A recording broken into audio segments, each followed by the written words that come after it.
I'm hoping that I'll be able to get a sub 630 with this run.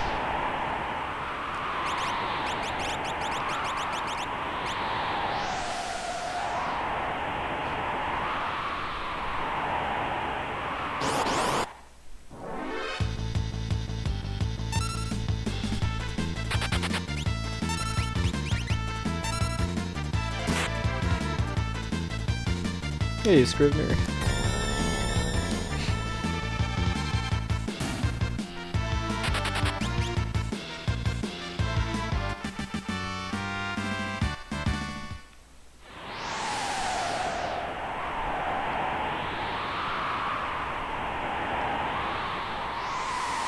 Hey, Imperial.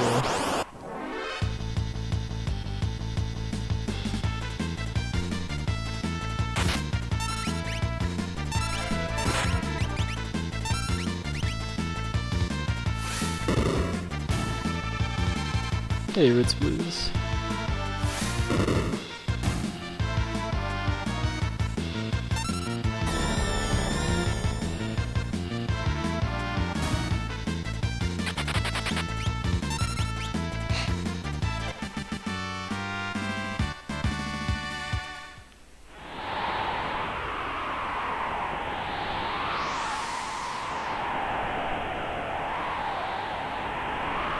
Hey, Looney Jen, welcome in.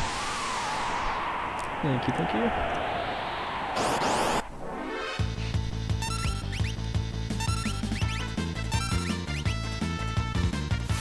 you. Yeah, the running away animation in the Magitech is pretty special.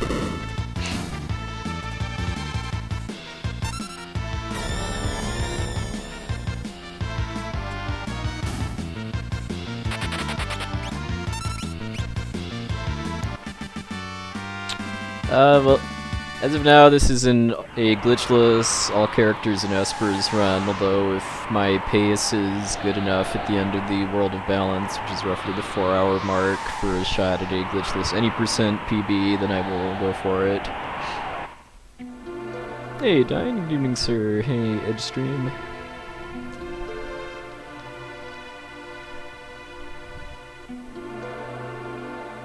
Hey, Anna, good morning. Yeah, shoutouts to Kieran. Pretty much any future improvements to my any percent time are going to have Kieran now. Unless it's a case where I just don't have time to do 100% no matter what. Yeah, the weather's been great where I live this weekend.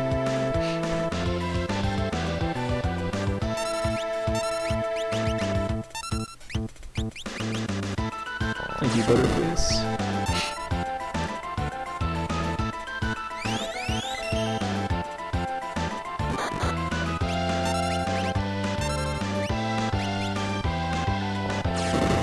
Alright, think back to the briefing on how to do the Welt quick kill.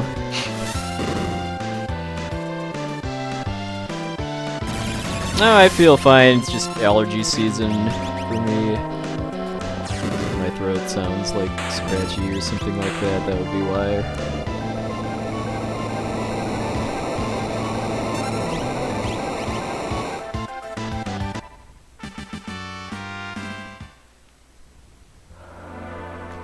Yeah, I'm going to AGDQ. I'm not running any games for it, but I am going to be there.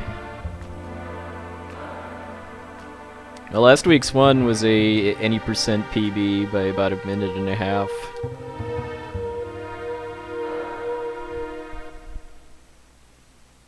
Nice, Raspberry. Hey, Pink Toads.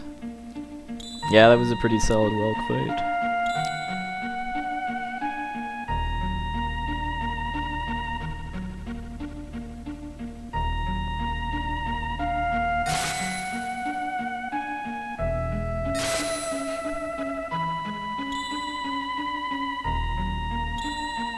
Hey, 13 Lightning.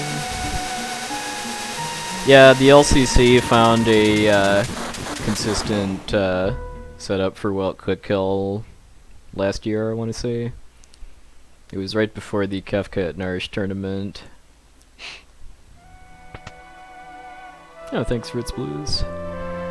I was blown away that it only took one more run to get it to get the 514 after it took me 3 months to go from 516 to 515.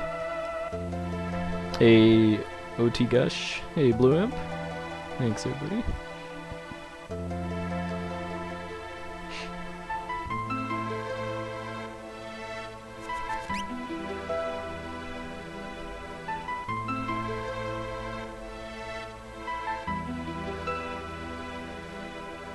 Yeah, I like how the solution to fighting off the world's largest evil empire is a large snail. Hey, Hoishin, thank you.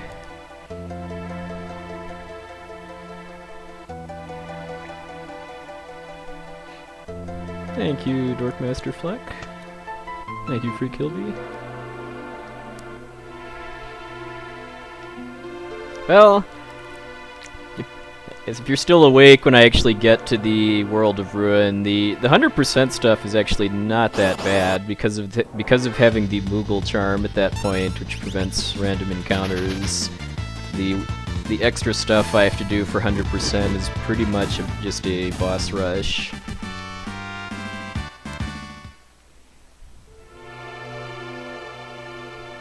Only adds about an hour and 15 minutes.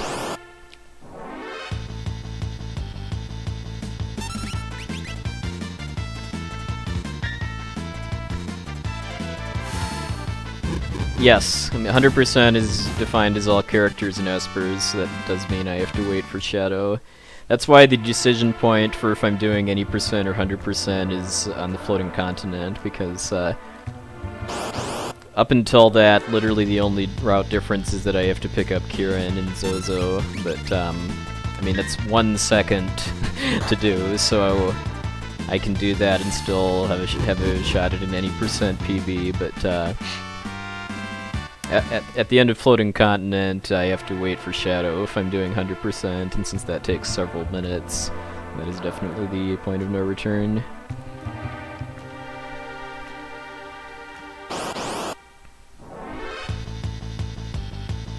Yeah, I mean, the new version of this game looks okay for what it is to me. I mean, I prefer the original, mostly just because of nostalgia, but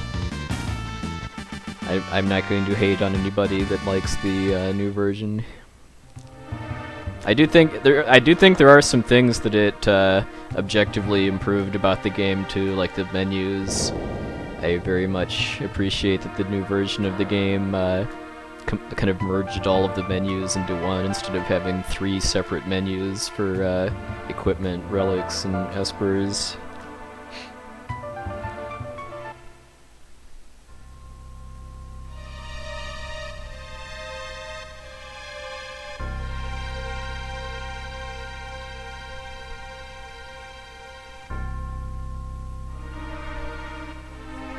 Yeah, I mean the yeah, that's one of the main reasons why I prefer the original, is just liking the sprite designs better. I mean the monsters actually I think look better in the mobile version just because it's the same artwork, only upscaled to HD.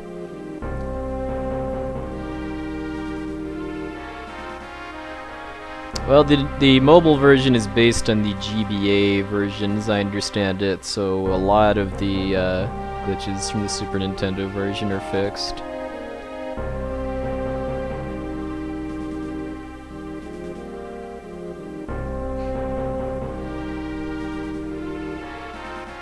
There hasn't really been a whole lot of work put into speedrun routing for the mobile version, as I understand it, so if there's exclusive tech, it's probably largely unexplored at this point. Hey, Devil Yick. Going pretty good.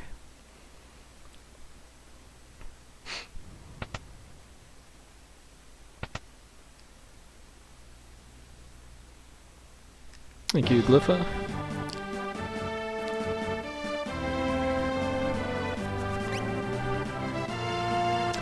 I'm not really aware of anybody having speedrun any ROM hacks of this game. I mean, the closest thing that I can think of is people racing the randomizer, which is like a 8-10 hour run.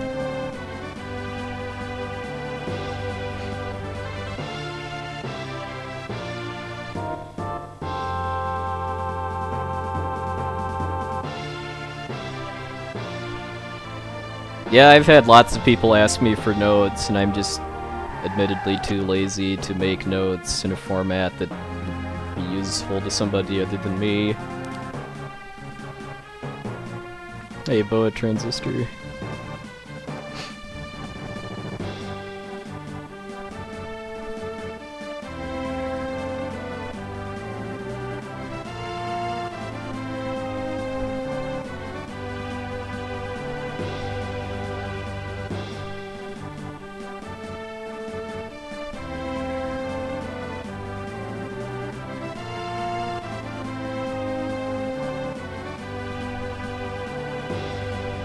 Back in my day, there weren't notes, too. I had to screen cap videos from Nico Live and then translate the routes from Japanese to English.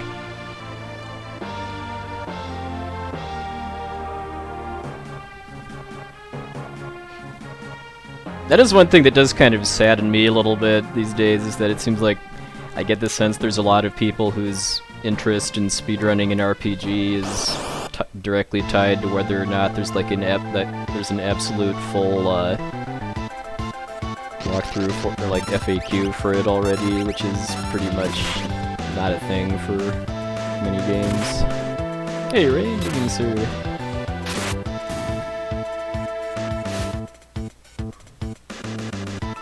Yeah, I saw Essentia tweeting about updating her Chrono Trigger 100% glitchless route, but it's been a while.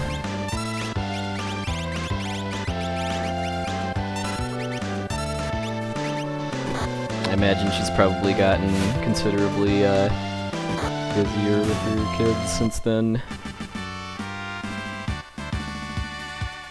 Ace run? I've never done any ace runs of FF6.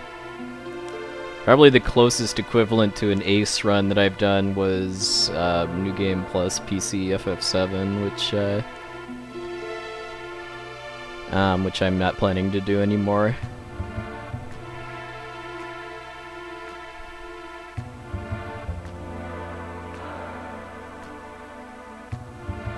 Yeah. I mean, I have yet to actually try to route a game completely from scratch. I mean, even runs I've done like this and Glitchless FF Legend 3 that are kind of new, I had a lot of other resources to draw on, like mostly Japanese RTAs and also English runs that are different categories but still have strats that are applicable.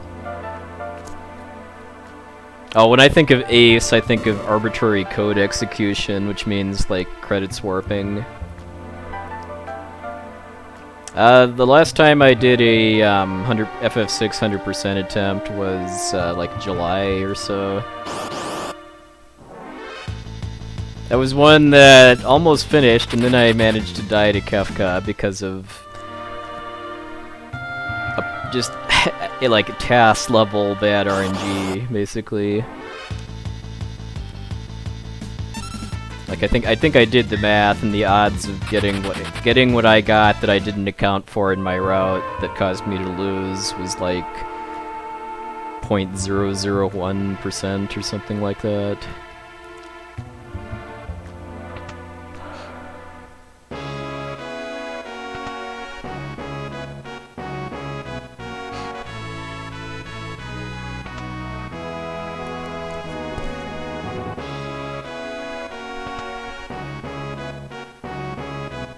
Yeah, yeah. Back in my day, we had to rent games from the store and then hope that our save file didn't get overwritten in the coming week before it could rent again.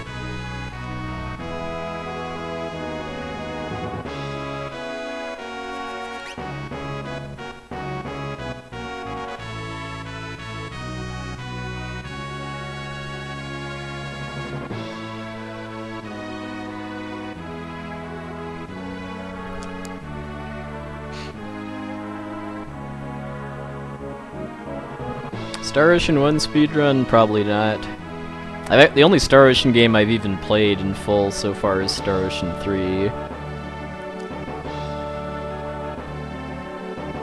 That doesn't really look like my cup of tea for a speedrun.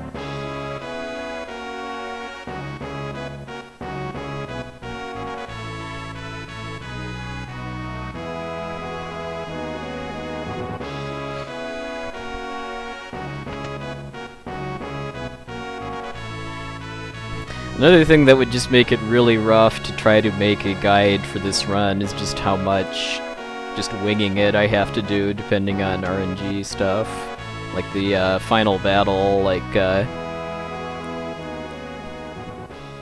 probably like half of the stuff I do during the, at least especially during tiers 1 and, well, all of the tiers I guess, outside of Kefka is going to vary quite a bit from run to run depending on what happens. Yeah, I remember Yagamoth did it was either a 12-hour challenge or one of his focus week things that he did with Star Ocean 1, and I remember he did a run of it, and then I think when people in his chat asked him if he was going to do more, he said he wasn't planning on it. That what was the reason again? That like he didn't really understand the game well enough to do it justice, and didn't have the kind of time and energy to fix that on his end.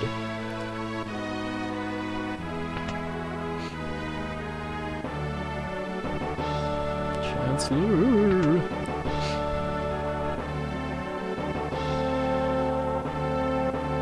Yeah, a pretty healthy chunk of the Japanese that I know now I owe to translating video game related stuff.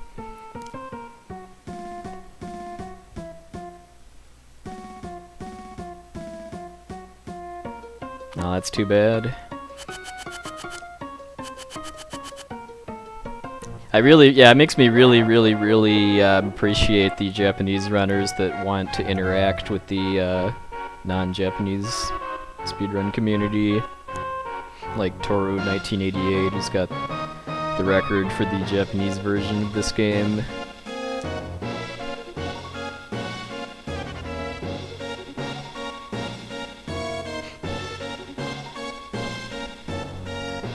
Hey Aaron, thank you sir. Good morning. Hey Wicked Gamer dude.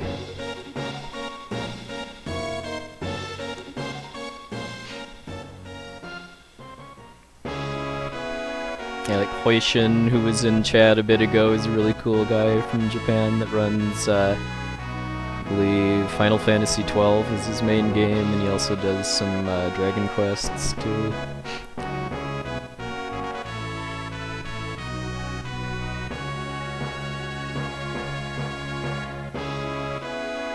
Hey, background guy, by the way. I think I said hi yet.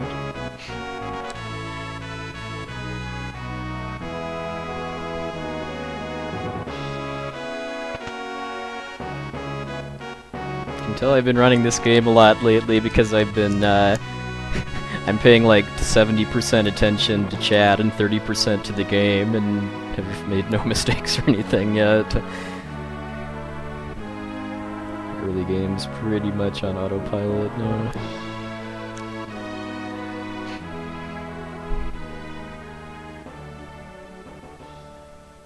Yeah, Toru is the pioneer of using the sketch glitch on the Japanese version of FF6 too.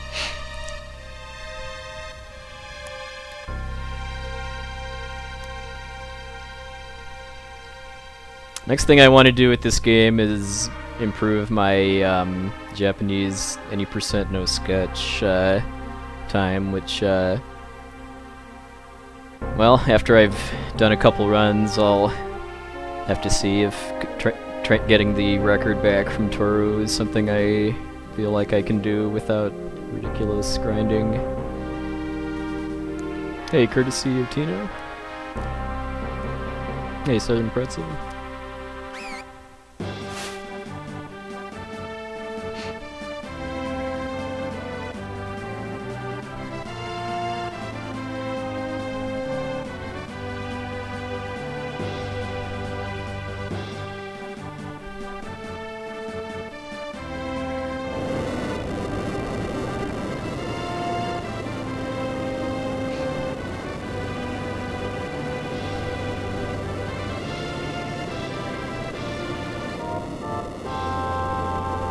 Thank you, sir. Hey, Lizzie. Thank you. So yeah, this is going to be the same drill as last week. I mean, the routes for glitchless any percent and 100% are the same, for me at least, are the same up until floating continent, so I'm going to reserve the right to switch to any percent if my pace is good enough for a shot at any percent PB, which is going to be roughly, I'm going to say sub 356 Narapa.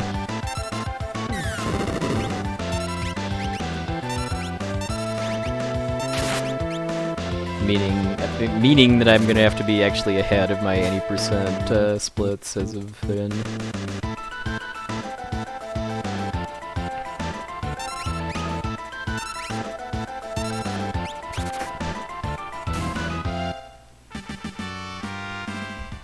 So since I have my 100% splits up, get used to seeing a lot of gold just because of my any percent PB being extremely outdated.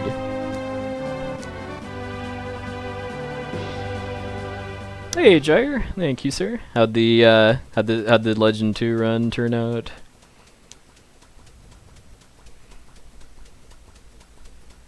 I think last I saw you were getting shown the business by Odin.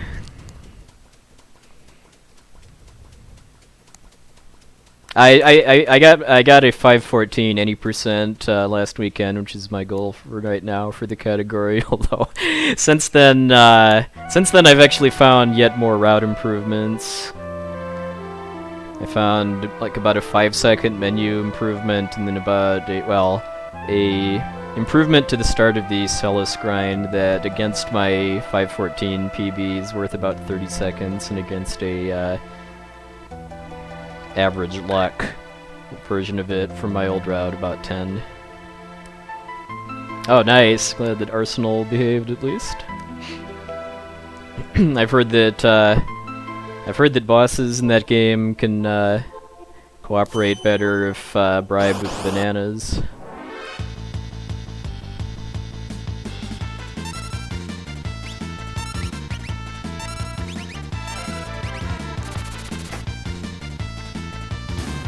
Oh, thanks for the host, Jerry, by the way. Just sent a message.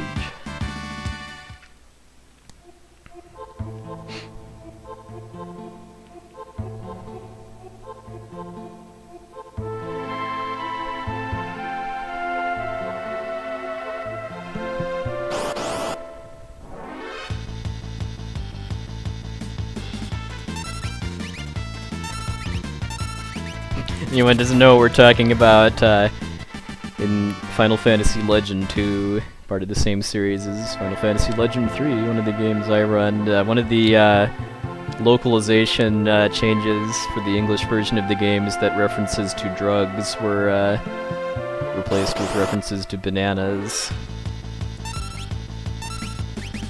Wow, that's a lot of spam bots already. Narapa is the last mini-boss on the floating continent.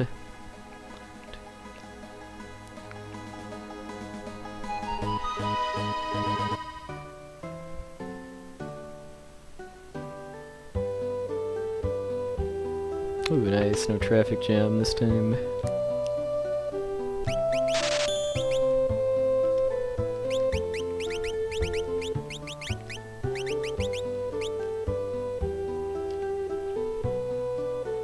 So if you aren't already, I would definitely recommend following Gyre too if you like my streams, just because Gyre does pretty similar games.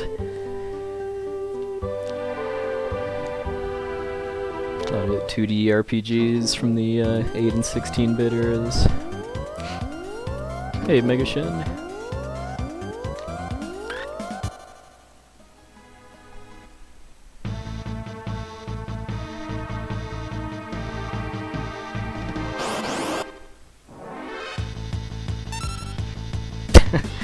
I'd rather 100% not include all spam bots.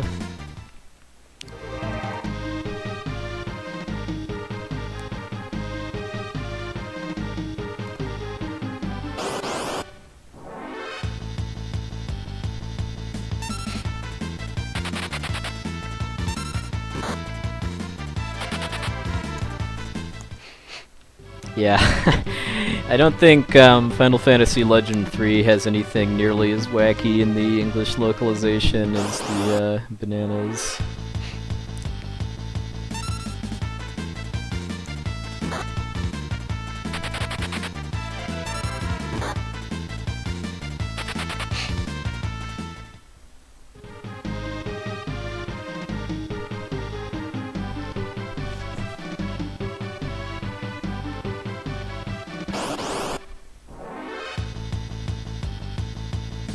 Yeah, yeah, there are the spam robots.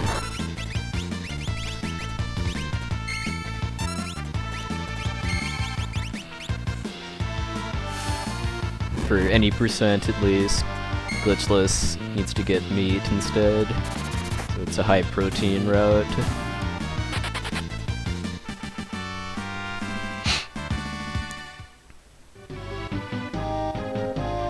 100% soft locks would be better suited for like Lufia 2 or Secret of Mana, I would say.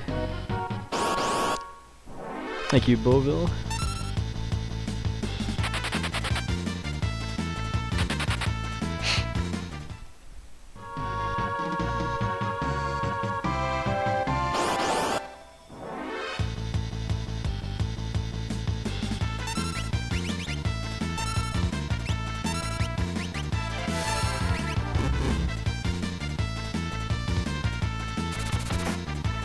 Speaking of spam bots, there's one trying to call me now.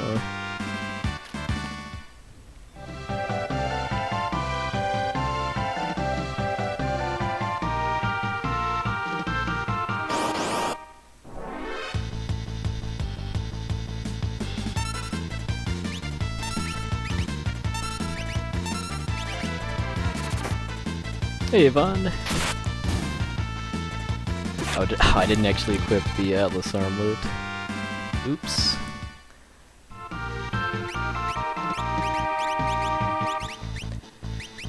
Didn't really matter up until that fight, though.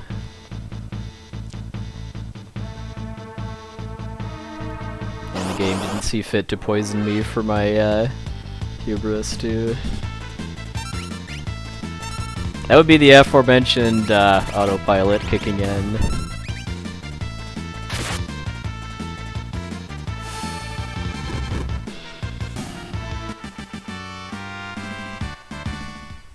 Yeah, autopilot's getting turned off for Returner's Hideout.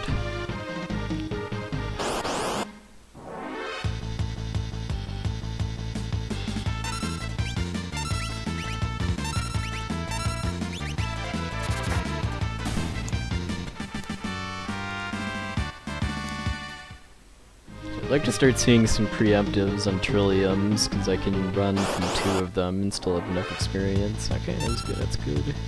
Should have 2 more before Vargas.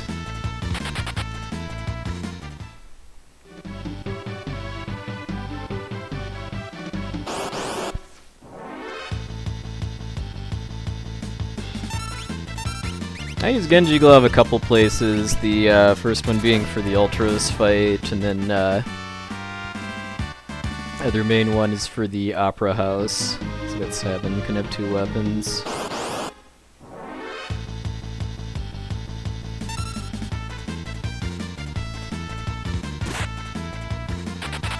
Okay, nice. Managed to completely dodge getting poisoned. Alright. 29:34 is a pretty respectable time for talking to Vargas. Anything under 30 minutes is a pretty solid pace, but close to or below 29:30 is even better.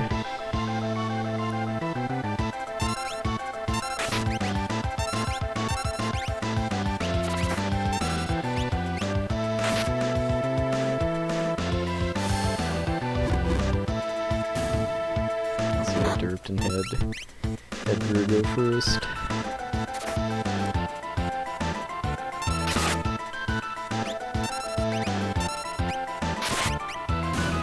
That was really odd that survived too.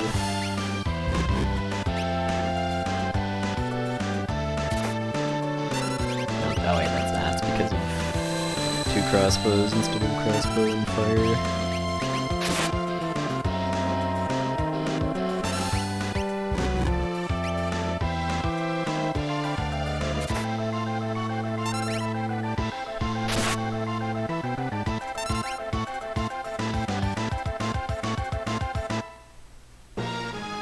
Yeah, I like to think of iPoos as being Apple's competition for the teddy bear.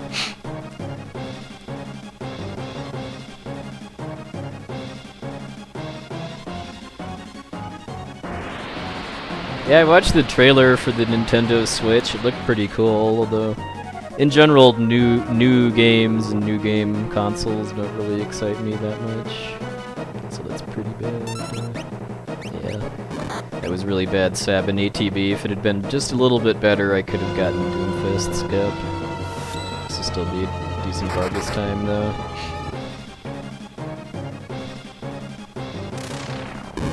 Yeah, 3130 is decent.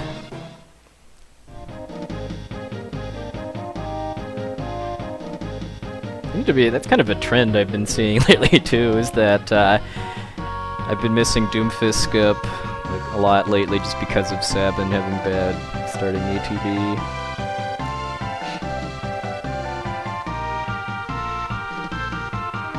I'm still waiting for motivation to get a PS4, which is probably going to come in the form of Final Fantasy 15, Kingdom Hearts 3.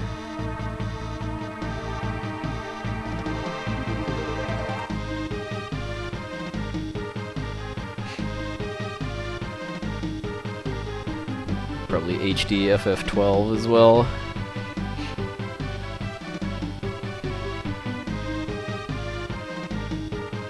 Yeah, I've heard good things about Dragon Quest Builders. I actually don't really know anything at all about World of Final Fantasy.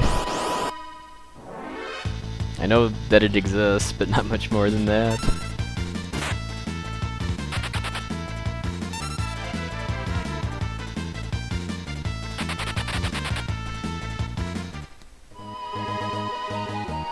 No, I have yet to play any Elder Scrolls games.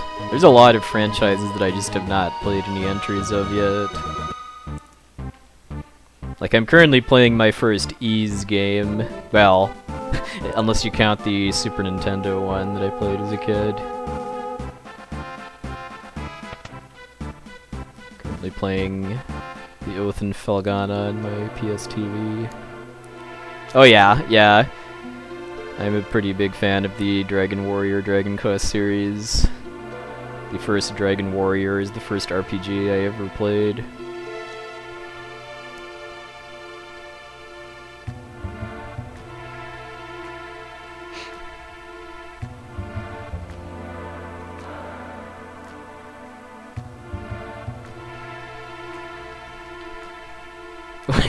Yeah, how you pronounce the name of that series is pretty debatable, but the one I've heard the most is Ys. As a kid, I called it Yice, because I had no clue how else to say it.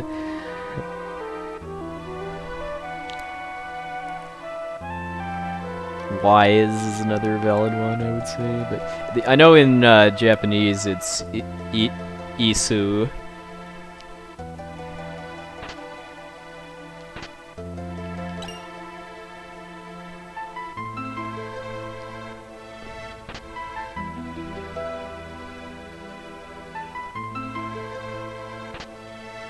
Alright, nice. Managed to avoid getting trolled by the NPC there.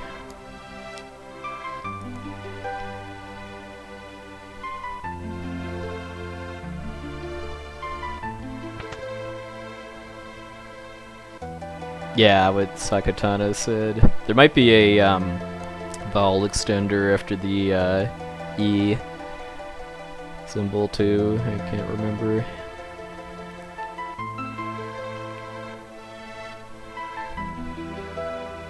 Just say no to strange old guys offering armwear adornments.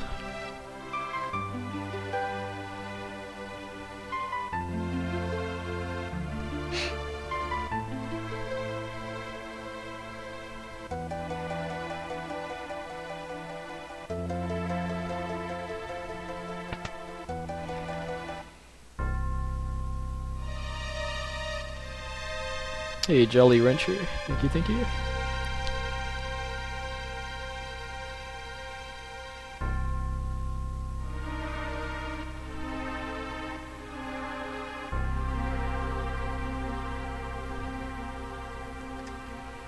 Oh yeah, this game taught me what lecherous means, by the way, when it came out. Just like Chrono Trigger taught me what mortal coil means.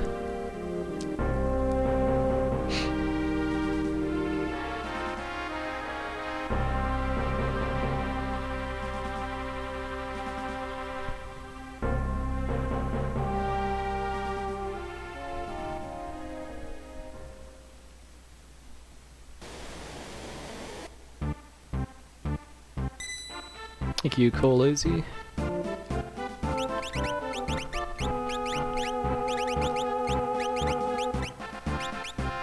Ah, supposed to do some trees.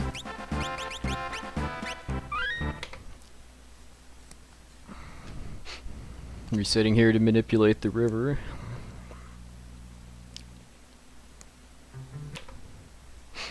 Taciturn, yeah. I think that was another spicy vocabulary word this game taught me.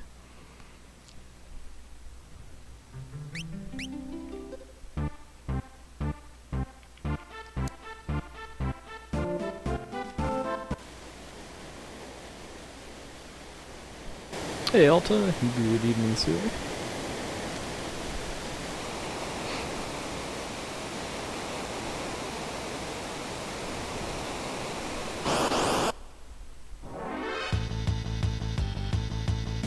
Yeah, I don't think I ever would have known that Spoony was a insult if I hadn't played FF4. Hey Matrick, good evening, sir.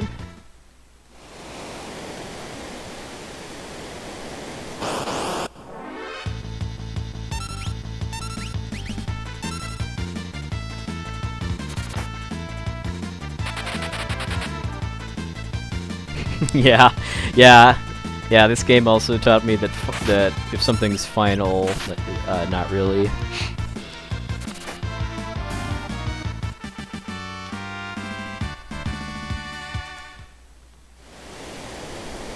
Yeah, although unlike in FF4, you actually have total control over seeds in this game, just based on how many times you reset the game to change it. I've kind of come to prefer this over FF4, even though FF4 can be faster if you're really, really good at doing frame-perfect tricks, but from my experience, it takes me generally about as long to find seed 81 to start an FF4 run as it does to set up seed 244 in this game. Hey, Jabulus, welcome in.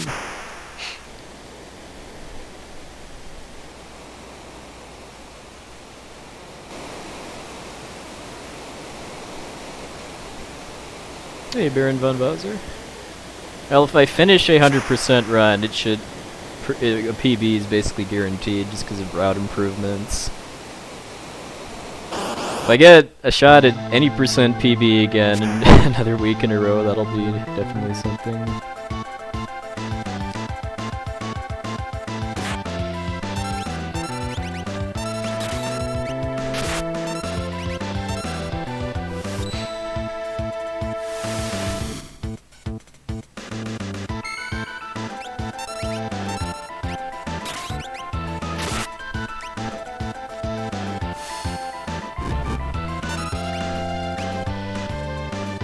Hey, Dragon Life.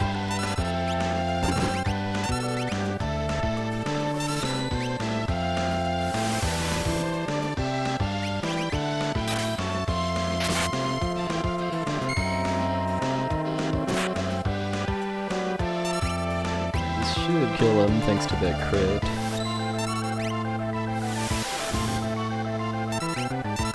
Oh, maybe not. This should.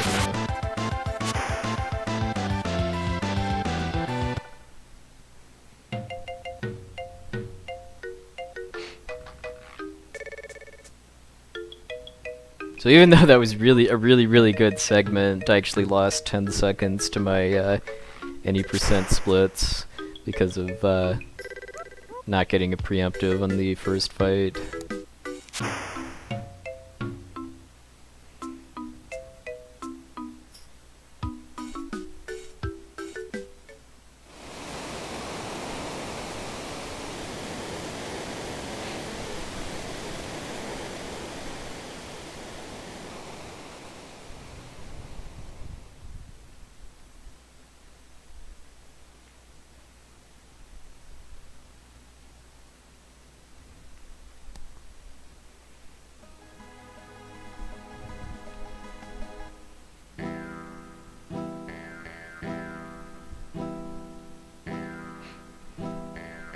I'm definitely glad that the auto host messages now say that they're auto hosts. Makes it less confusing.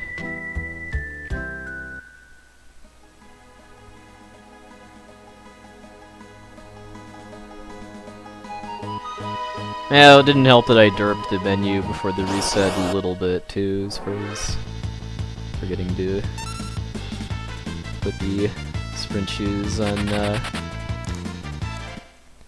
Sabin right away, which probably cost me like 2 seconds or so. Yeah, agreed. That was some pretty immediate feedback that I sent in after they put it in, that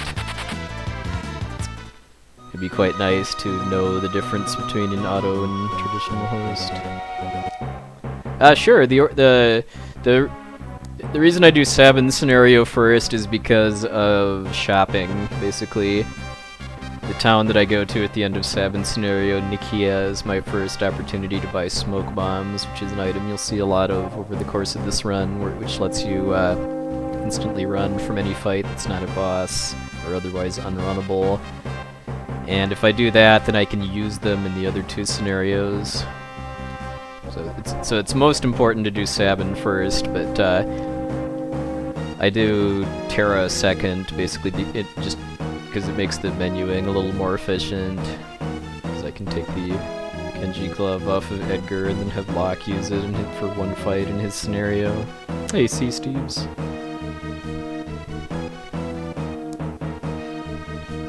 Well, at least it's less awkward, excuse me, when you're hosting now with the new channel layout, that you don't have the hosting like covering up the info in the actual stream. I mean, I get why they want to leave it that way, so that you can like host a big name stream and then have a smaller chat. I've never actually done that, but there's been a few times where I've looked at my IRC client and seen people talking about a stream that I was hosting.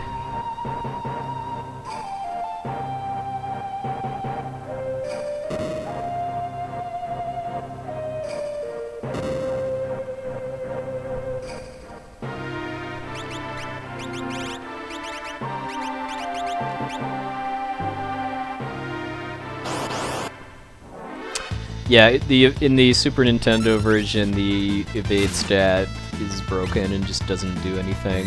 The magic evade stat applies to all blockable attacks.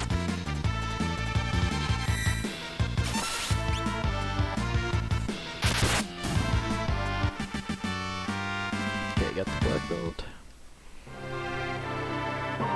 I've got a 1 out of 8 chance to get a Phoenix down instead from that fight, which is a little obnoxious. Yeah, the evade stat works on GBA.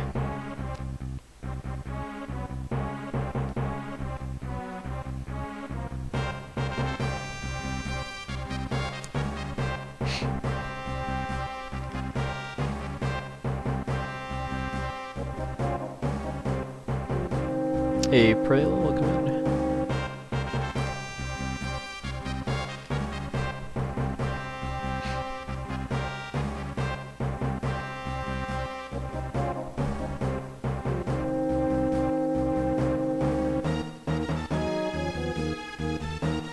I don't really have much interest in ever running the GBA version, at least glitchless, but if I did, it wouldn't really change that much, just because the nastiest stuff that I want to not get hit by in the endgame is magic. The fact that that I don't have high resistance against physical attacks would change a few things, but wouldn't mean having to do a completely different route or anything. Hey, Takaze. Good evening, sir.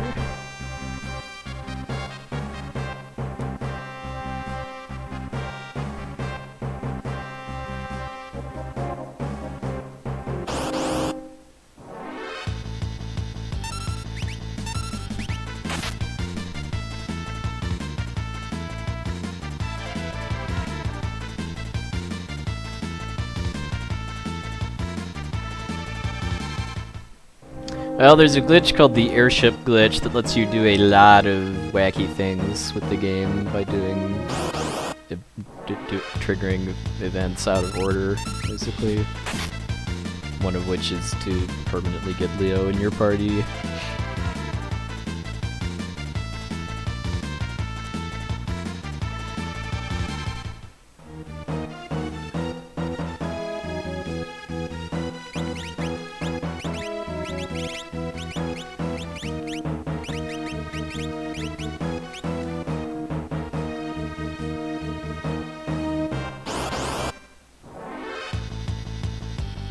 Yeah, I do kind of want to eventually do a playthrough of GBA FF6 to do the Dragon's Den at least once.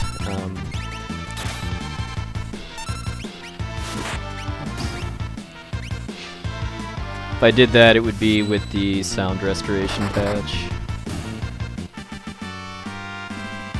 RPG Limit Break 17 is in planning stages. My team and I have been working on it for a bit over a month now. We're hoping to have a hotel contract and dates and stuff within the next couple weeks. So I would really like to be able to do game offers in December before AGDQ. Yeah, GBA has some new bugs of its own.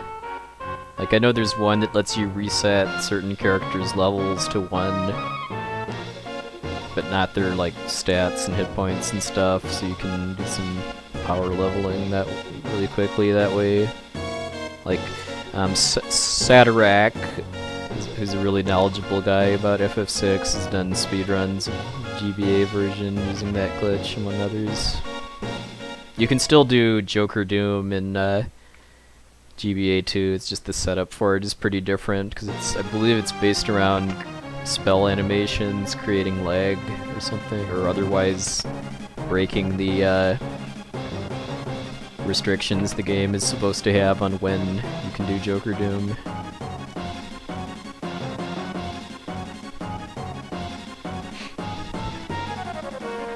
Hey, Rizu. Good evening. I do understand why they changed the music. Because the GBA has smaller speakers than like a TV. From what I've heard, it's not that the GBA can't play the original soundtrack, it's that they wanted to use instruments that would be easy to hear out of a small speaker, which I can respect. Well, yeah. All the name changes are basically just retranslating the game to be more faithful to the Japanese version. Pretty much the only thing that they didn't retranslate was the Crusader Esper, which was called Jihad in the Japanese version. Hey, Jeff. Evening, sir. Congrats on the sub 2 last night, despite the Jerkbird's interference.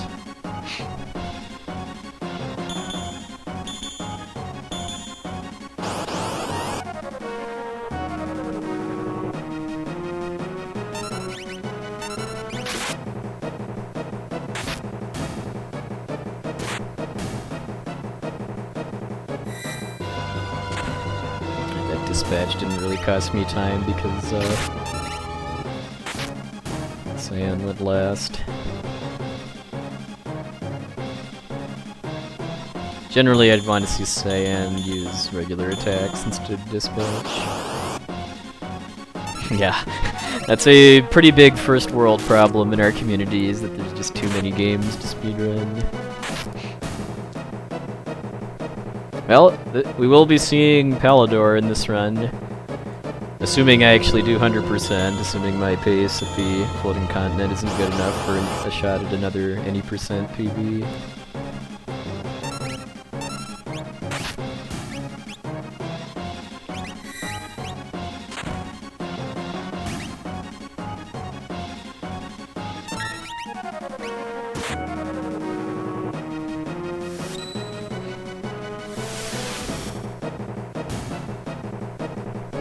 was nowhere near as good as the cadets fight in my any percent PB, but still a little above average.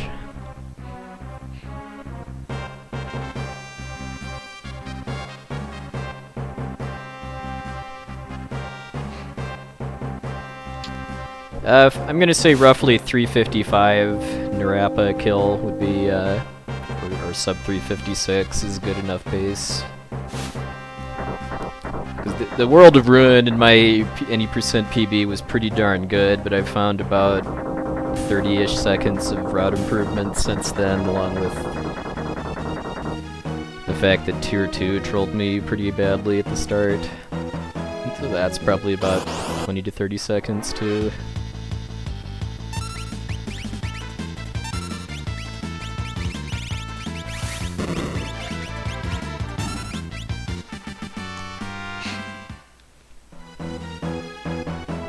Yeah, the only meaningful content that isn't required to get all the characters in Espers, I would say, is a couple of chest monsters that play the boss theme and the Ebbets Rock side quest. Hey, Harima. Going pretty good.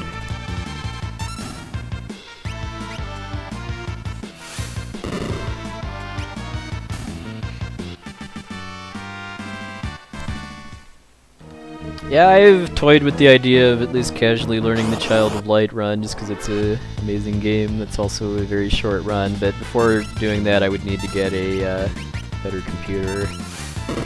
The game's too laggy on my current one, and it would be even worse if I tried to stream.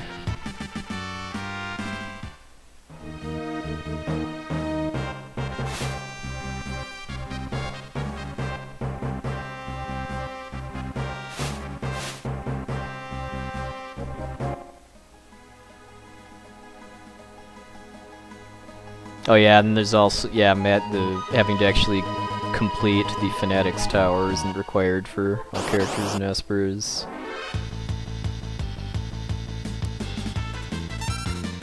I do have to go to the tower to fight the White Dragon, but I don't actually have to go all the way to the top.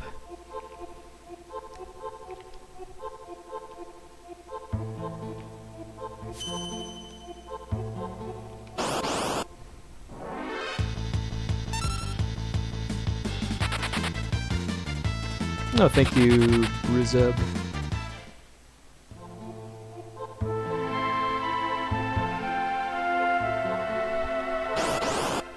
Hey, Adavina, good morning, sir. Thank you, thank you. Preemptive on that triple ghost fight is pretty good luck. As is mid 54 Phantom Train entry. Hey, Pesky. Hey, Sonic. Have you gotten your 1 credit final fight run yet, Pesky?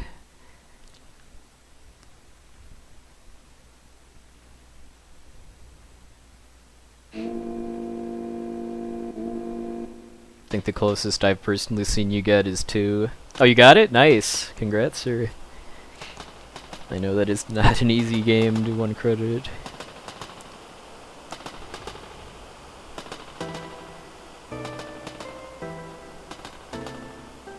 Oh, preemptive non-apology is that there will not be a train suplex in this run. I don't train suplex on serious PB attempts, because it wastes 10 seconds and in rare situations can kill you. Hey, LCC.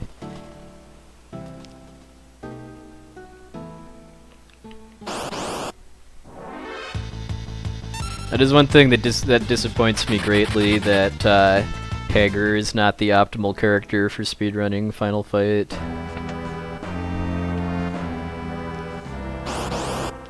Hey, good evening, sir.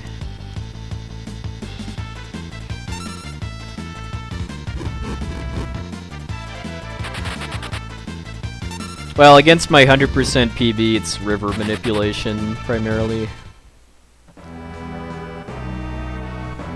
I'm about 10 seconds ahead of my any percent PB too because of the better mount cults.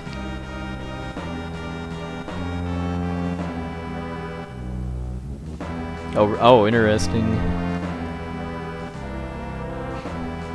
Is that just because his punches do more damage or something?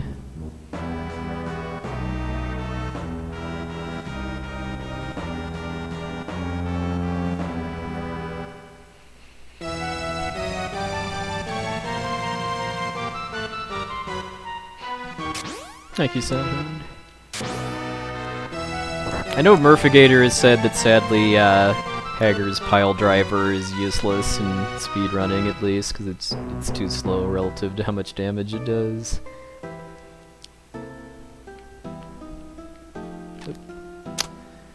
Well, rip step road. I mean, I shouldn't say rip completely, but that's gonna mean some worse encounters in the next part of the run.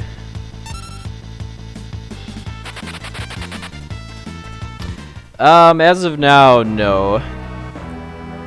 As of now, we're planning to keep Limit Break the same length that it was this year, which was 5.5 days.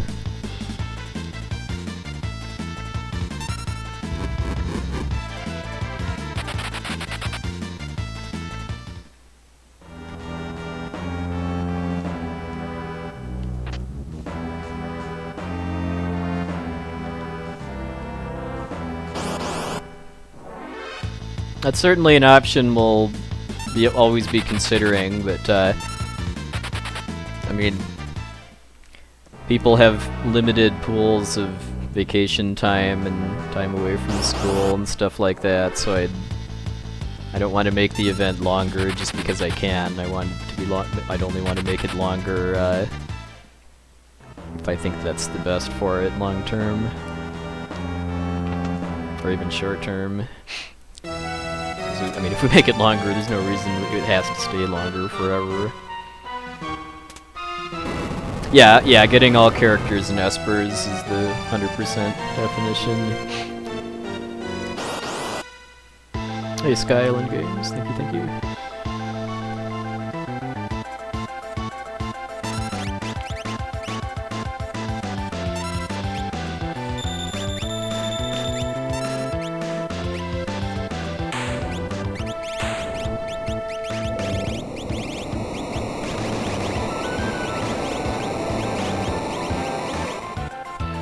Alright, I input the, oh, that's a 58, I just noticed that. That is the first 58 train I've gotten in a very long time. It's a shame that I'm going to be losing some of that lead because of the misstep I took hitting the switch, though.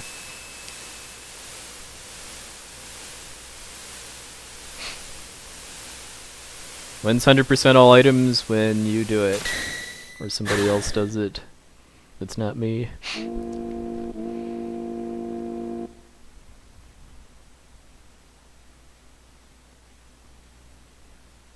Thanks for the host, Richter Shade and Matrick. Hey, Hyper Cyril. Yeah, this is a pretty good start. I'm gonna lose a bit of time on the Velt because I took an extra step hitting the train switch.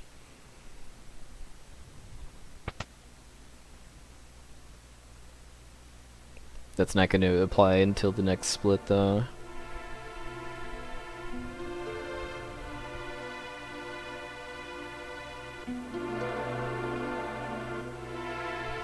But yeah, it means I'm guaranteed to get one extra fight on my way to Barren Falls, and then I'm going to get some worse enemy groups on the Velt when I'm looking for Gao. Hey, Goolicious.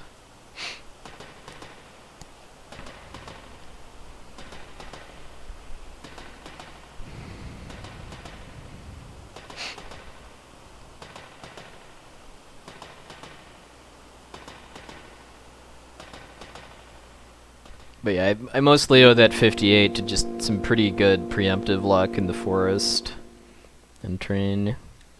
Like, I got preemptive on the triple ghosts and the still goings.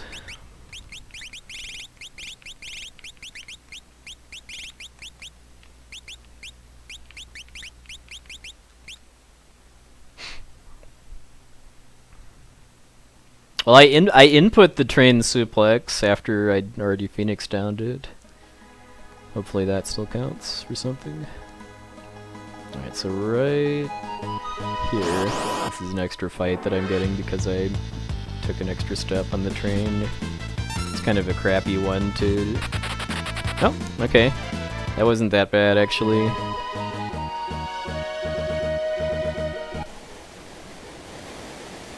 None of the grasshoppers got wing snaps off.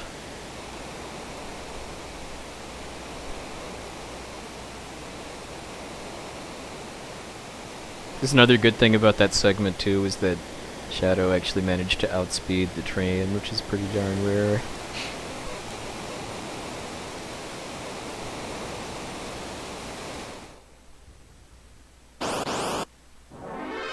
Yeah, so that was part one. Part two is just that finding Gao is going to be a little bit slower, just because the enemy groups I have to fight looking for Gao are going to be 3-packs instead of singles.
Not really. Not at least not in a way that would prevent the fallout from the extra step.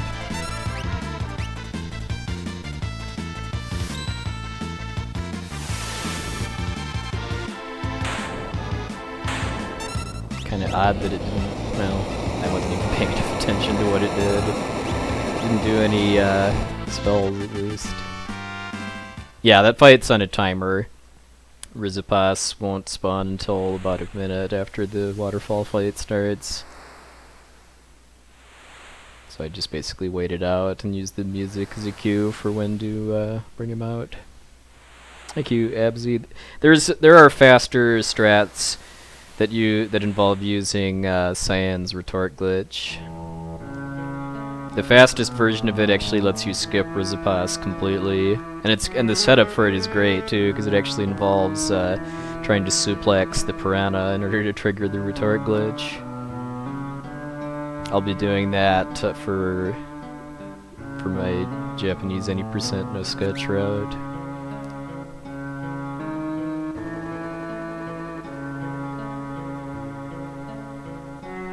Even though that actually requires having to grind more in order to learn suplex, I timed it out that the Rizipas skip saves enough time alone to make it worth it, along with a few other minor benefits of fighting a couple extra battles in the early game.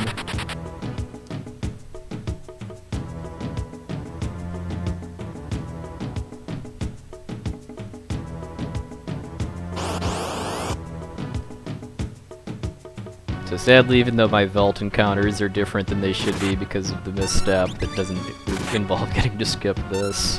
Answer here. Hey, Sand Merchant.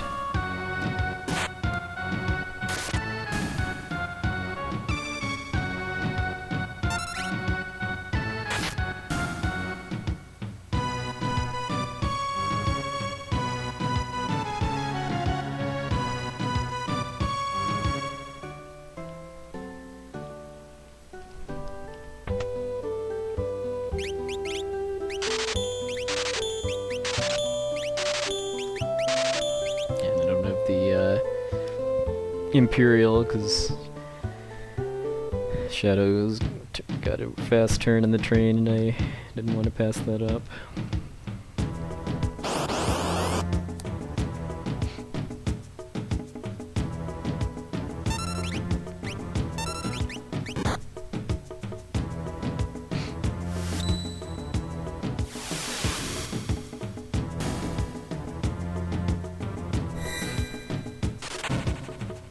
Hopefully the third one doesn't do wind snap.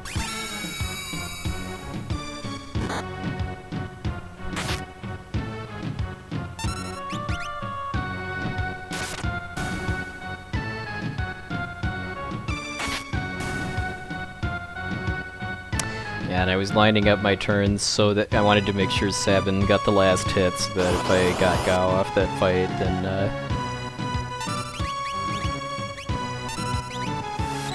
oh, cute. Then Sabin wouldn't attack him.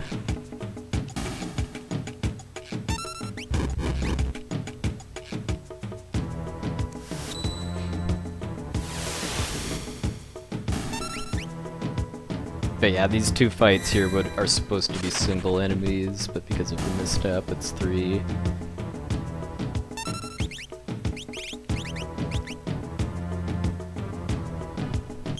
Alright, and with that done, now that's it as far as time losses because of taking a misstep on the Phantom Train.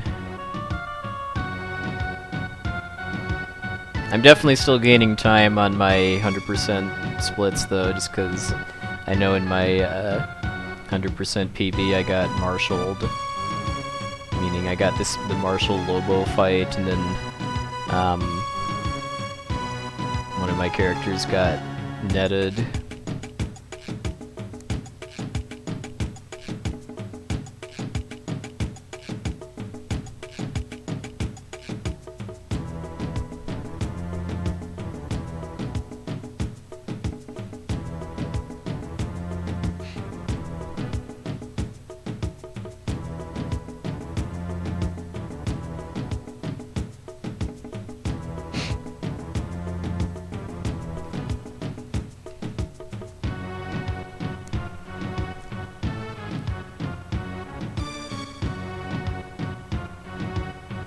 I mean, Gao is useful in some situations.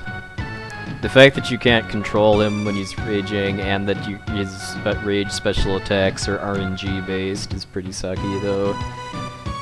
Something else working against him being useful in a speedrun is the fact that his level doesn't benefit from party level averaging the same way as the other characters, too.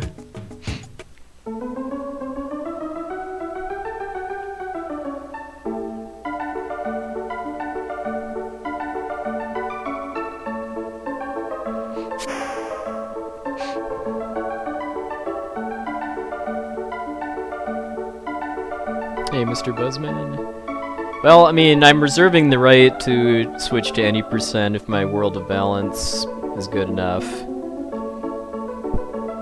I just made a mistake that probably cost me at least 30 seconds in total, maybe even more. That's going to reflect on this split, but if my pace isn't good enough for a shot at an any percent PB, then I'll stick with 100%.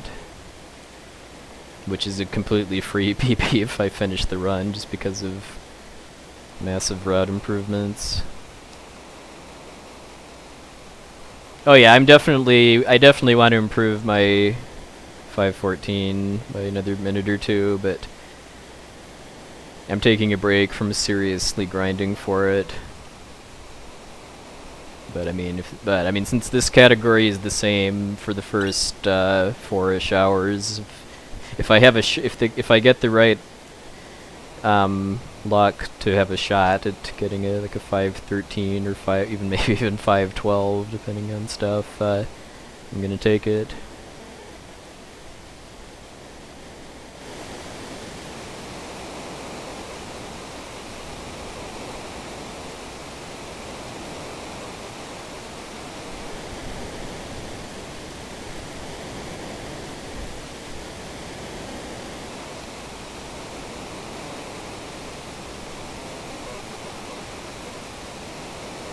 Other than having to pick up Kirin and Zozo, they're exactly the same. Up until Narapa on the floating continent.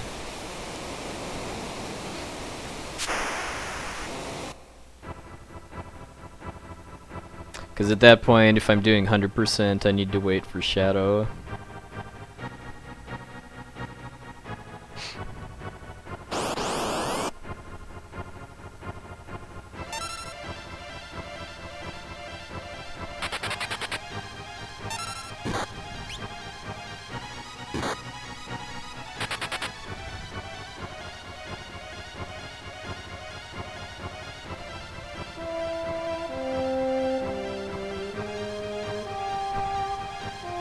Not really that much longer. I mean, I do have a speedrun strat for Magic Master. Nice preempt. Because my first glitchless any percent route actually did fight him to get the gem box.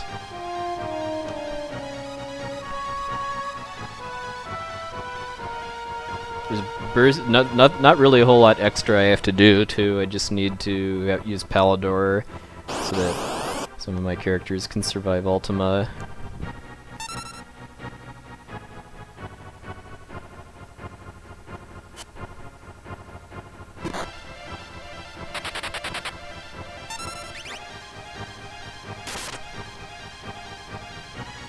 Cyan being dead will let me run a little bit faster from the remaining fights.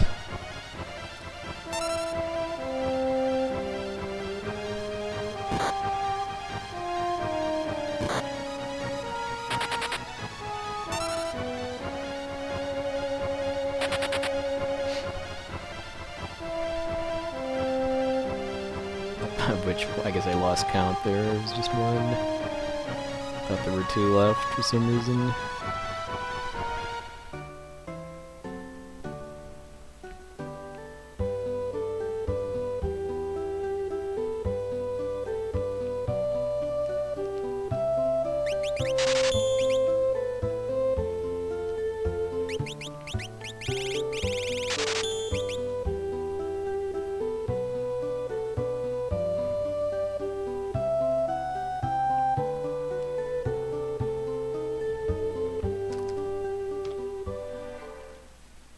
I only lost 24 seconds on my 80% splits. Probably owe that preemptive in the trench, even though I'm pretty sure I got at least one in my 80% PB too. So I'm now 14.5 seconds behind 80% PB. So yeah, it tells me that if I hadn't made the misstep, I'd probably have gained time on that, assuming I got the same trench luck. Yeah, buying echo screens instead of smoke bombs is not that hard of a mistake to make, just because they're right next to each other in the shop and cost the same.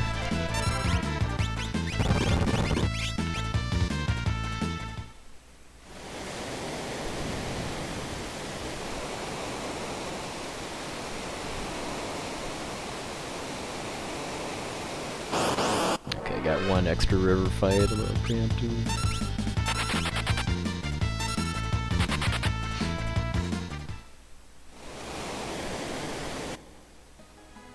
Yeah, yeah, the endgame of FF8's pretty weird.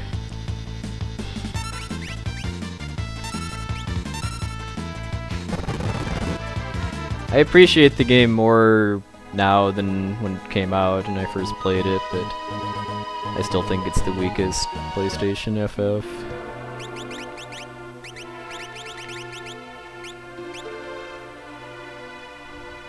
Okay, so because Cyan was dead at the end of Locke's scenario, or Sabin's scenario, I need to make sure to take Edgar's sprint shoes off at the end of this.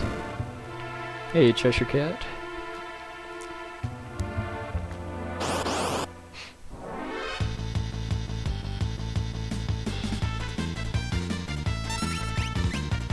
I don't really mind FF9's final boss being just totally out of the blue because I kind of view it as a throwback to Zeromus, who's also a final boss that just comes totally out of left field.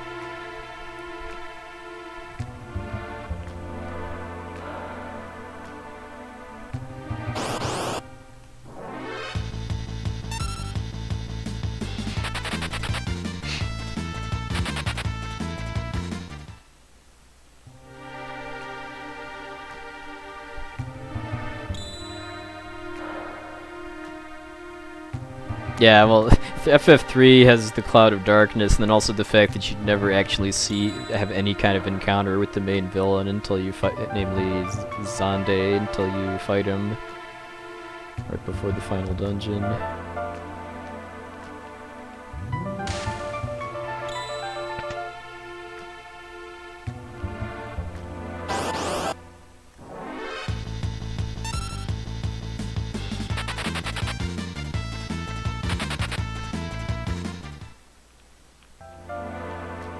Yeah, I've kind of heard those things too, that Necron is a metaphor for death.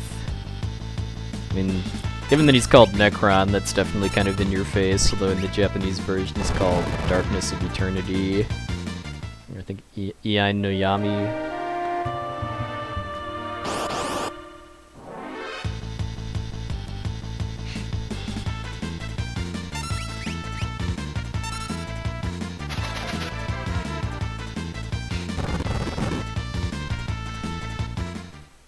Maybe it's Ian.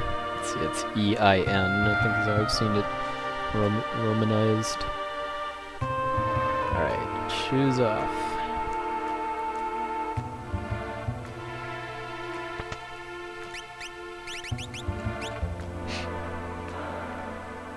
If I forget to do that, then that means a pretty ridiculous time loss in Locke's scenario, because I won't have sprint shoes. Oh yeah, I was very, very, very much addicted to Triple Triad.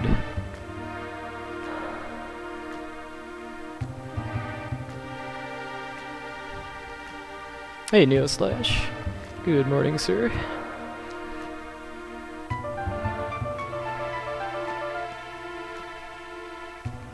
Yeah, rip some frames.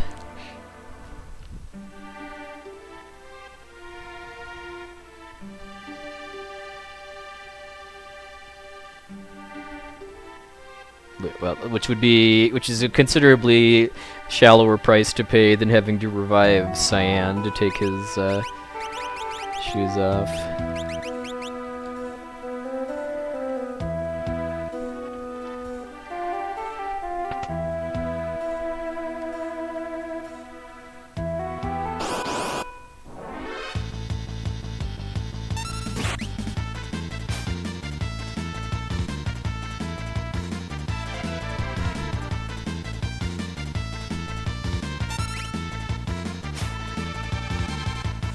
Come on, Locke. Seems like I usually either get this first try or like 4 plus. Alright, ooh, I got the Guardian too, which in the in my older route that saved the Thunder Rod here for the cranes, having the Guardian would be useful for tunnel armor, but now it's actually totally useless.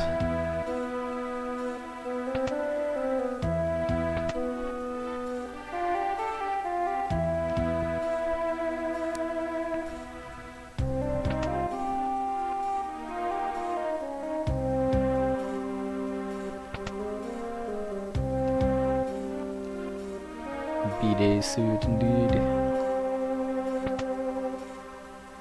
No, it's the sneak ring is the accessory that boosts your steal success rate, and you don't get that until after Kefka Nourish. Thief Glove is the one that turns steal into bug. I mean that's even later. I actually don't even remember where you get that. I just know it's after the sneak ring. If I theoretically had bug, it would mean that I would eventually just kill the merchant instead of stealing the clothes, which would actually be a problem, because I need the clothes to get by that guy. For the second merchant, I don't need his clothes. I just need his tasty beverage, so that I just kill him and steal his cider instead of stealing.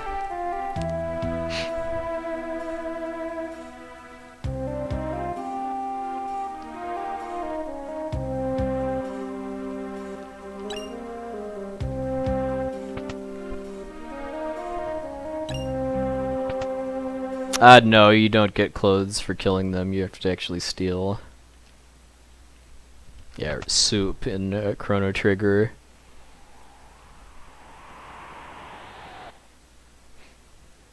No, if you kill the first merchant, it plays out afterwards like you stole from him, and then if you leave the shop and go back in, you can try to steal again. Given that if you're not using glitches, it's impossible to make progress in this scenario without stealing the merchant clothes, that would be pretty nasty if you could soft lock by not doing it properly.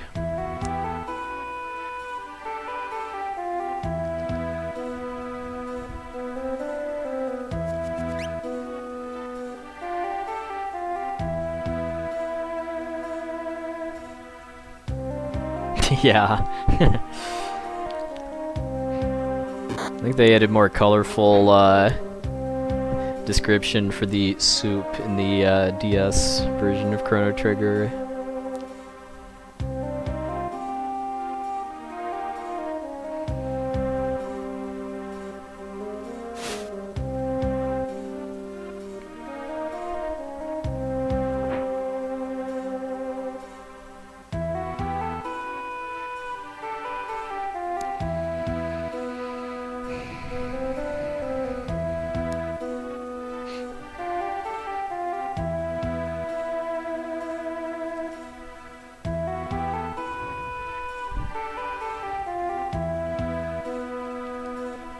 Skulls. Okay, yeah, it sounds kind of familiar.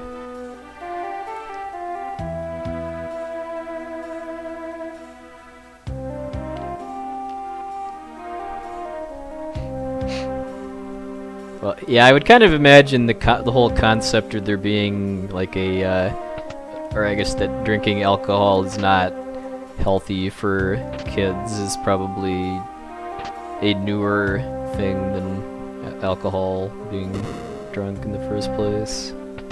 Just a hunch.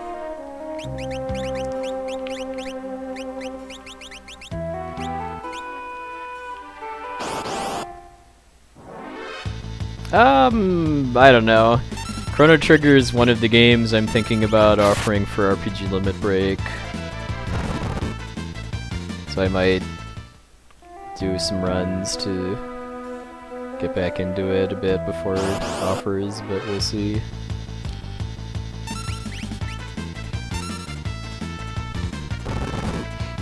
Hey, Vintage Luke.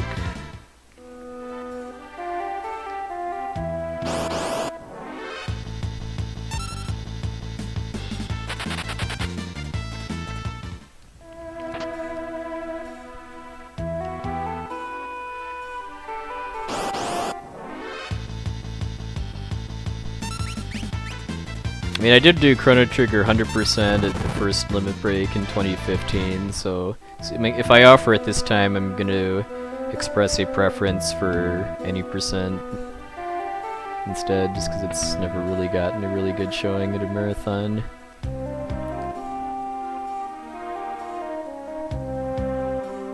Well, I mean, if somebody offers Breath of Fire 2, we'll definitely consider it.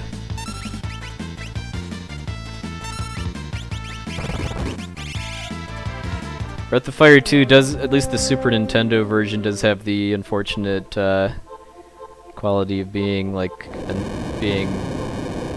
well, not the most marathon safe for starters, but also just very long and not having a lot of incentives. Oh yeah, Breath of Fire 3 I would say is probably has the most active speedrun community out of the Breath of Fire games. Like Neo/72 said hi a bit ago, I think has the record for Breath of Fire 3. He runs it fairly often.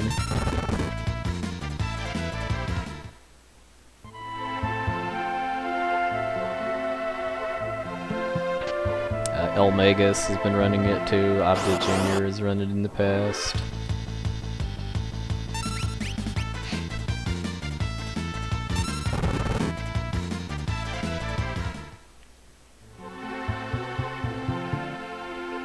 I think I want to say the one game that like has had the highest number of people do speedruns of it is Super Mario Sunshine.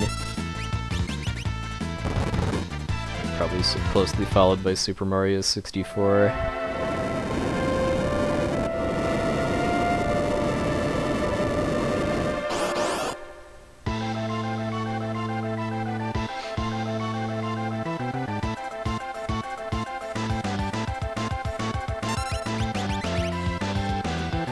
Which RPG has the most active speedrun community is kind of varied too.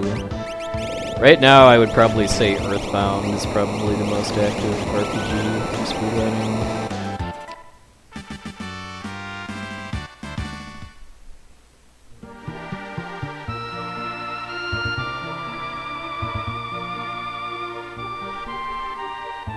I know the GBA port of Breath of Fire 2 is a lot faster than the Super Nintendo version, both because of leveling up faster and there actually being a dash button. Hey, Black Dog Z.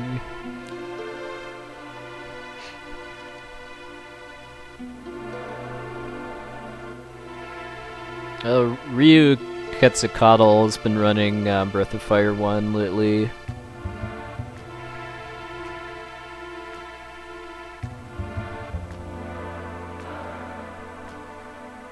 I think he's pretty much the only person that's actively doing runs right now too, so definitely check him out if you're interested in that game.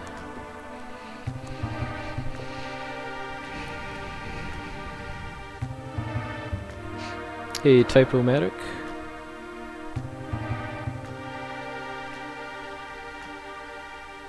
I honestly don't know about the smoke or the encounter rate in general. I would hope that the encounter rate is lower on GBA because of the dash.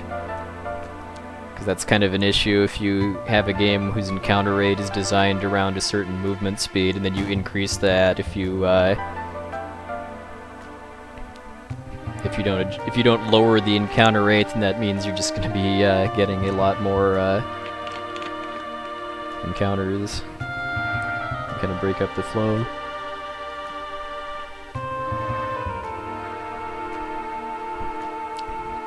Yeah, Steam FF6 is pretty different. It's not very well liked by the speedrun community either. I think mostly just because of the changes to the graphics, and then also the battle menus. Yeah, I'm wearing my JDRF shirt from Crystals for Life.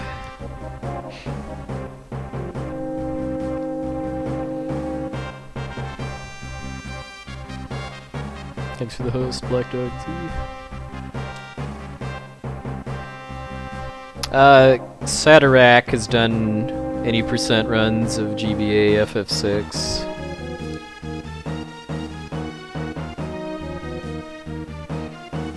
It has some significant differences from the Super Nintendo version, but yeah, it is slower, both because of glitch differences, but also just because the text is slower and there's a lot more lag in battles.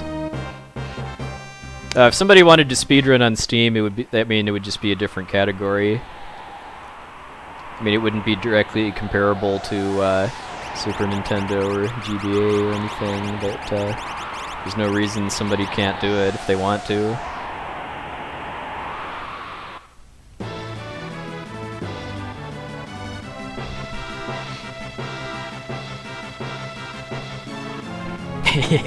Yeah, the only people I'm aware of that have played Steam FF6 with a timer running are LCC and Nirm.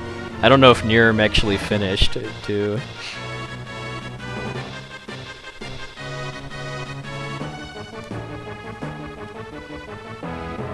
Yes, I don't think that, yeah, this would probably be some kind of 132 Kefka Nourish.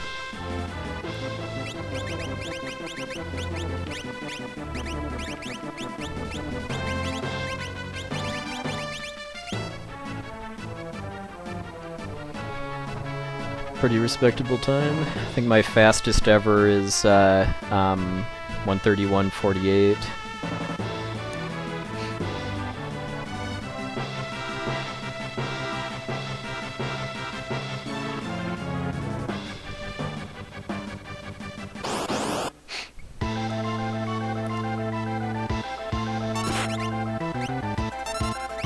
Wait, it's 2 in this run so far. I'm gonna have to be a lot more aggressive with weight tracking now.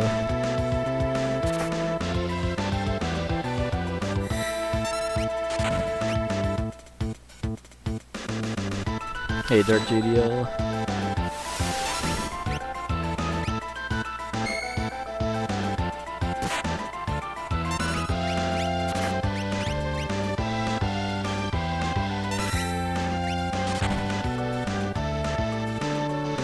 No, you can't sprint during the snowfield stuff.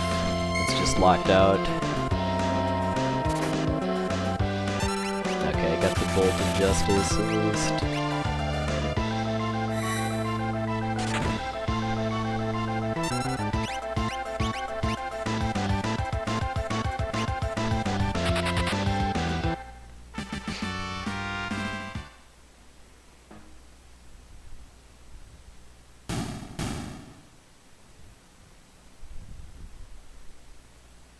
It's not a good place to whiff a blitz, that's for sure.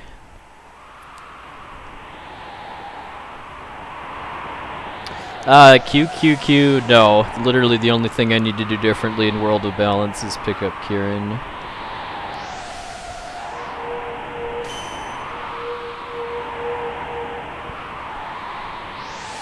That's a 1 second detour, basically. Yeah, the battery means Twitch Turbo and the crown is Twitch Prime, which are effectively the same thing. Well, I guess Twitch Prime gives you more stuff.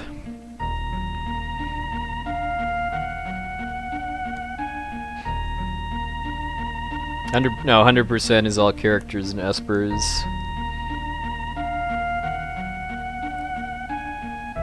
I'm much more a fan of the school of a 100% style RPG run, meaning 100% of stuff that's fun to do fast, rather than spending hours doing tedious collect-a-thon type stuff.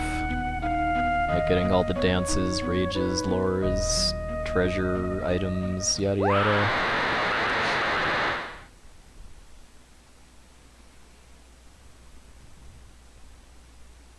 So yeah, despite the getting off the seed route and Sabin's scenario and then whiffing, I think 2 blitzes, it's still a pretty good Kefka at Marsh time. Yeah, it's 20 seconds behind the best time I've ever had there.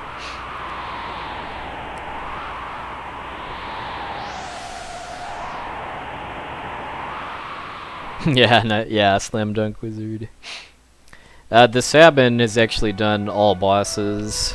I think his time at that is around 6 hours now. And that does use glitches.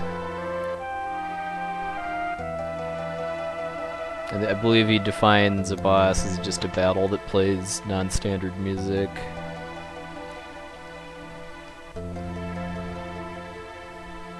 Yeah, I can manipulate Finding Doom Gaze. There's actually 2 different ways to do it too. The one I'm planning to do is about a minute faster than the setup I did in my 652 PB.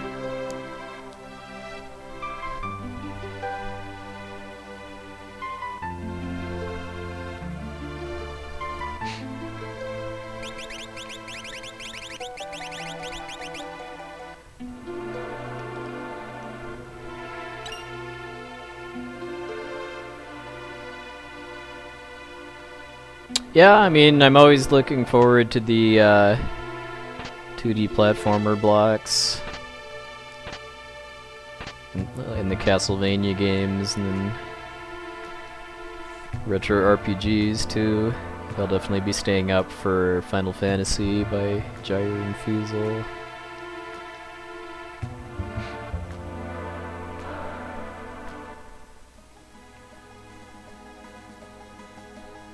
I can't say I'm honestly super hyped for Earthbound, or I mean not Earthbound, Undertale, just because I think the speedrun skips most of what makes the game fun, but I think it's definitely something cool to see at least once.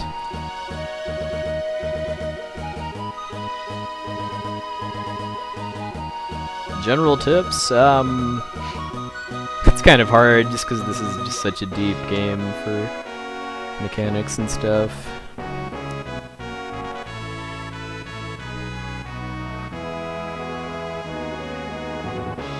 Yeah, I might have had a 131 if I hadn't gotten off the step route in 7 scenario, but low 132 is still a decent time.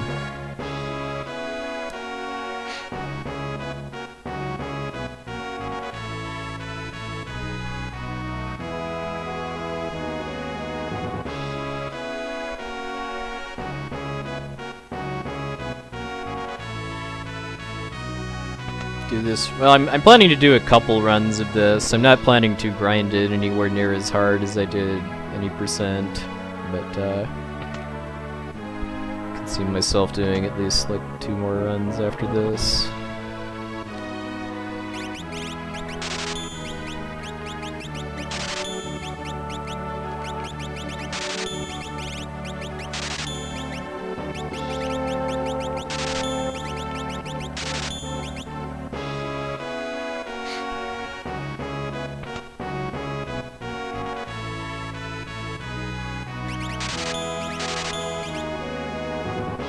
Give yourself a good night, Skyline Games.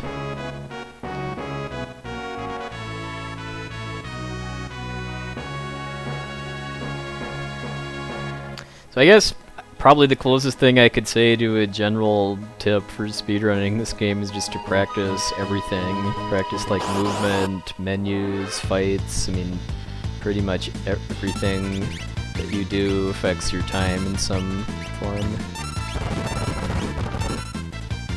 Even stuff that you wouldn't really kind of expect to, just like walking on the overworld. Because here I'm walking on a path that's optimized to hit no encounter tiles.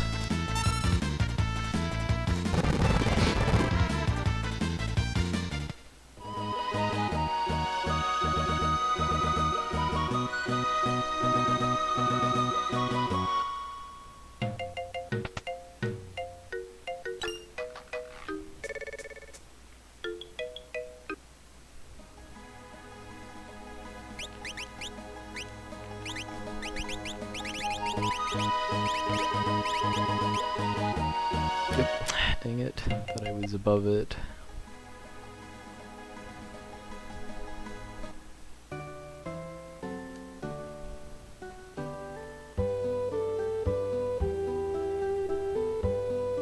Hey, Shinbreaker.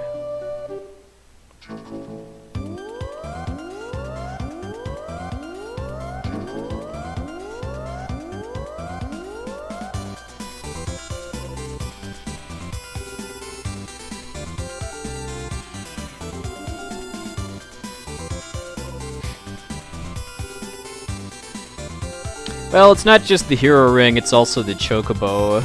Because if I just went directly to Zozo, I would have to walk all the way down and around these mountains. I mean, if there was literally nothing to do up there other than get the hero ring, I would think it would probably not be part of the route. But because the chocobo stable is up there too, that actually makes it faster anyway.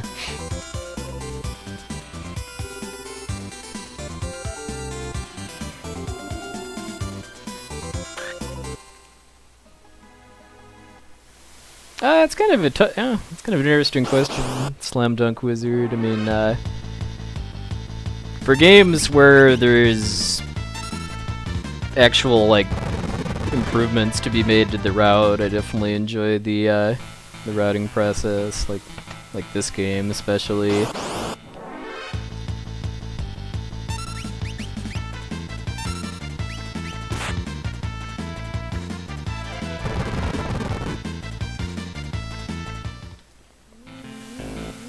I mean, if my time is good enough that it's hard to improve it, I mean, it kind of more comes down to just, do I enjoy doing attempts at the run or not?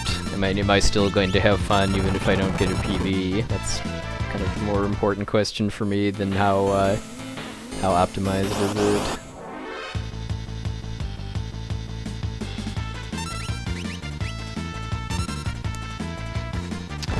Item attack 4 times in a row.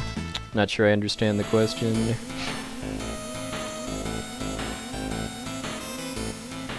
Do you mean, like, is it possible for all 4 characters to use items in the same turn or something? Okay, the offering, which is the accessory that lets you get 4 attacks. Yeah, that is possible to get. I'm not getting it in this run just because my strats for the end game are more based around magic than on attacking with weapons, but I have seen speedrun routes for this that do get and use that.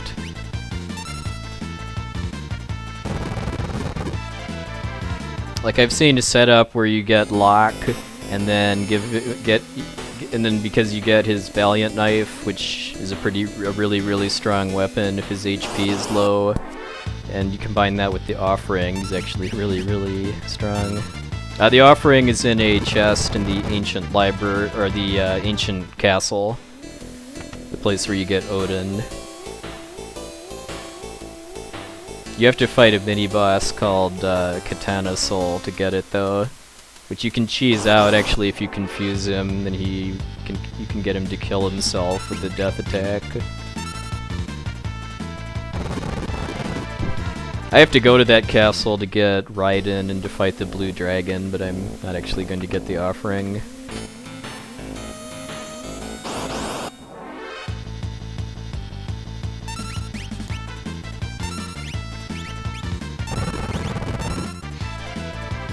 Yeah, Brossencha's best friend.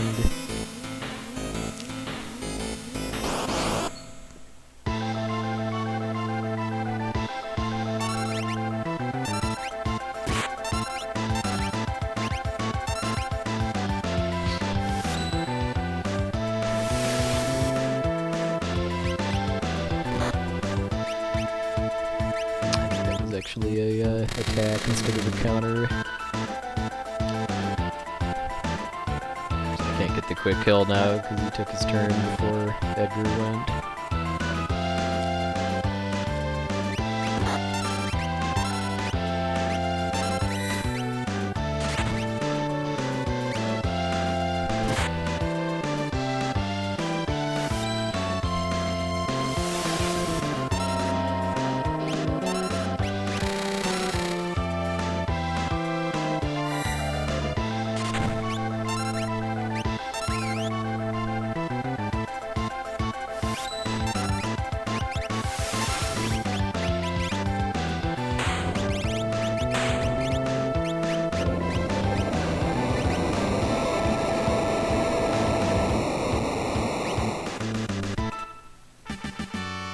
Well, in the Japanese version, Gao is I actually use Gao here instead of Cyan, just because if I glitch shurikens onto Gao's arms, that actually makes him really, really strong.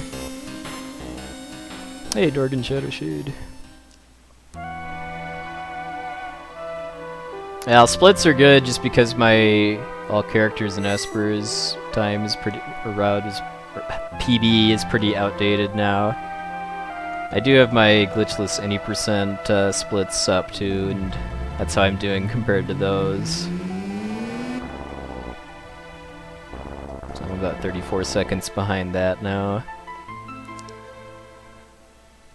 If I'd have gotten quick kill, I definitely would have saved a little time there, just because I know in my PB I got my any percent PB I got Dodaluma quick kill, but I got slam danced twice on the Inzozo and had to burn some extra healing items and stuff. Hey, Serlo, welcome in. So yeah, like it says in the stream title, if I'm below 356 when I kill Narappa, which is at about the 4-hour mark, then that's a good enough pace that I've got a shot at an any percent PB, but if I'm behind that, then I'm gonna stick to 100%. Because other than something that's coming up in a few minutes, there's literally nothing different in the world of balance for my routes.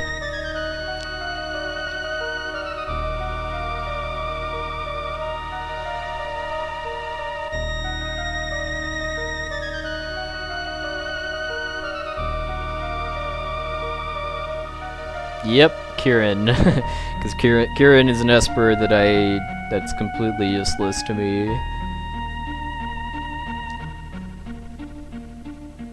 But because 100% is all characters and Espers, I have to pick him up. No, I'm not aware of any way to change Umaro's equipment, even with glitches.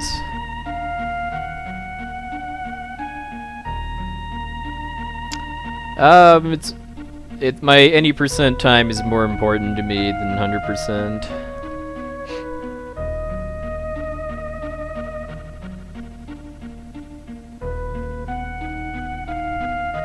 I mean, I want to get an updated 100% run, just to have a run with my newest route on it, and then to have for future marathon submissions. But as far as what category of this game I care about optimizing my time at, it's glitchless any percent.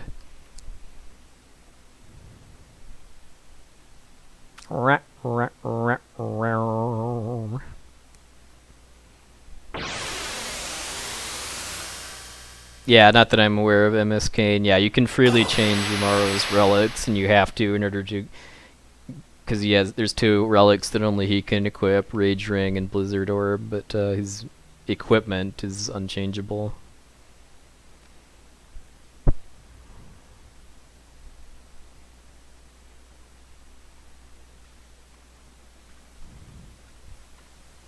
Oh yeah, that's right. I heard that Mystican has been just kind of randomly out of the blue started running this category.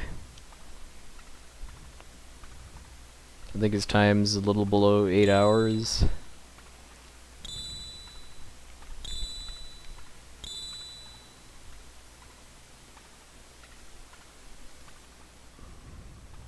Shoutouts to Kieran.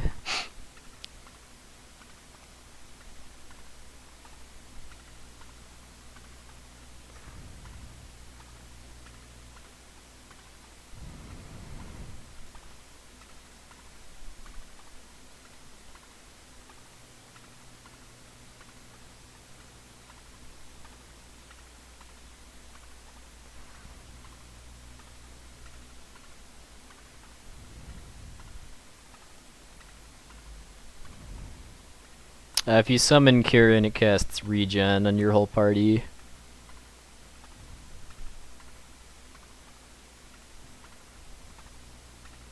I actually did see a Japanese run do just that for the Doom fight, to have regen so that you didn't have to use as many potions.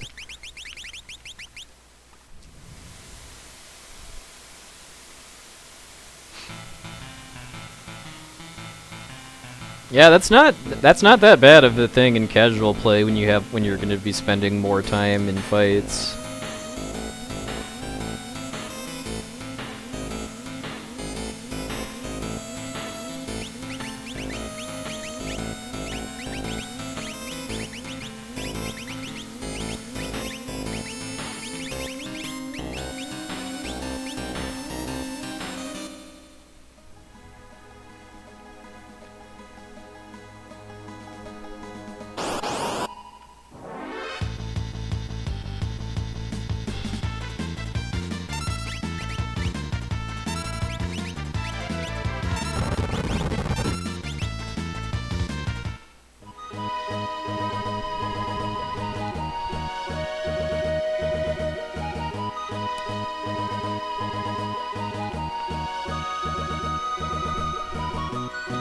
Got the walking pattern.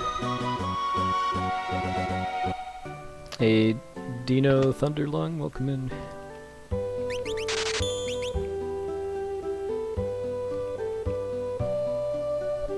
Another reason not to do that in a speedrun is that the regen numbers popping up slows down the fight a little bit. Same with the HP drain. Hey, Lynn.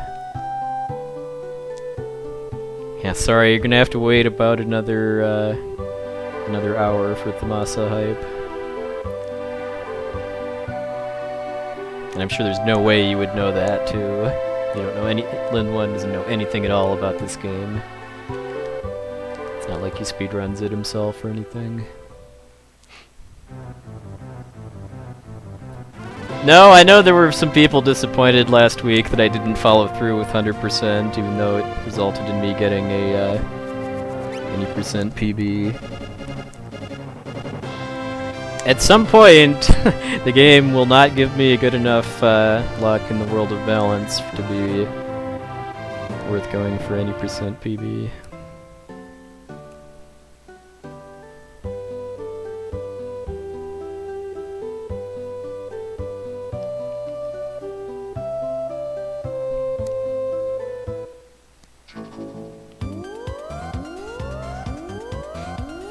A docustrator.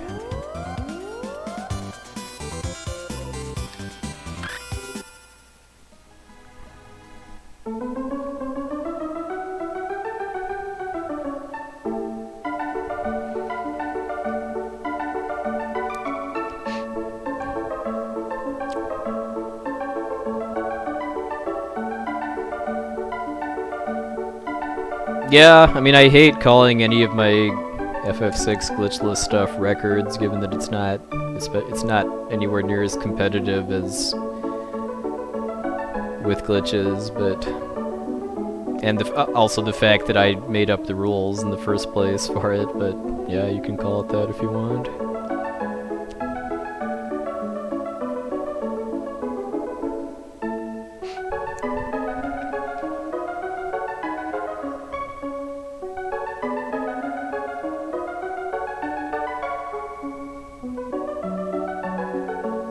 Yeah, Locke, this is it. It's a pretty strong emote. There it is.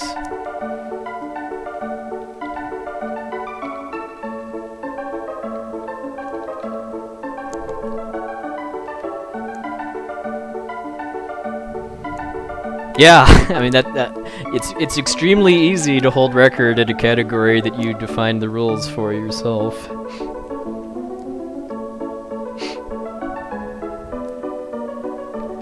Wait, there's another Todovsky emote?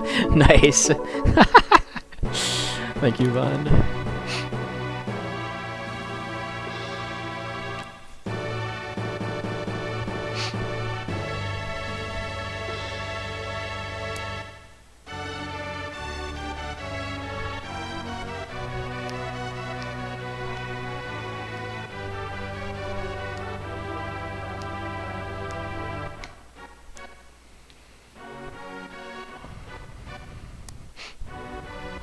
Yeah, for all we know, LCC might not actually have the record for Steam FF6. Maybe there's somebody out there that's beaten it in faster than 8 hours.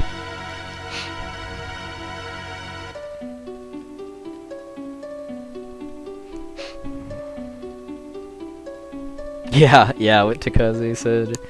Or all rages, all lores, all dances.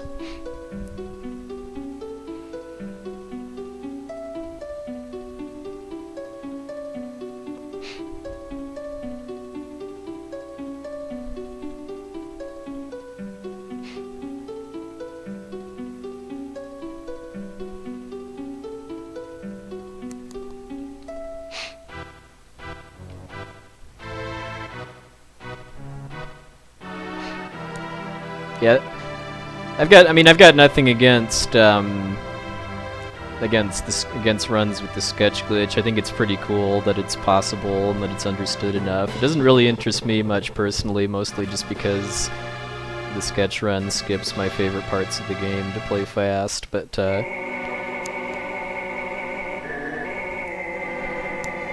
definitely enjoyed watching the watching that category get optimized a lot over the past 2 years. Let's see what gets showed at SGDQ this year.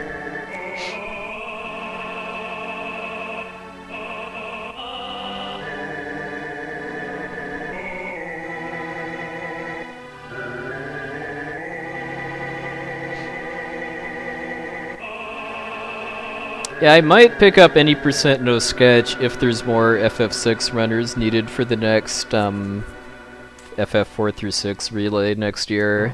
That's the main scenario that I would see leading to me learn a glitched category on English. Is for like a marathon or relay or something.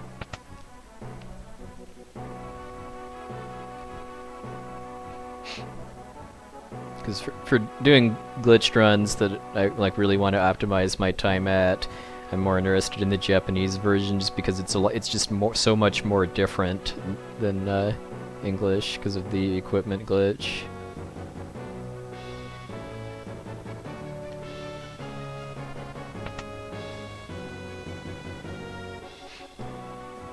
Well, do it. Nothing in between you and getting the credits warp record back, but your own sanity. Are you going to go for the 35-minute route or stick with the 50-ish minute one?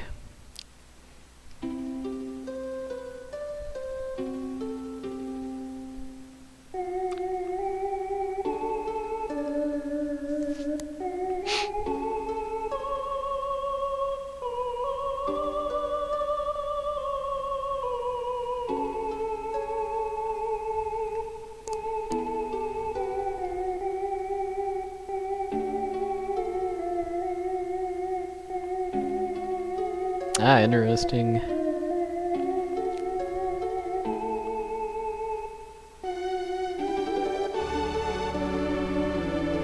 Yeah, you do have to include all the resets, I guess, to set the seed.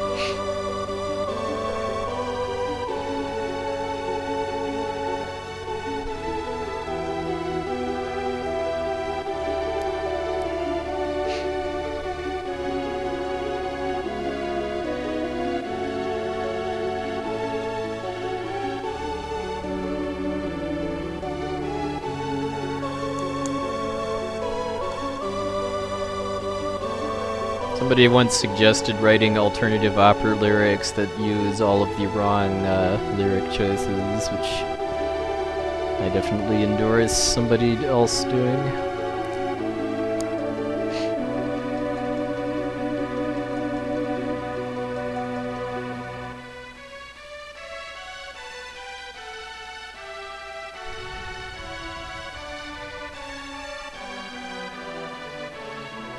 Yeah. Yeah, Mr. MV and Essentia's opera in SGDQ 2014 was quite the experience.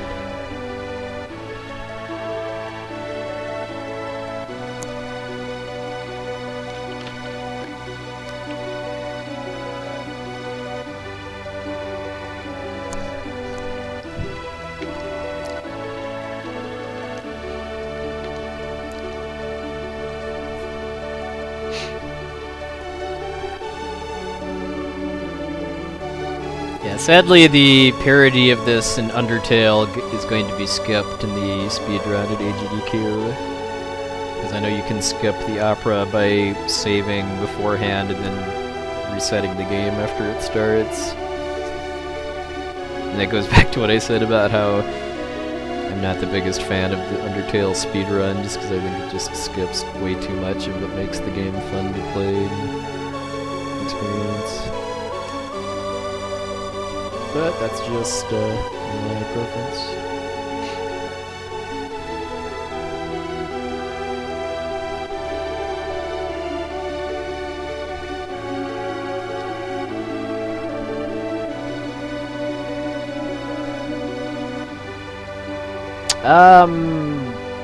I think I saw in the GDQ website that hugging Azrael and fighting Sans are incentives, and that's it. I guess along with the character name. Yeah, I'm getting Raiden. It's a little nebulous because you can't. I mean, you can't get both Odin and Raiden, but I mean, Raiden is the final form of Odin, so and it's not. I mean, it's not exactly a big detour because you need to go down to the basement anyway to fight the Blue Dragon. So getting Raiden too is right there.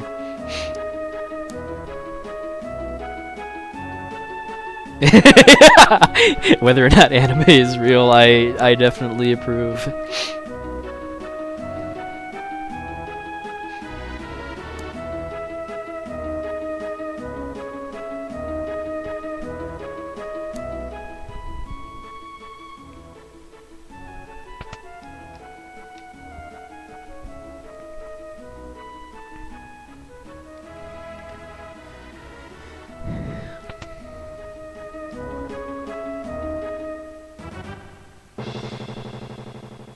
Yeah, the best fast food bid war.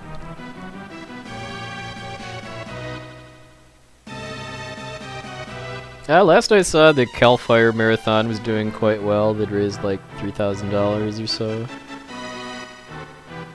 The only Final Fantasy game that's going to be in AGDQ is FF1 for NES by Fiesel and Gyre.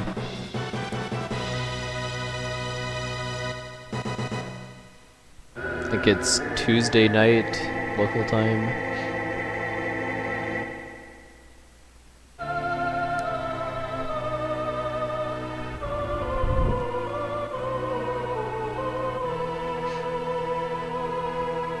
Yeah, it's the first time FF1 of any flavor has been in the GDQ. It's been in RPG Limit Break twice now. Gyre did the NES version in 2015 and the GBA version this year.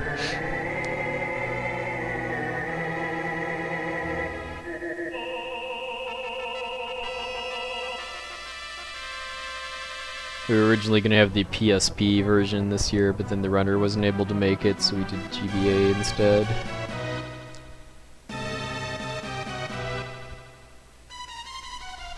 FF2 I did not see making GDQ. Apologies to any FF2 fans.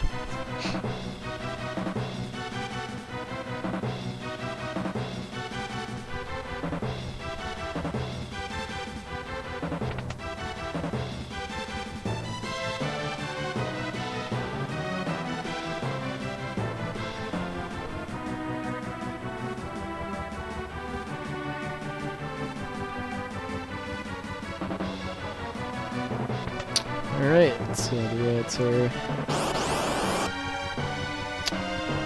Well, I got a pincer in my 90% PB last week too.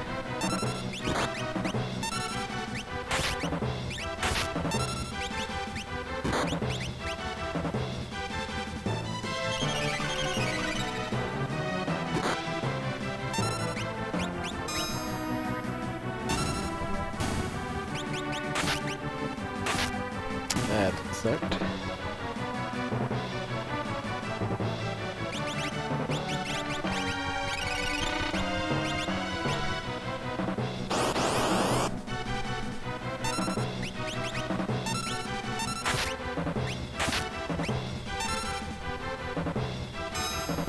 Hey, Cantaloupe, leave me here.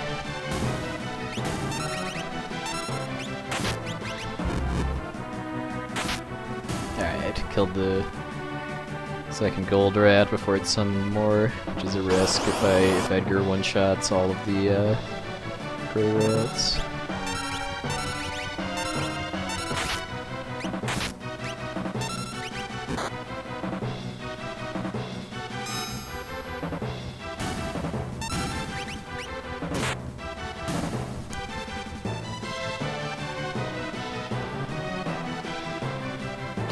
Ah, almost dodged it. It's only a 3-pack and it was pre-emptive.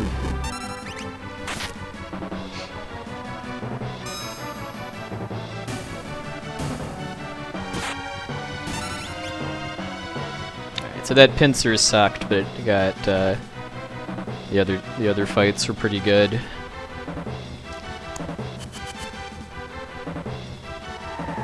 Oh yeah. Yeah, there's some pretty juicy stuff in the Awful Games block this year. Like Batman Forever, Big Nose the Caveman, Rocky and Bullwinkle and Friends, Nightmare on Elm Street. Not one, not two, not three, but 4 players. One of whom is Cantaloupe Me here, who's also going to be racing Castlevania 1 with Comrade, I think, is the other runner.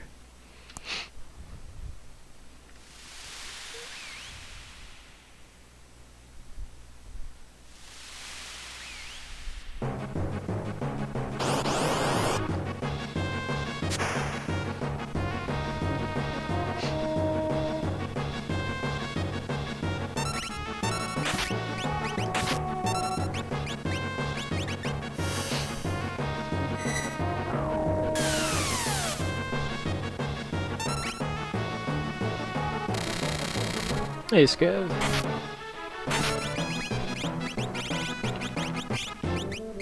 Scavenger 216 is one of the other Nightmare on Elm Street runners, and he's running Blaster Master and Castlevania Rondo of Blood, I believe.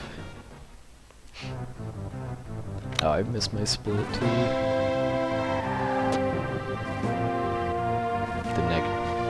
Didn't see what how I did there, but it felt like it was a marginally better Opera House than my 80% time, which nobody else can see, so I guess we'll see at the cranes how I'm doing.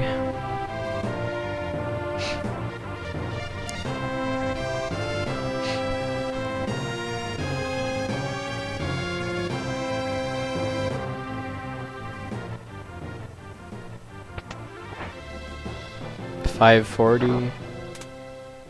Well, yeah, I mean the splits that I have up in my stream are for my 100% PB, which is pretty outdated. So I'm going to be gaining time pretty much everywhere just because of better routing and being better at the game.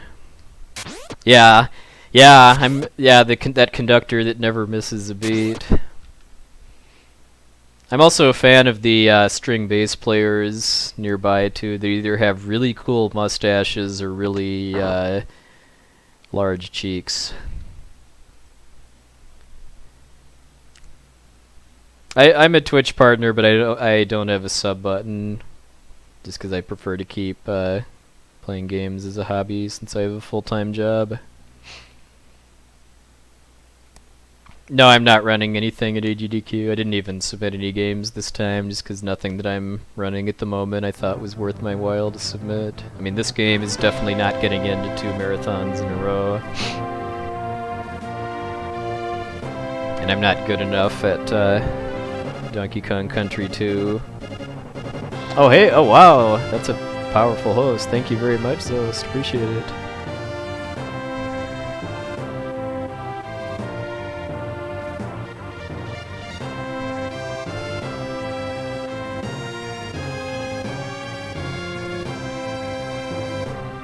Welcome in, everybody from Zost Stream.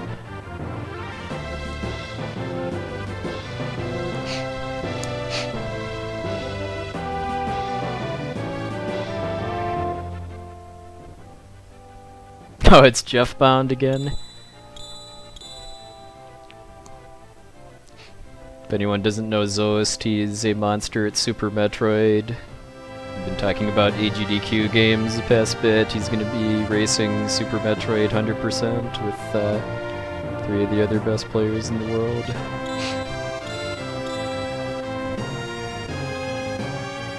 Yeah, my plan was basically just to keep offering Illusion of Gaia for every event until it finally got in, and then it got into SGDQ this year, and I definitely see that being its last appearance at a GDQ for a very long time. So I guess we'll see if I have anything I feel like submitting for SGDQ next year.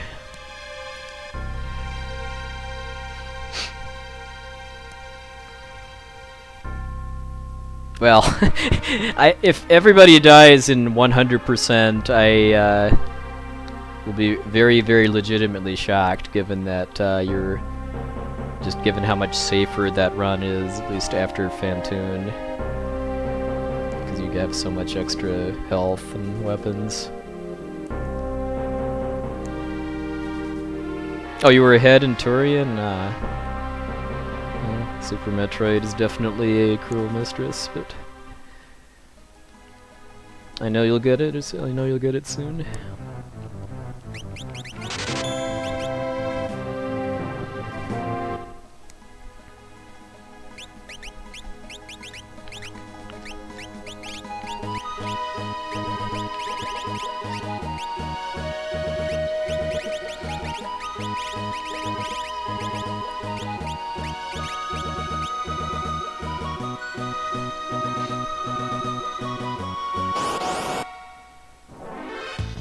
Yeah, I've never played Legend of Dragoon. I know that the speedrun has some kind of interesting tech with mashing really hard to power up attacks or items of some kind. I do also know that the Legend of Dragoon run is like 13, 14 hours long or something like that, so that's just by nature going to make it a pretty rough sell for any kind of marathon. Oh geez, another spam bot. Thanks, Muds.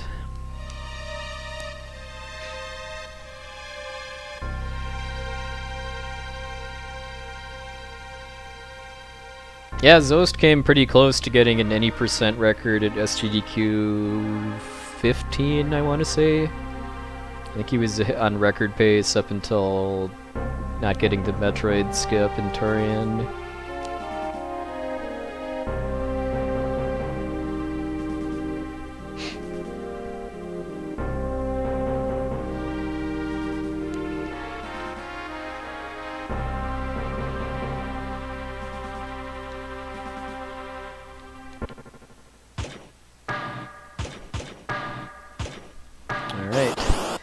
Magitech Factory time. So the Magitech Factory is has 4 boss fights in it, all of which can go either good or bad depending on luck and execution.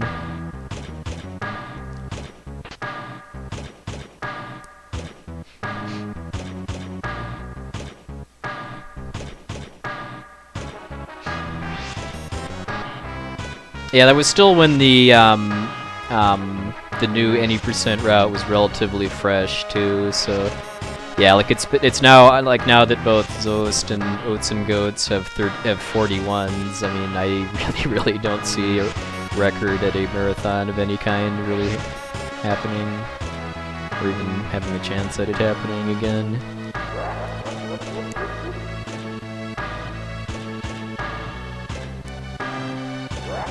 Now, saving the animals has won quite a few times, actually. I think the last 2 GDQs, Kill the Animals, has won, and then like a lot of the ones before that, Save the Animals won.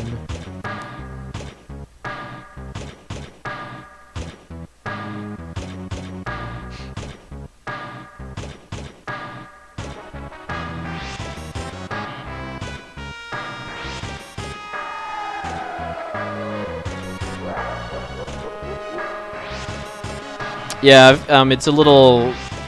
I mean, it just kind of depends on what you want to buy in Thamasa,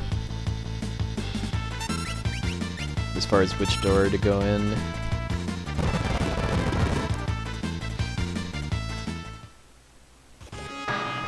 Just because you can get to the weapon side faster by going in the left door.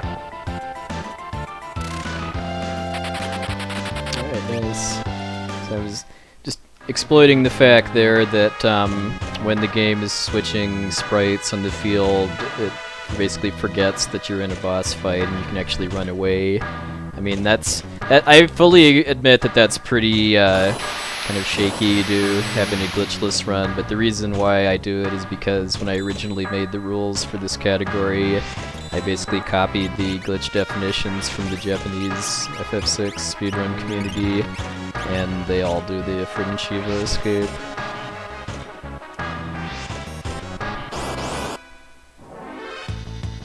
Alright, so that was pretty clean. Next up is number 24.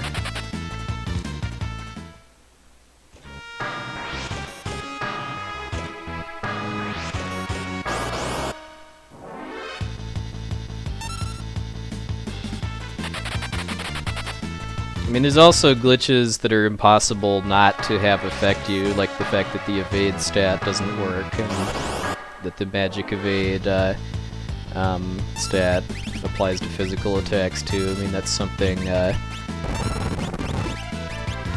something that you can't. I mean, because you want to be able to block magic, so the fact that you block physical attacks too is just kind of a coincidence. Yeah, I heard that that they officially banned the sketch glitch.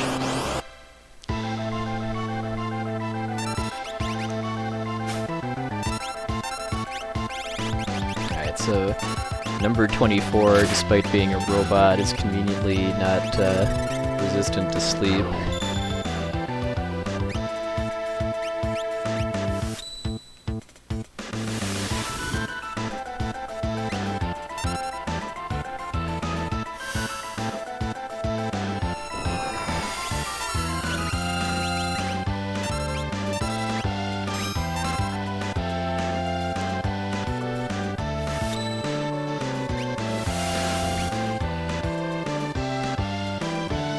should have had Sabin go first. I'm setting up my turn order so that I can do some equipment changing when the boss is dying.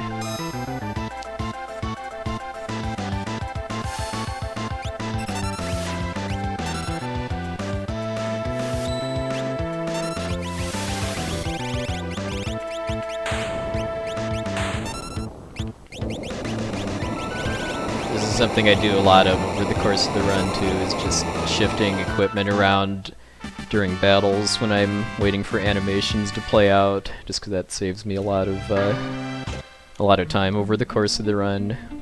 Both because I can change my weapon and shield, and I can also move items that I want to have fast access to near the top of my list.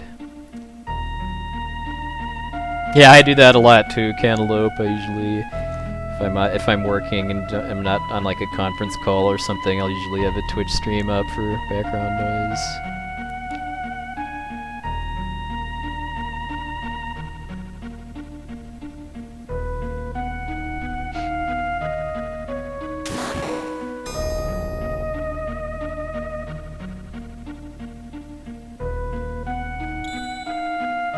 Number 24 is the tamest boss in the Magitech factory, because pretty much all that can go wrong there that actually affects my time is if he confuses somebody before I put him to sleep. Which isn't super likely to happen. I can also fail to steal the rune edge from him, which is annoying, but doesn't actually affect my time. It just means I have to detour to get an extra item to sell for money much later on. I work in information technology.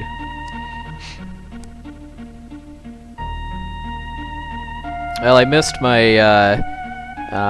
Ultros 2 split, so I don't actually know if I gain time on my any percent splits or not. We'll see after Cranes.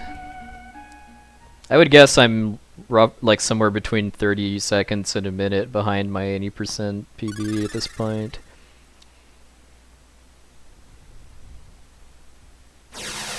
Yeah, my question too, Twitch Master.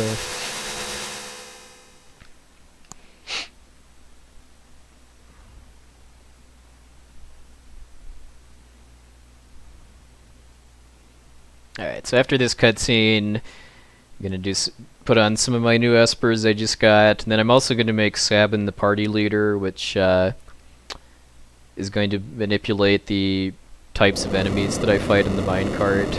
It's going to manipulate getting the most money that I can get out of the fights, basically.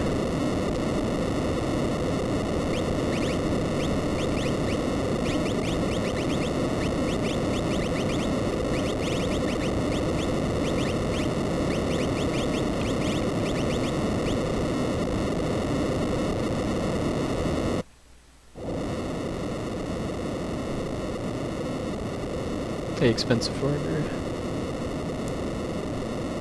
Oh wait, there's bots that have Twitch Turbo. Well, good for them, I guess. Yeah, I just got a really nice, generous host from Zost. Much appreciated. Yeah. Yeah. Unfortunately, that's the fastest place to do that menu, because until I do that menu, I don't have sprint shoes equipped. I mean, I can't actually open the menu until Sid gets to the elevator, but as soon as he gets there, then that's the optimal place to open the menu. Hey, Lionheart.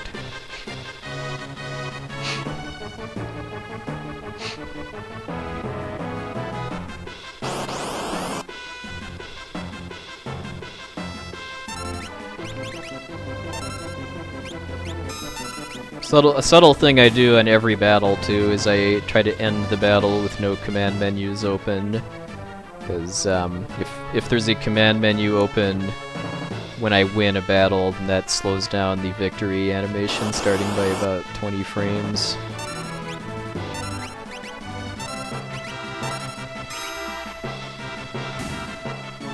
Jeez, bots. Thank you, mods, for being diligent.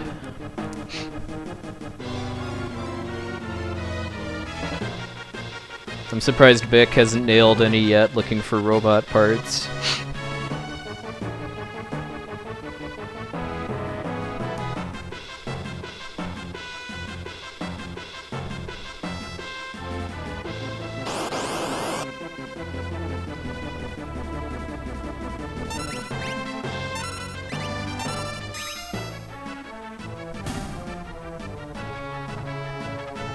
Yeah. These graphics are something else.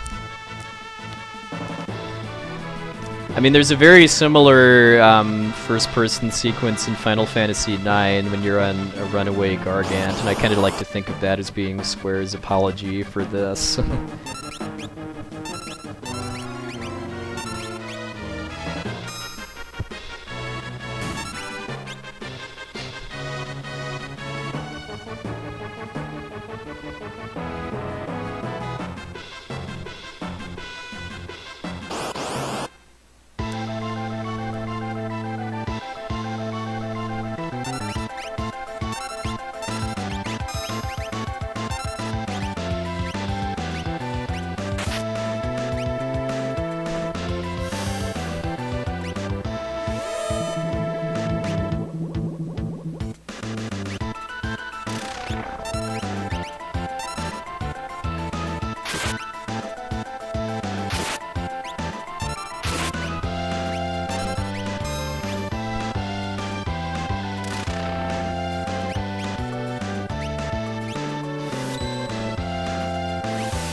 Yep, alright, that was a pretty good fight.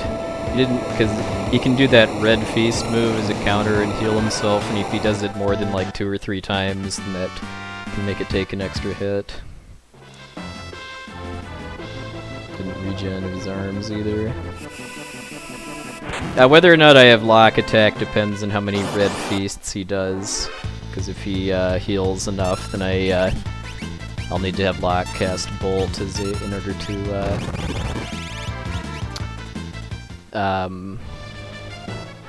make up for the healing. Okay, so we're coming up on the cranes now, which is what I consider the most difficult boss fight in the whole game for this category. Just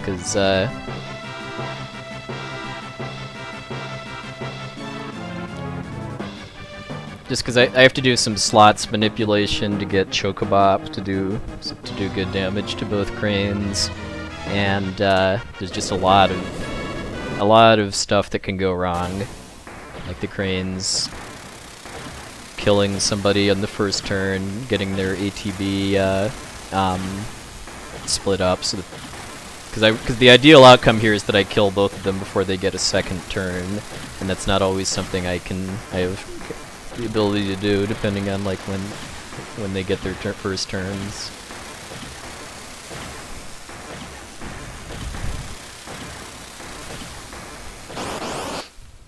Alright, so I need to pay attention to which one goes first.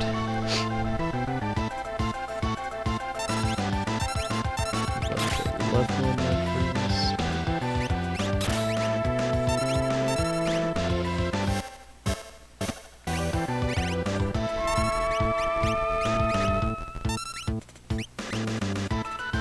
I'm using Phantom here because they can both counter like that.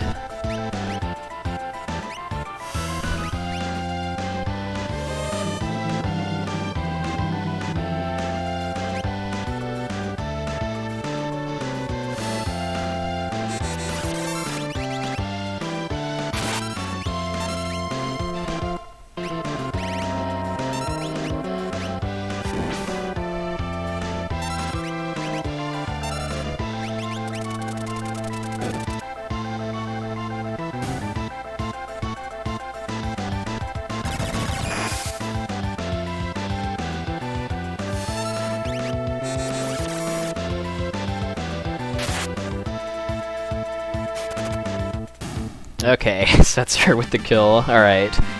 So yeah, I lost a little bit of time there because, I mean, well, their first turns were split up far enough that I wasn't really able to stop one of them from getting a second turn, although it chose to heal the other one instead of attack me, which is good. And then because it healed the other one, it was able to get a Bolt 2 spell off, but fortunately it worked out. And that was the first time in a really long time that Setzer got the kill with his cards, too. Hey, Vinny. Well, let me switch. That was a really good Magitech factory, so I actually just gained time on my any percent splits.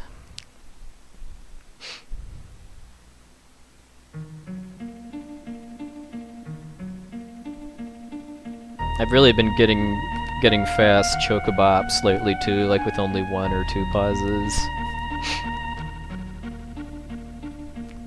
Heck yeah! If the game's gonna give me a shot at a 513, I'm definitely taking it. Hey, DW Water. I found 20 to 30 seconds worth of route improvements too.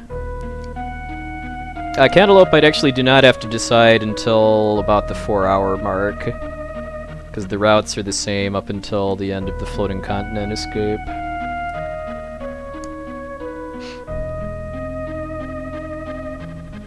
Yeah, if I do ever someday get a 510, then Kishira is probably then going to demand a 505 or a sub 5.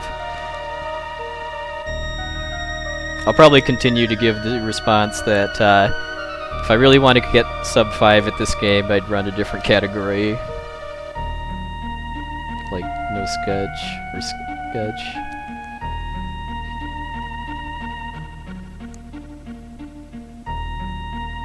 Oh, wow, nice. Sounds like the marathon's been quite successful.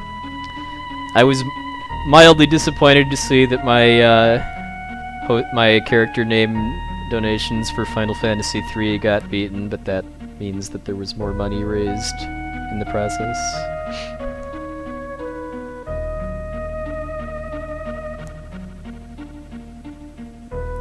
Insta baby drama.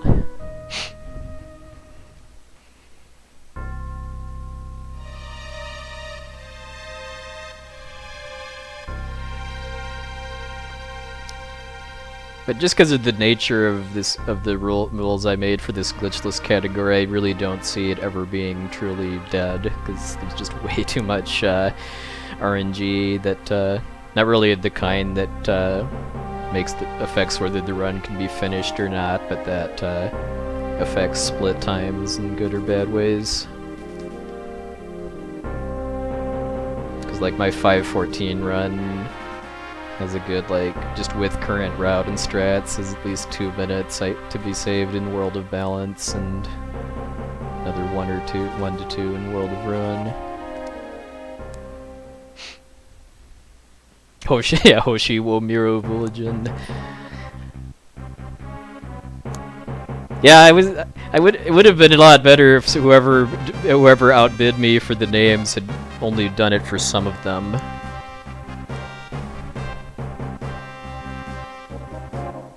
Like Hoshi wo Demon Chocobo or something, or Hoshi wo Demon Vulgin. Yeah, I know. In before miss any percent record by 1 second because of getting Karen.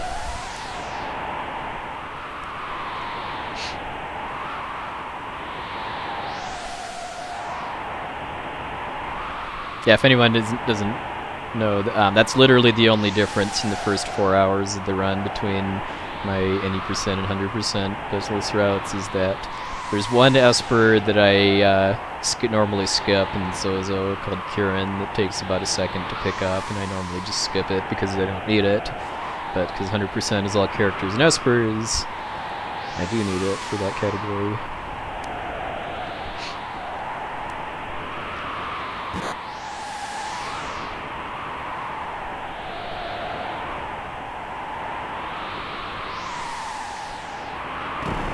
I think Hoshi wo Demon Vulgin would mean Demon Vulgin of the stars, or from the stars, or something.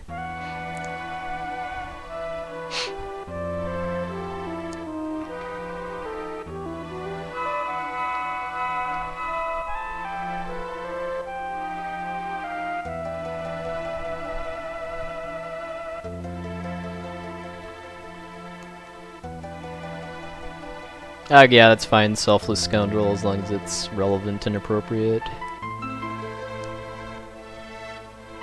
Hey, Andrew Rubenster.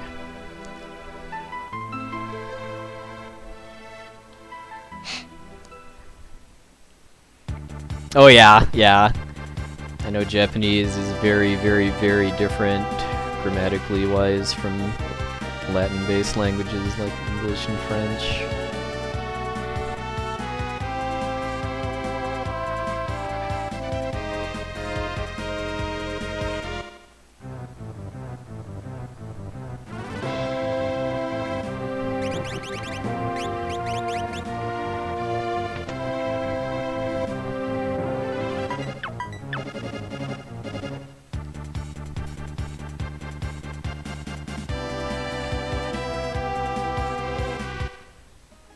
Alright, so now this is a little detour I'm taking here in order to get the Zone Seek Esper, which I would be getting in any percent as well as part of the leveling route, because it gives +2 magic per level.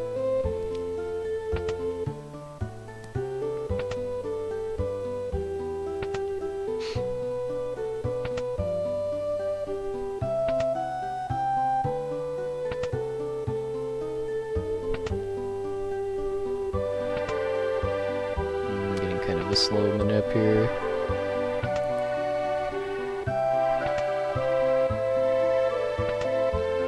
So what I'm doing here is I'm actually watching, because the RNG that affects the auction house is the same RNG that's also used for NPC movement. So by walking in and out of the auction house and watching the movement pattern of the NPC out front, I can look for a certain pattern that tells me what the next auction will be, just because that RNG doesn't change inside the auction house, because there's no randomly moving NPCs here. I also say no to the first question because there's less text.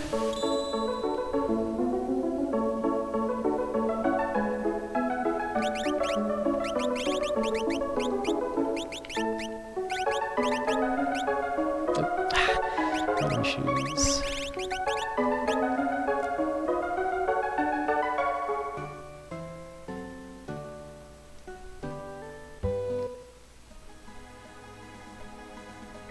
Reason I'm only bringing 2 characters is because I don't need more, and having more of them would slow down leveling up Terra in the next dungeon, because it would mean more characters that need to run away.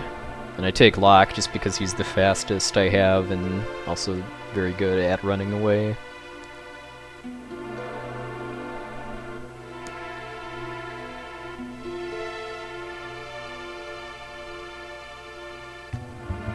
That was actually pretty slow, Butterface. As far as where in the RNG cycle I broke in.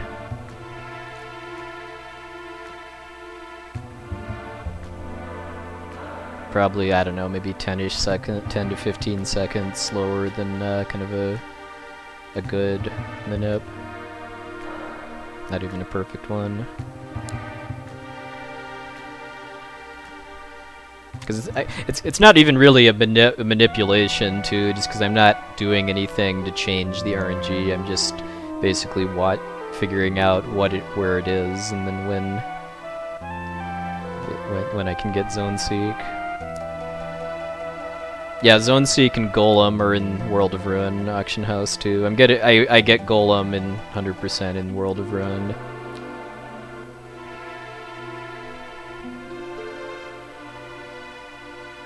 Mostly just because I can't afford it now, because it's 20,000. Oh yeah, it was probably pretty similar to last week's run. I know I lost time on this split to my previous PB, both because of the auction and also because of getting double confused by a set of liches in the sealed gate cave.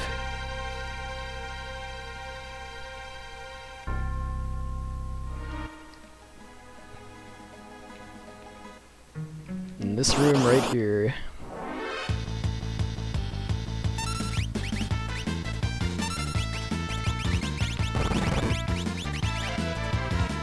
Fortunately, they didn't do it this time, but yeah, that was pretty annoying. I mean, I wasn't really in any serious danger of dying, but I definitely lost time.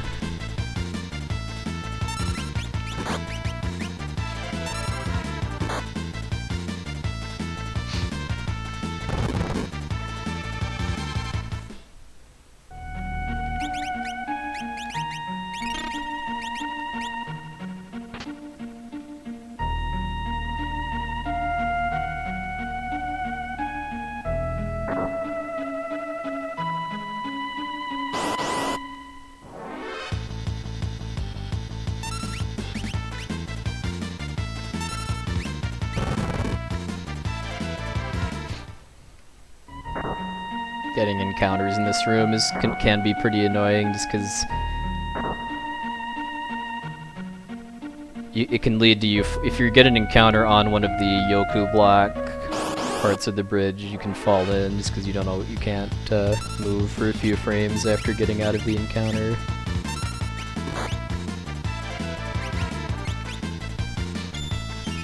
Hey Nacho, thank you sir. Nice job with the trip world and what I saw of the FF3 last night.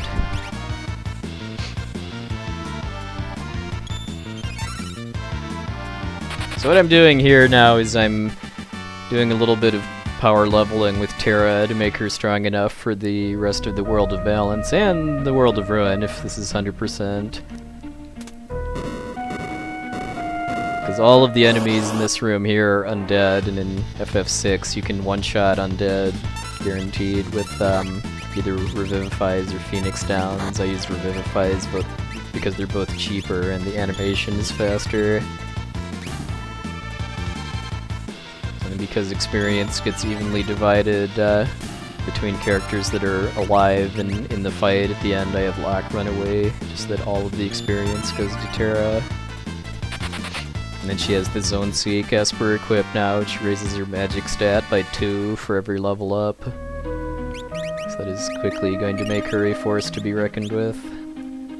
I'm getting kind of bad luck in this here because this is the second time I've had to open the menu to heal.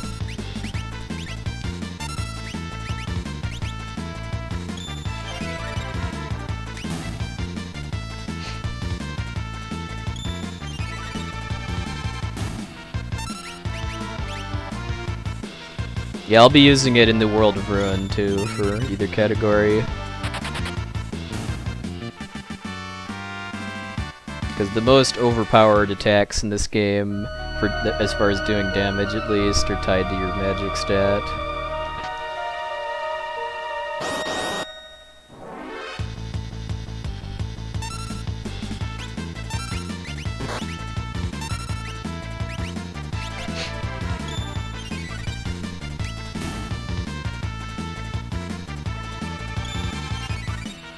Oh, you can get multiple levels per fight in this game, and I will be during a grinding segment in the World of Ruin. The game just only shows one level up message, even if you gain multiple levels, which is quite nice, because it would be nice if that was a thing in like Final Fantasy IV, where in the full game speedrun route, you have one character gain like 30 levels or something in one fight, and you have to sit through every level up message.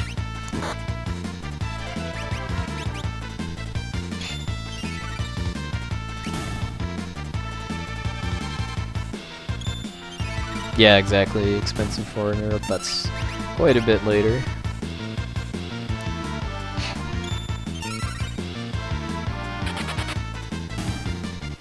The way I'm able to control this and have only Locke runaways just by abusing the fact that your characters can only run away if their ATB bar is full, so that's why I'm having Terra go last in every fight so that her bar is empty. And you also can't run away if there's an animation in progress. So like during the Revivify animation, Terra's or nobody's going to run away.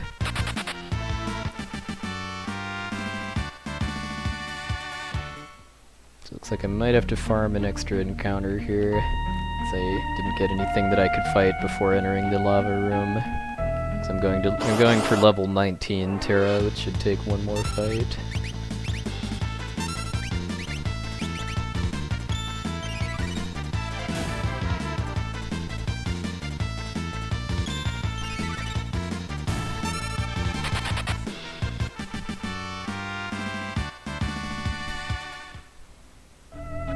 So it's unfortunate I had to burn some steps there and force an extra encounter, but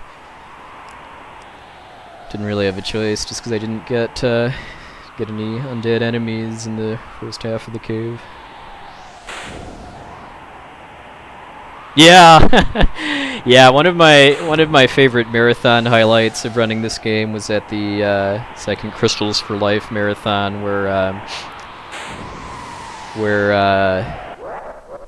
Sabin was named after Meta Sigma, and then Umaro was named after the Yeti, and then because of the Yeti supporting the marathon, I tweaked the route so that I would actually use Umaro for Kefka's Tower, and then for the Gold Dragon fight, Umaro actually threw Sabin, aka Meta Sigma, into the dragon as part of his hurl attack, which made us all crack up.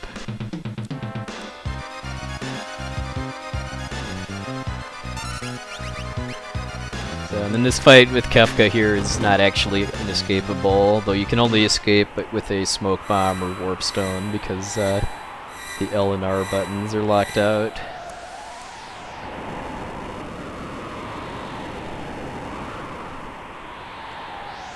Wow.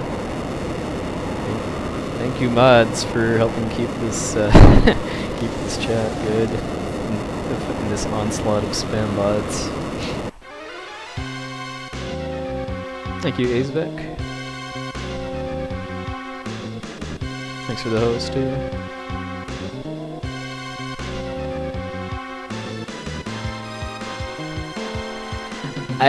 Yeah, I mean, I would think that there's enough common sense out there to know that, clicking on a link in an internet chat that's promising to get you like a girlfriend or tons of money or something like that is probably not going to result in anything good. But clearly it works enough to justify people continuing to do it.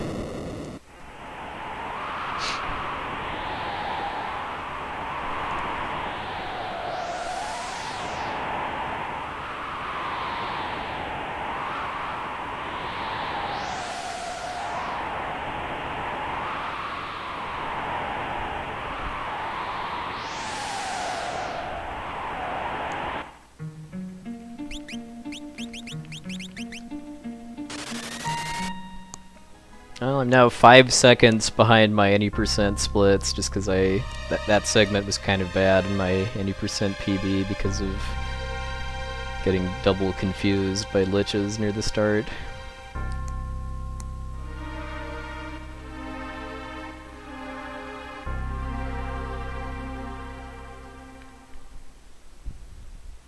Yeah, so a bit over an hour left before I need to decide which category I'm running.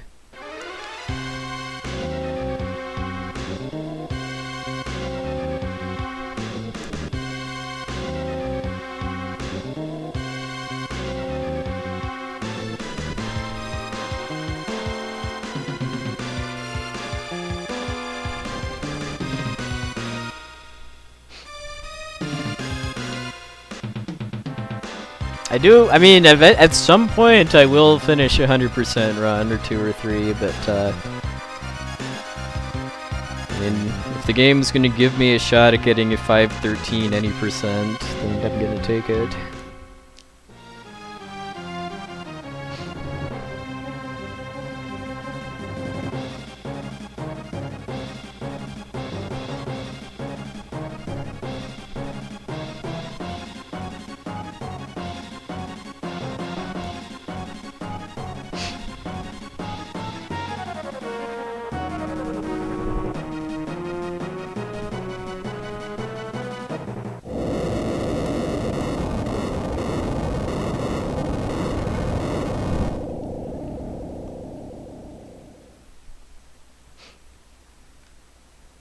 I'd be ahead of those splits too if I hadn't gotten off step route in Sabin's scenario.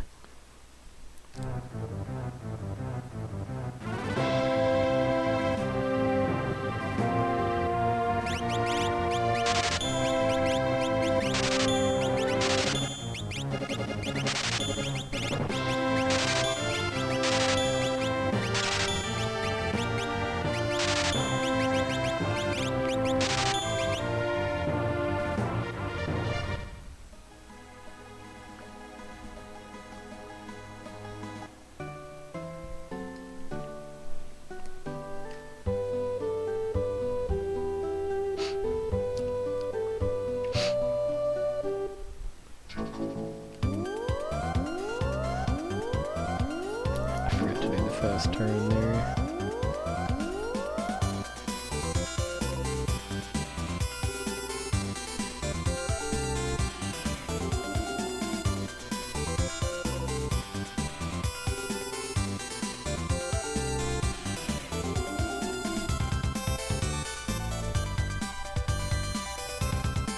I think if I don't actually finish 100% run tonight, I think the next time I do this, I'm just gonna run against any percent splits until the decision point too, just because. I mean, running against these super outdated 100% splits is just kind of pointless, really. Aside from the run showing the improvement as a whole.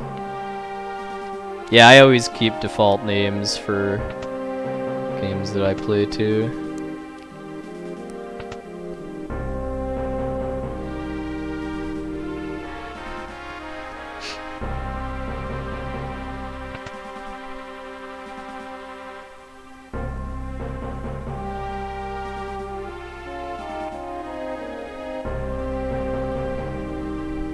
Oh, it's having it being 8 minutes ahead with 3 gold splits and probably a gold ultras 2-1 too is certainly nice, but I'm paying much more attention to the any percent ones, and yeah, it's kind of silly to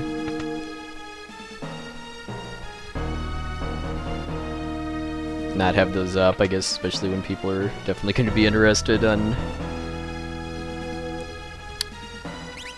what that means for which category the run is going to end up being.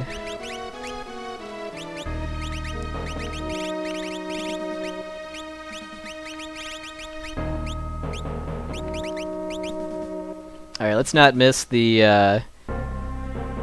one of the members of the NPC mosh pit this time.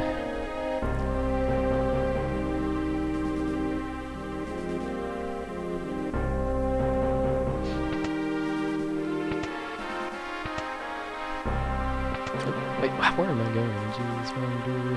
Well, it ripped some frames there from extra screen transitions.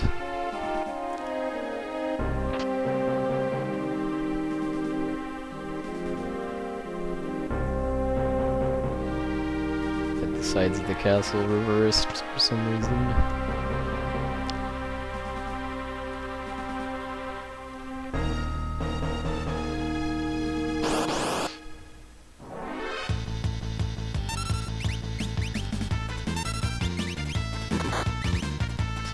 For this section of the run, the game's not going to continue until the 4-minute in-game timer runs down. So I mean, that's why I'm still only using 2 characters here. I could win all of these fights I'm doing faster if I brought more characters, but because it doesn't matter, I would just be losing time doing a party change on the airship.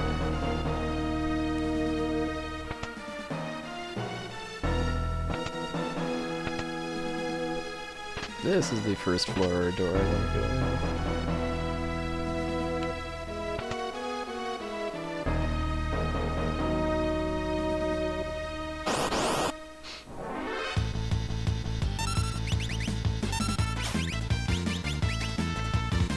And I'm just stealing from these guys to get some tents and or mithril vests to sell for extra cash.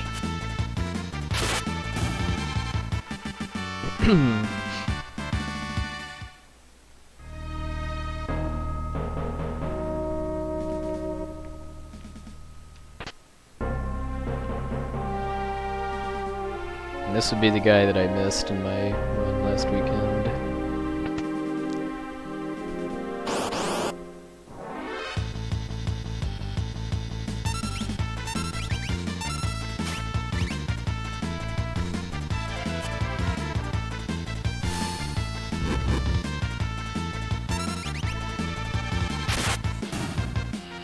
Oh, I'm sure Ted Woolsey, the translator for this game, was definitely had Star Wars in mind for some of the dialogue here.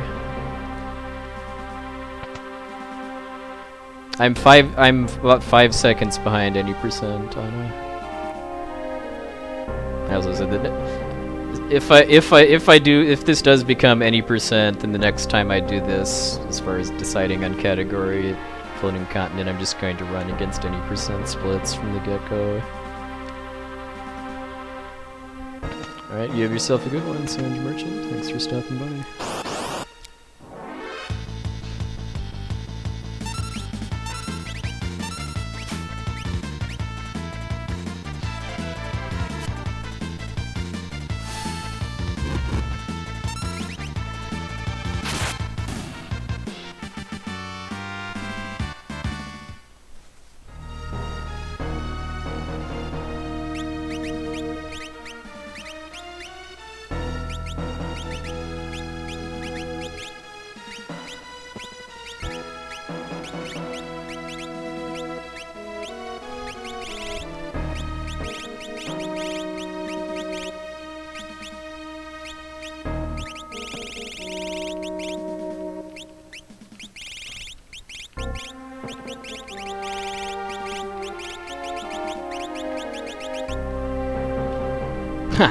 Barely.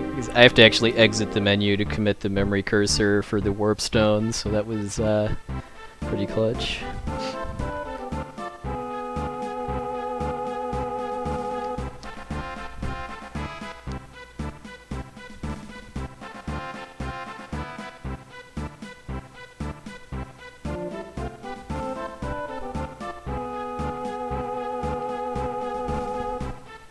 Answers I give to these questions, along with talking to the soldiers outside, affects the rewards I get from this sequence.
Yeah, can you really blame that guy for attacking people that busted in on him when he's in the bathroom to talk about War and Peace?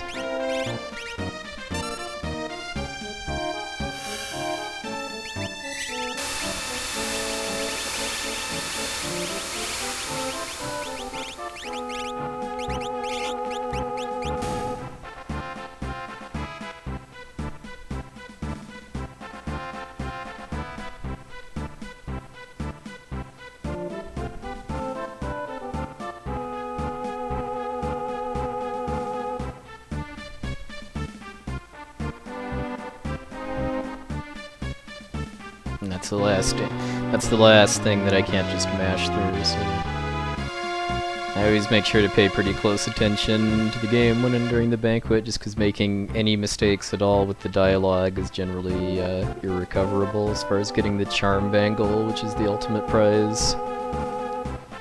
Charm bangle reduces the random encounter rate by about 40%, so it's essential for a speedrun to be fast.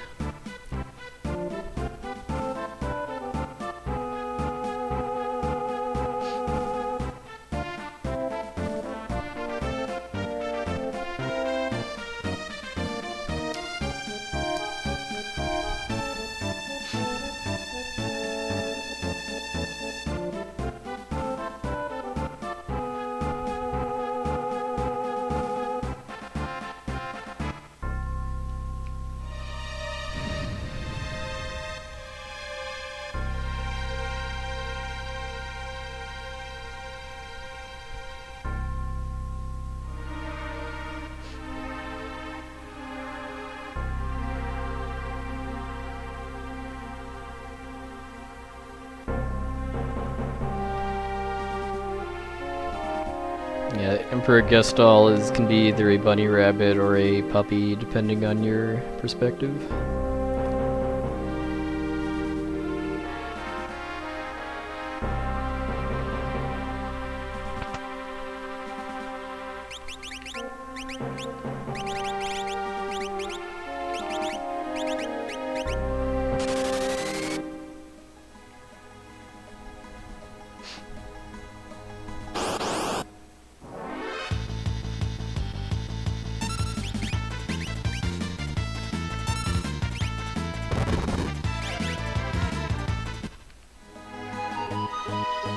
So now I'm gonna make a little detour here to raid the Imperial base to steal the treasure here. This is something I could do much later on, but I worked it out that it's faster to do it now as long as I don't get really bad luck with getting out of these, like about 4-ish encounters I usually get during this walk.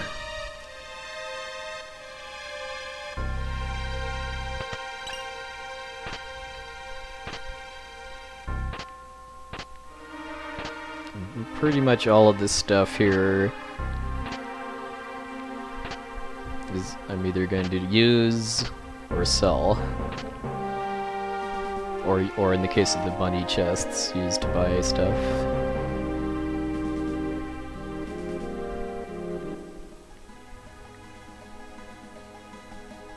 Hey Mineral, welcome in.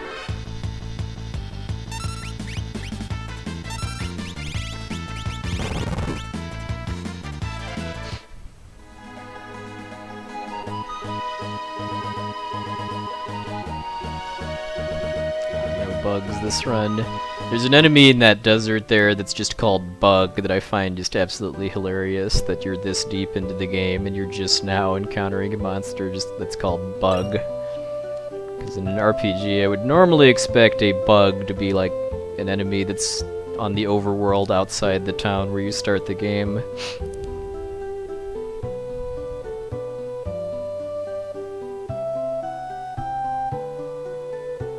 Shoutouts to Debuggists and Chrono Trigger.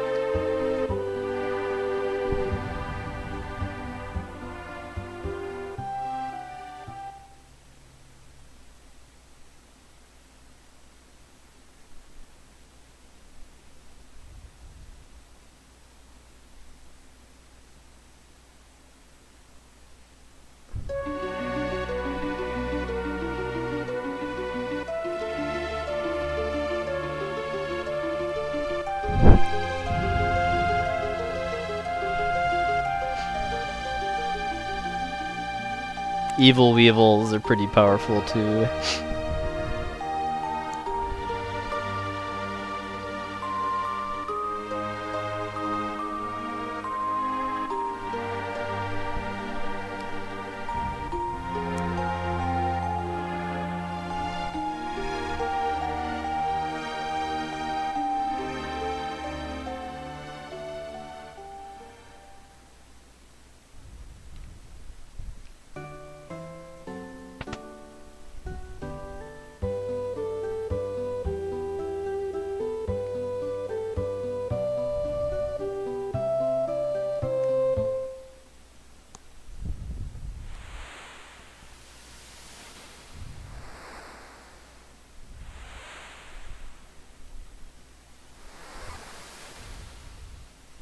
So we're unfortunately coming into the kind of slow-paced part of the game.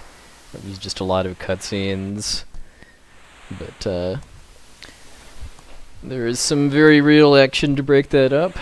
As soon as I get off this ship here, I'm going to be selling a ton of stuff to buy a bunch of elemental rods, which are very overpowered because of ignoring enemy magic defense and doing the highest possible damage variance, and then Get to have a journey through the burning house, which is a pretty nasty source of RNG.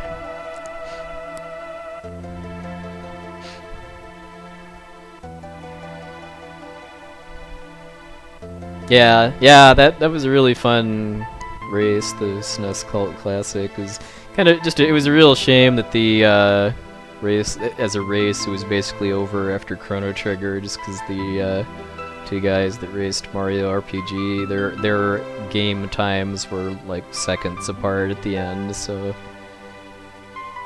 if Chrono Trigger hadn't been such a blowout, then the end of the relay would have been pretty hype. Hey, Retro Gamer Nick. Alright, you have yourself a good night, DJ Dragonflame. What is love? Don't hurt me no more.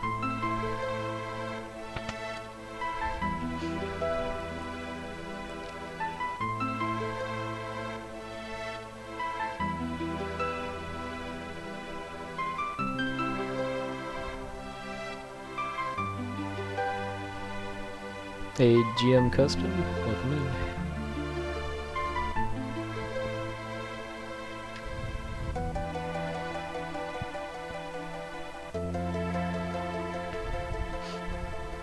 Oh, I was during a race that Locke got his record.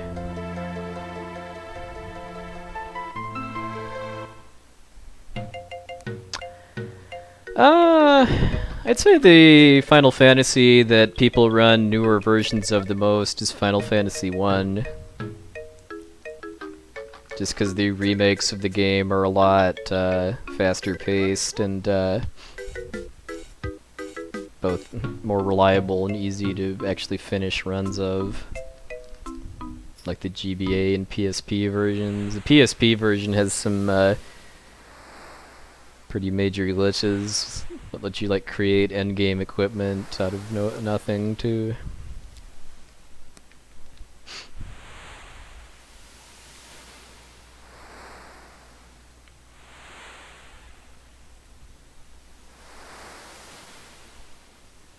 Yeah, because like the FF1 PSP run is like an hour and a half versus like 3.5 to 4 hours for the NES version on average. Along with it just being a much more difficult run because of having to do step count manipulation for the whole game to avoid getting encounters that can just kill you easily. And getting good encounters for grinding too.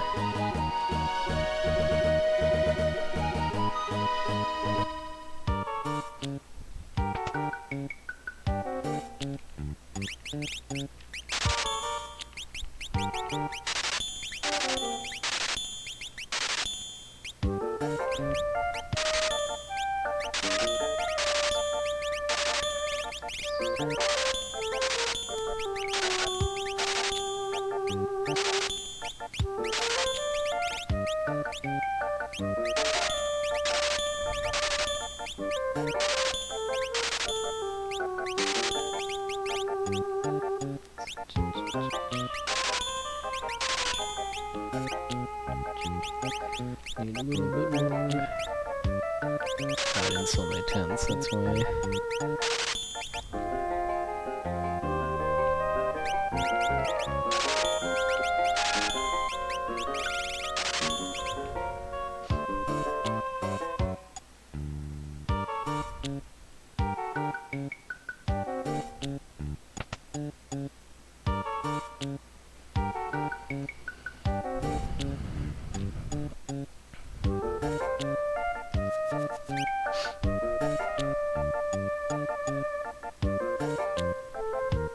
Yeah, if I, well, both categories, actually skipping getting Sabin at my first opportunity means that when I do get him, he's 8 levels higher. Having Sabin doesn't speed up the, stuff I have to do in between then and the grinding segment enough to make it worth it, too. Well, record keeper speedruns, well, one of my chat mods can help you with that.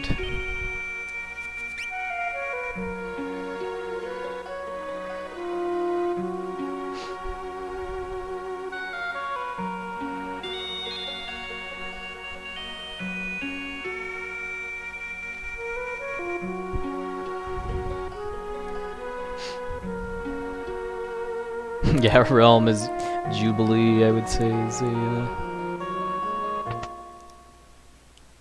strong resemblance.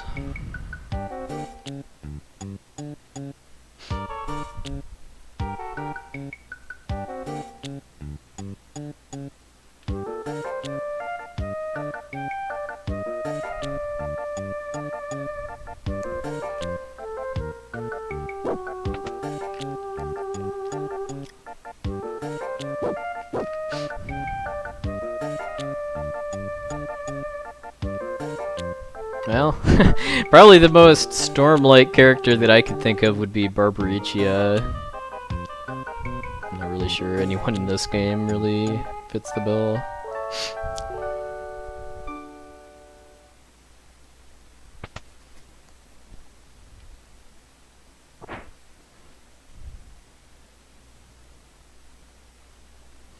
Oh, it's okay, Nacho, I'm always behind too. It makes being in streams that are doing like music guessing games and stuff kind of pointless, just because my stream is always like a few seconds behind most other people with better internet. Or I guess that just live closer to Twitch servers.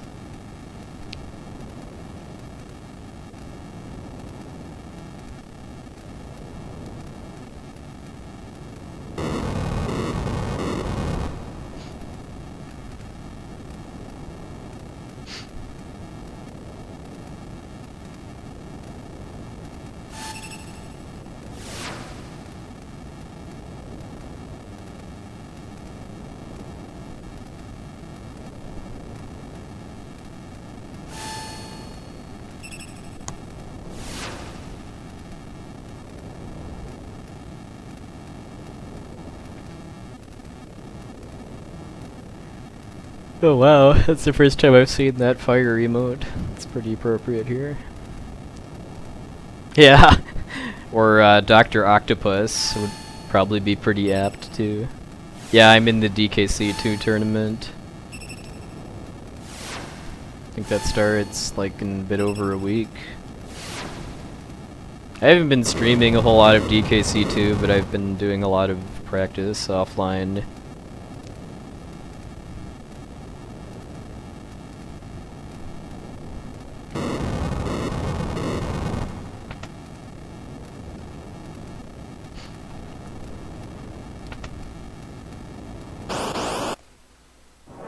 So these first two rooms, avoiding the encounters is very hard because of how little space I have to work with. It's pretty much just pure luck. Yeah, like that flame there just had all the moves apparently. At least I'm getting some good preamps.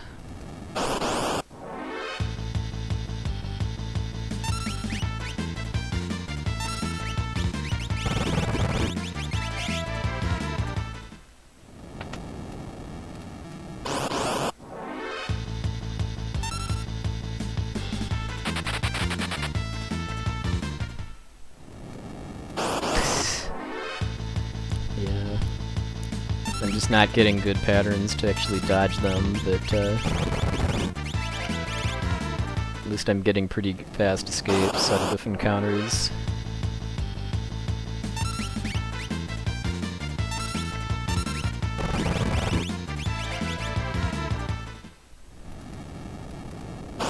Yeah, I got every single one in the first two rooms, none of them gave me openings.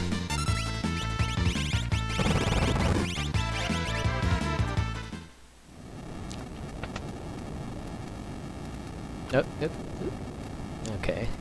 In these last two rooms I have enough space to work with that actually just avoiding them is something that's worth a little bit of time expenditure to do.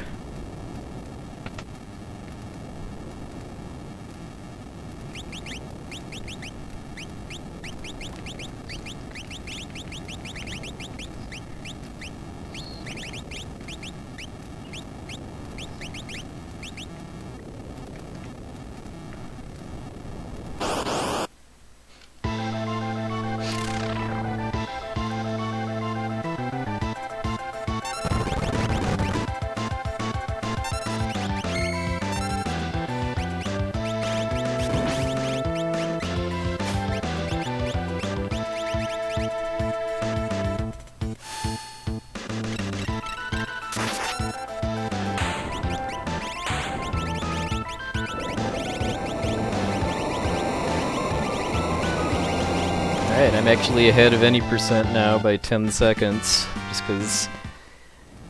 I mean, that was pretty much the same caliber burning house as my 514 run, as far as just getting a ton of encounters, because they just didn't give me good openings in the first 2 rooms, but the preemptive luck was so much better.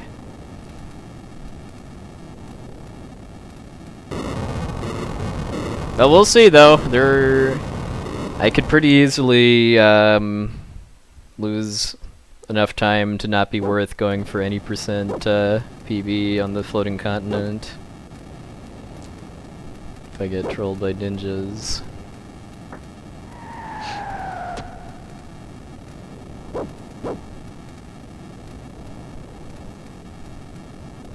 What Kishira said?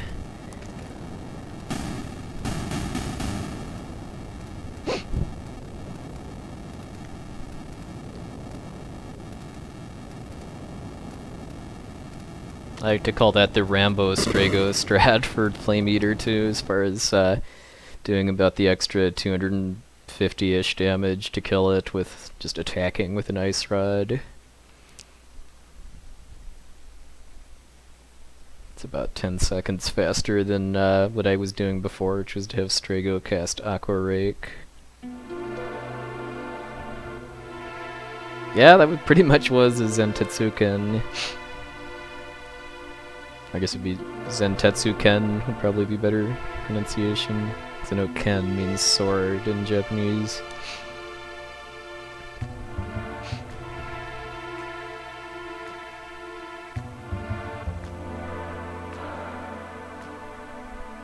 That house was probably designed by whoever built the TARDIS, because it's a lot bigger on the inside.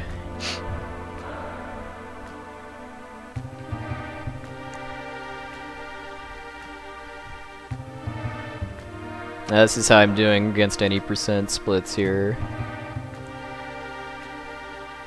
The last couple segments have been, well, I mean, none of them have been like perfect, but they've been better than average.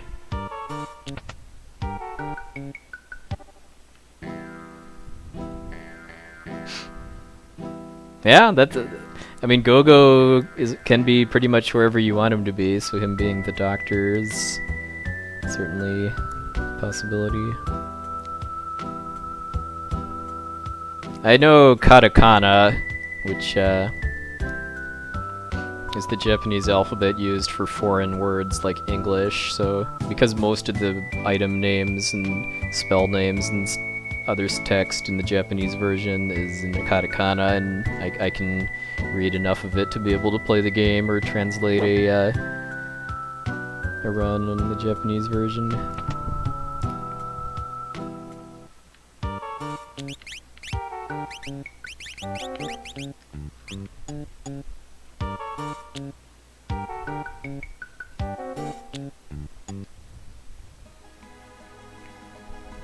Yeah, literally the only difference in the first 4 hours is picking up the Kira and Esper, which is about a second out of my way.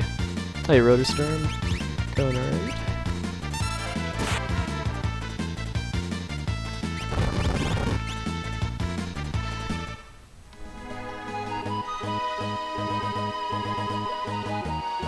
Yeah, I really want to eventually learn hiragana too. I don't have any kind of aspiration of ever actually becoming fluent in Japanese, but being able to read enough text to be able to just translate it, even if I don't understand what it's saying, would be pretty sweet.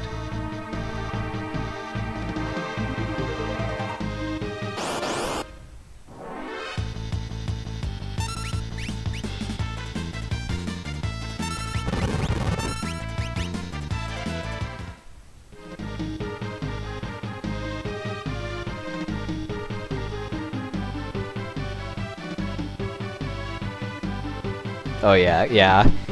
I've learned a few kanji, mostly the elements, or like the kanji for king, or just ones that show up a lot in video games, but no way am I ever going to learn enough to matter.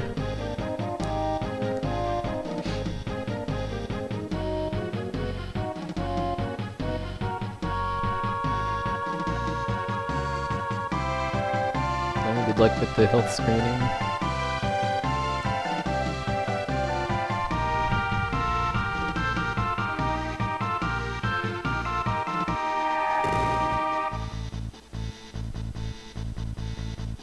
Go-Go is Vulaja. Now that's a new one. Hey, Infinite Mystery, thank you very much.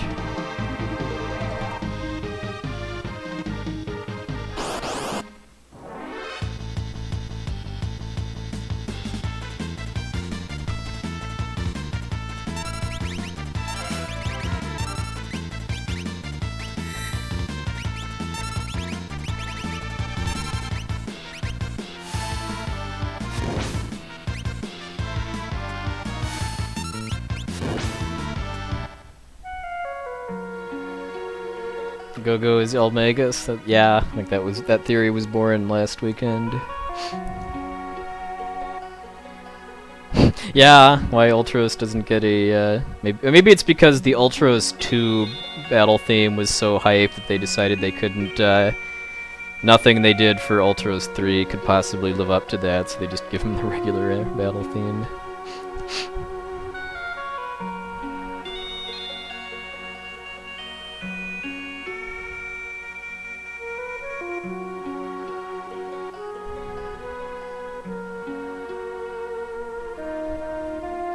Just need to hope that Realms ATB doesn't clash with Terra's. I didn't.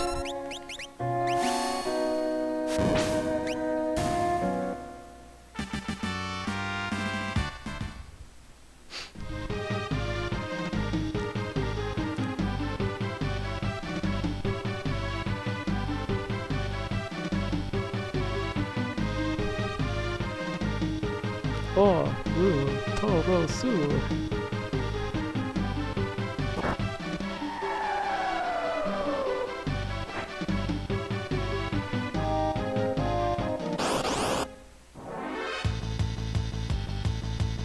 Well, that's not just a Fire 2, that's a Fire 2 that's ignoring Ultros' defense and doing high max possible damage.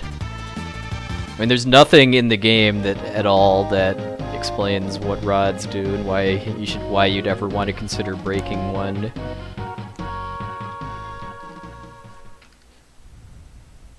Alright, so yeah, now that's actually quite a bit of time lost on that. Apparently my preemptive luck must have been pretty good in these splits. Along with that derp of having Locke steal, because I thought his cursor was on item instead of steal. It's probably something I should start doing, actually, is if I don't need to make the second steal attempt for the white cape with Locke, to just put his cursor back onto smoke bomb, or onto item at least.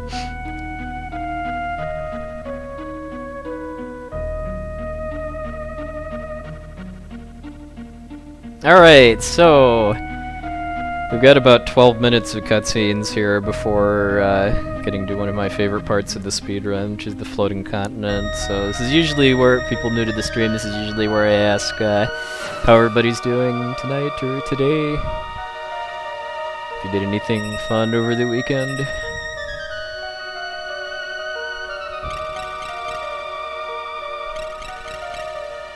As has been the case for far too often lately, I had to work both Friday night and Saturday afternoon, but aside from that, it's been a pretty relaxing weekend.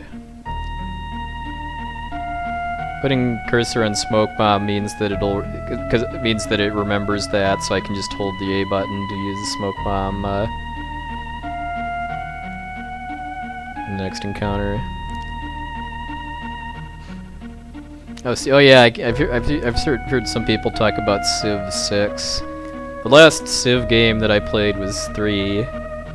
It's been quite a while since I've really been into PC gaming. Thanks for the Thamasa host, Nacho. I work in information technology. I get assigned to a lot of projects that involve doing stuff after hours. It's a drawback to my field. But pays the bills and gives me the resources I need to stream video games.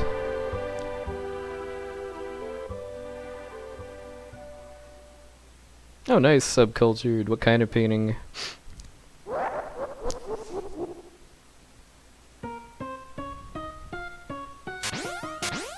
Ooh, some unwilling cats, it sounds like. How much longer is the Cal Fire Marathon? I didn't think it was lasting past today very much.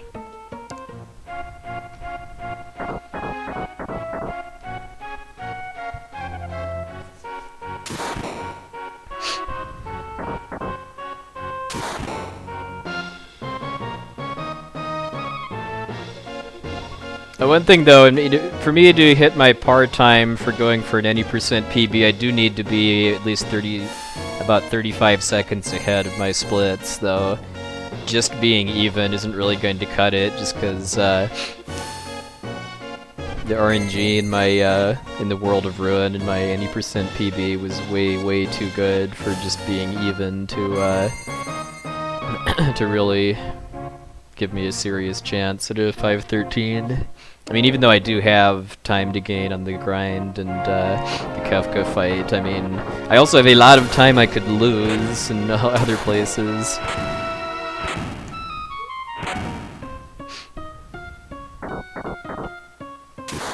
Ah, nice. Is it gonna crack 5K at this pace?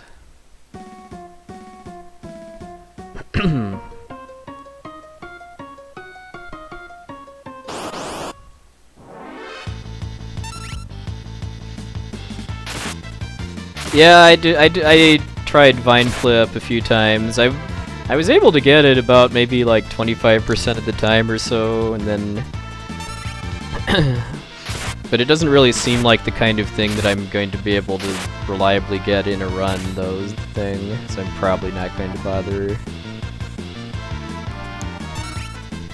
Especially given that if I attempt and fail Vine Clip, the other Bays of Shame skip, sometimes when I go for that, the version that you can do if you attempt and fail Vine Clip, I end up rolling into the Maze of Shame barrel instead. So, unless I'm confident that I can not do that, I'm probably just not going to bother going for it in runs. I'm in the US Central Time Zone.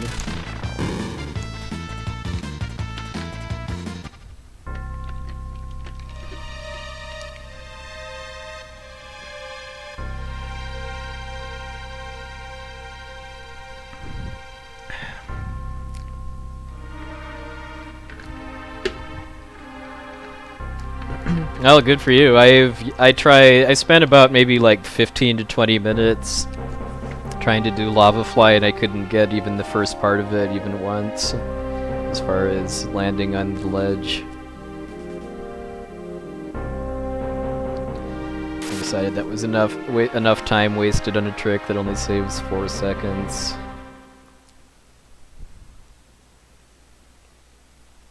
And stuff like Ghetto B skip, or just getting better at platforming in the later worlds is better time investment.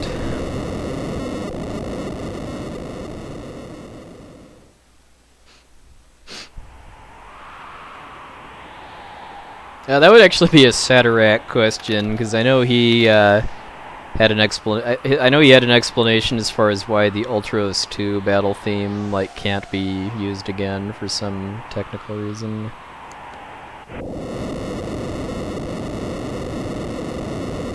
Yeah, because don't you have to let go of the D-pad when you're approaching the landing in order to actually land instead of fall in? I mean, all of the practice attempts I did, I wasn't even able to get to do anything other than just glide past and fall in the lava.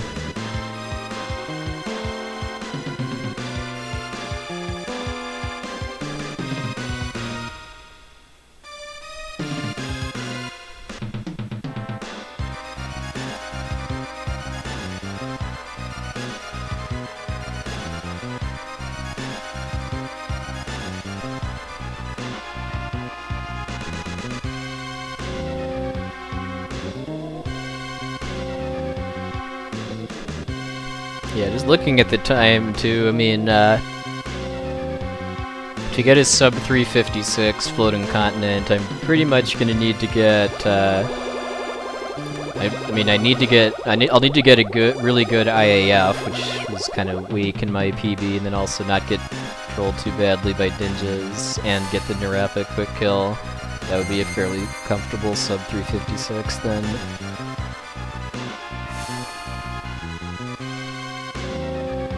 Yeah, baiting Cleaver to drop the hooks doesn't really look too hard.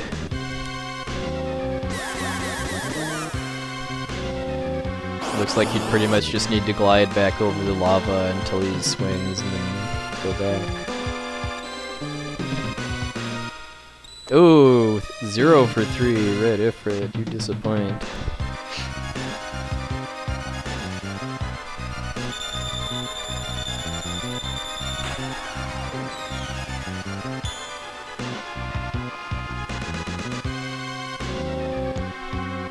The practice I've been doing has improved my consistency with the Mudhole Marsh Wrong Warp a lot, though, just because I found that I was misunderstanding the window I had to do the clash. It actually extends further forward, or backward, I guess, as in I can do it earlier than I was going for it before.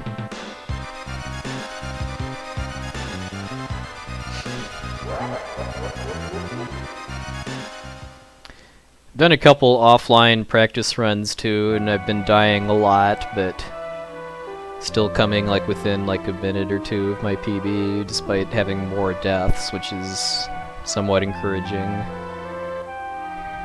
Cause like I think I had like a 47-23 and then a 48 flat. Last two finished runs, both of which had like 3 or 4 deaths each, and then my 46-58 PB has 1 death. So both of those runs probably would have been at least low 46s with no deaths.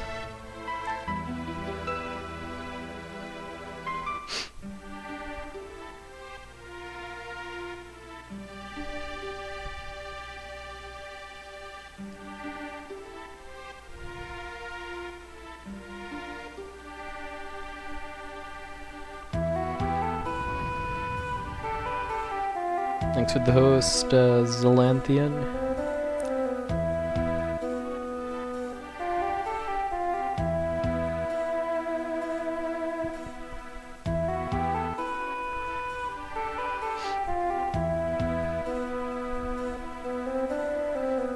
I also figured out why I was having a few issues with the spider instant platforms too, as far as just nothing happening when I pushed the buttons, and that was because I was doing it too fast. I was doing it during the cooldown since the last web I fired. So, but hesitating a little bit on a web before I try to jump and form another one should prevent that from happening again. Yeah, Kefka is sure gonna have to grind a lot in order to actually learn all the spells he just got Espers for.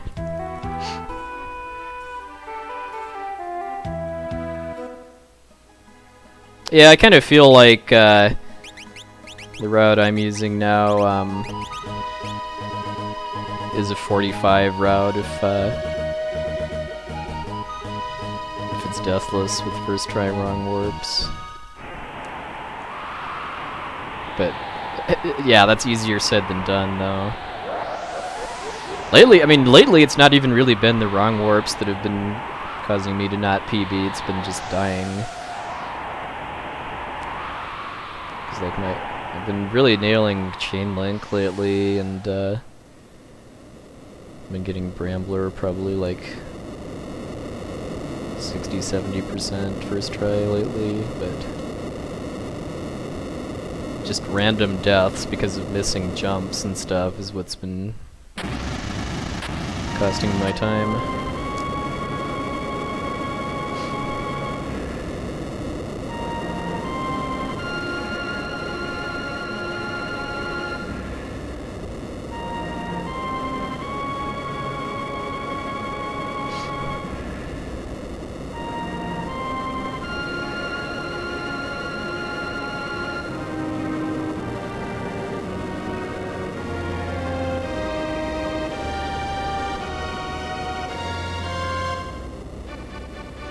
Kefka actually does have the paladin shield in those fights. The Sabin actually looked at what guest characters all have equipped. Like Maduin is actually considered a playable character, even though you can't fight with him.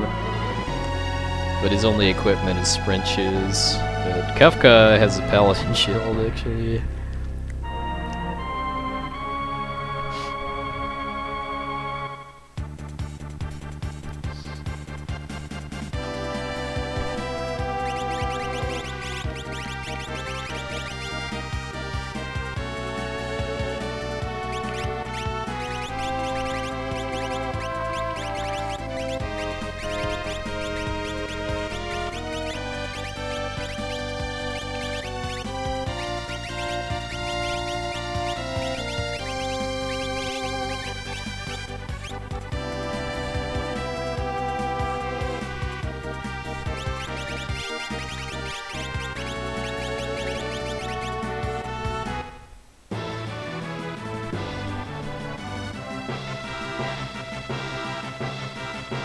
Yeah, maybe that's the origin of the cursed shield. Actually, that was Kefka's shield.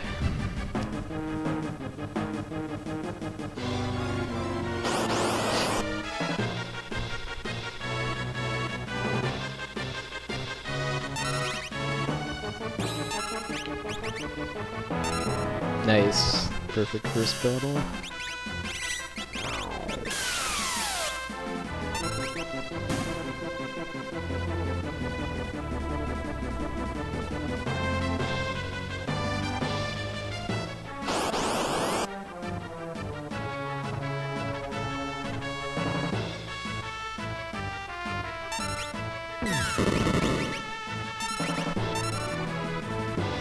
Rip Edgar.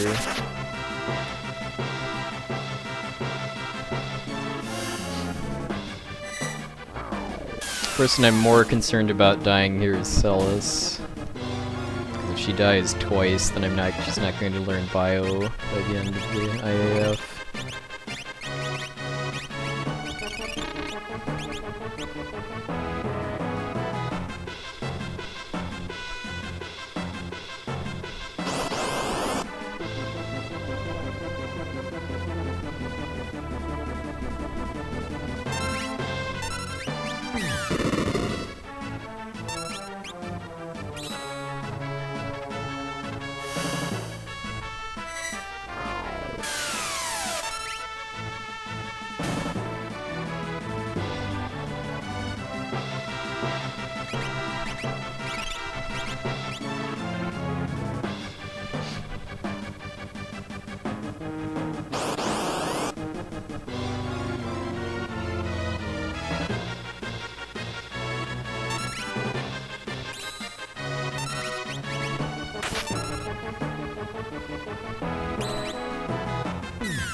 Could have just chanced that one, but I really don't want Terra to die. Which could happen if she gets ganged up on and isn't at high HP.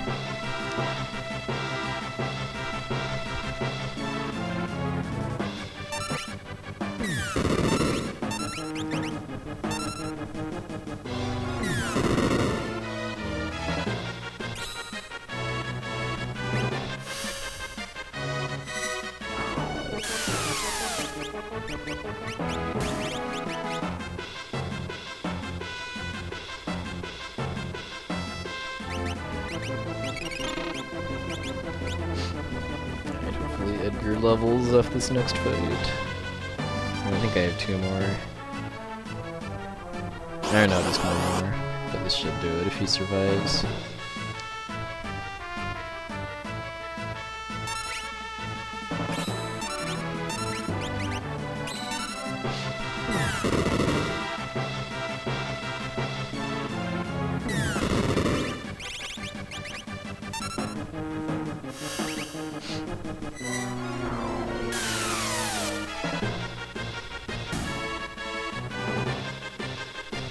Now let's just sell us his animation when a battle is starting.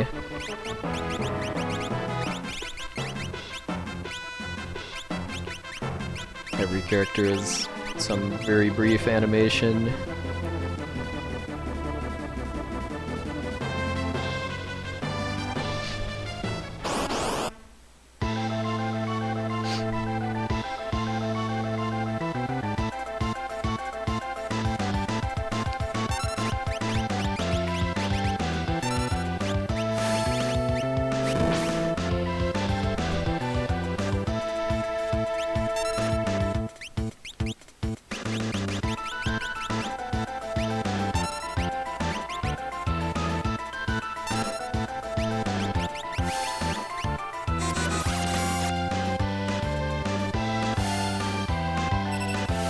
Alright, that's definitely enough damage for Chupon quick kill.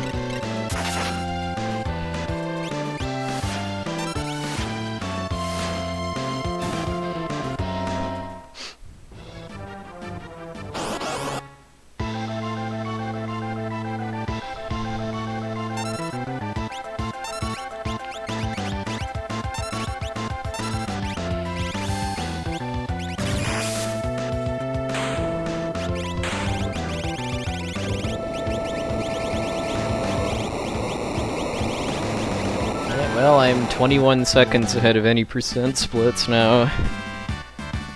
Because that was decent Air Force as a whole.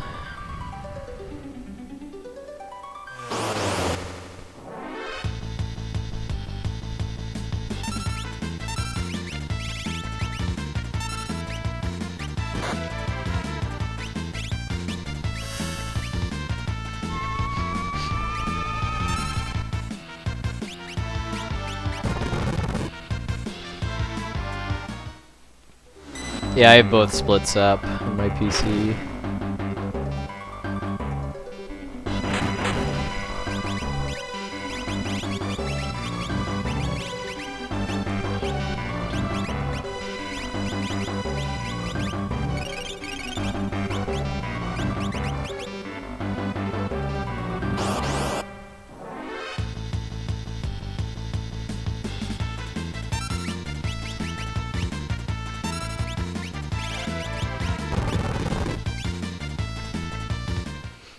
Yeah, I really don't want to see ninjas before Gigantos. Alright, good there.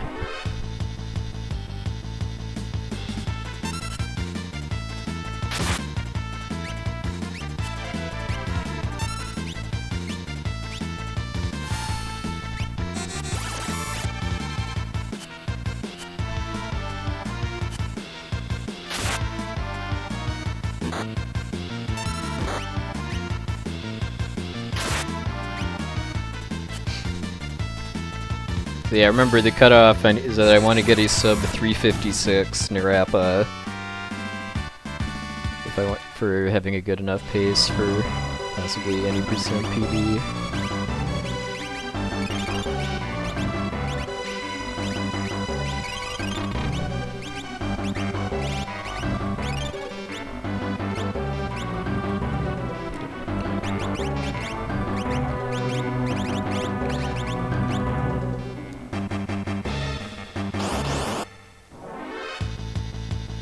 A little bit of a little bit slower of a Gigantos than my any percent PB had though, because it was preemptive and any percent. And it's not really. I mean, I have strats that make it so it's not that big of a deal either way. But he used some of his throw jabs on Solace instead of characters that I wanted to die.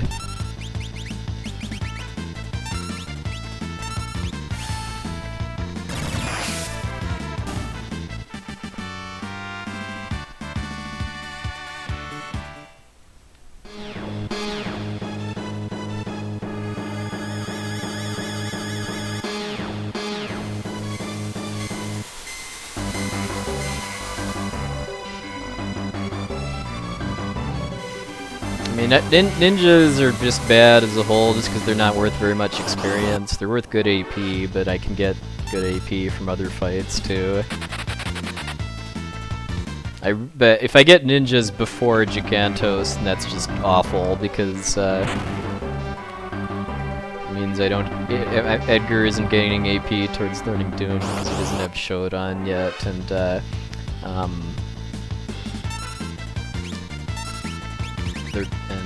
they're just not worth good enough experience. Alright, good night, Rotorstorm.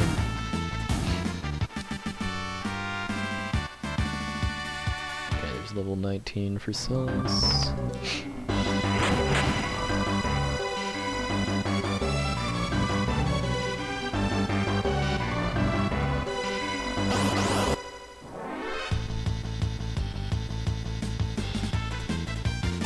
Should be all the fighting I need to do.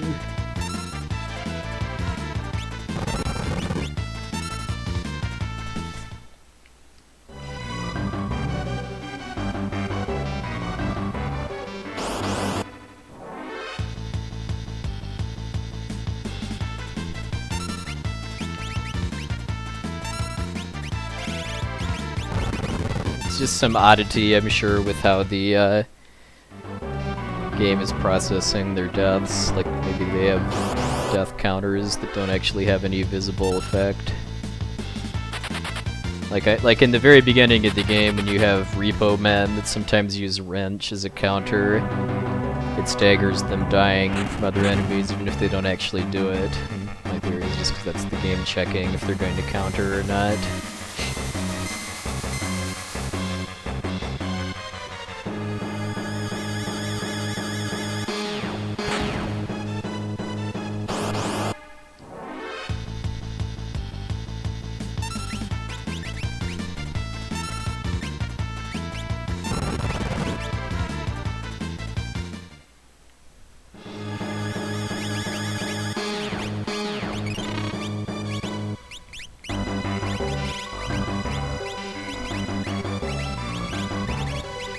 Alright, awesome music time.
Okay, so 348, 33 or so at my kill. That's pretty borderline as far as 355 pace. I mean, I'm gonna have to have a pretty good escape.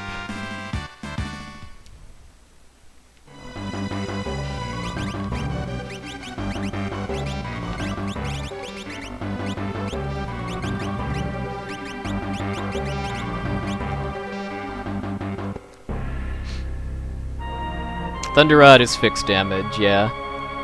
Rods do fixed damage just based on the highest possible damage variation. Because ordinarily when you do an attack that causes damage, there's a range that it can hit. For speedrun strats, it generally doesn't matter very much, just because the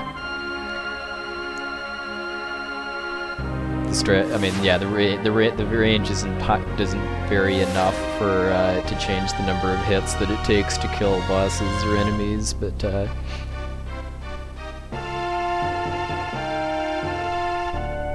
when we're using rods, that makes it even more consistent because of that.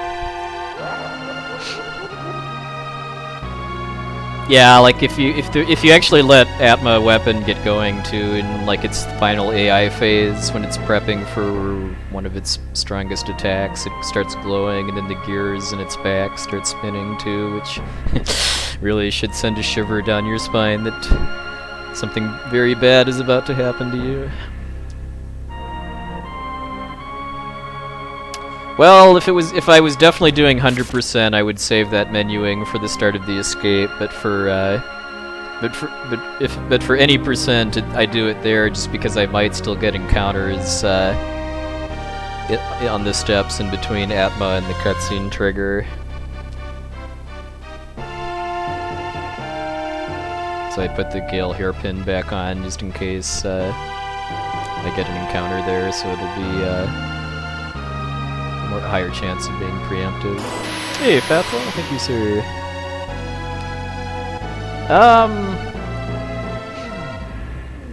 The Final Fantasy games that I would say would probably be the easiest to get into running would be either Mystic Quest or 4, I would say.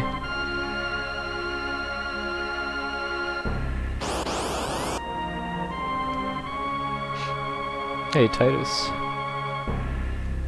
So yeah, if I kill Narapa before 356, then I'm going to do any percent, just because that's a good enough pace for in any percent PV to be possible, but if not, I'm sticking with 100%.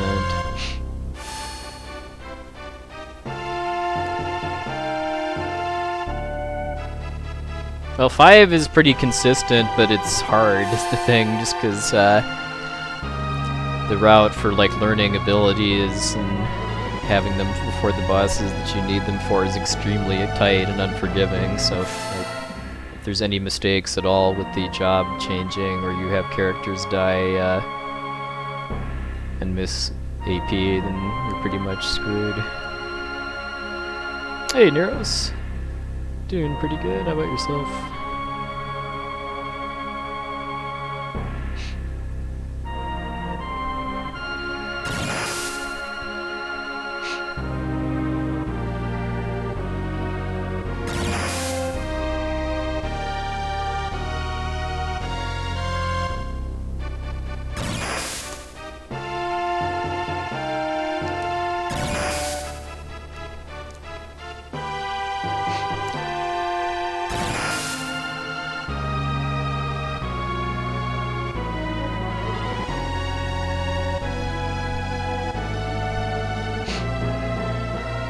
Yeah, the statue is a pretty poor aim.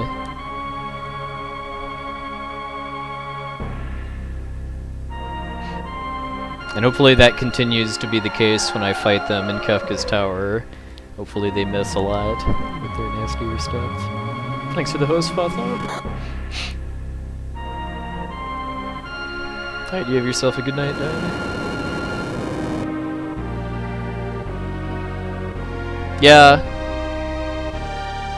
Yeah, I mean, I really wanted to try or participate in the 4-Job Fiesta speedrun contest, but I just haven't felt like playing FF5 lately and didn't want to force it if I didn't feel like it. Now, real life should always come before video games. If you have to sacrifice hobbies and leisure for extended time because of real life, then that's not cool. If it's like for a lengthy time.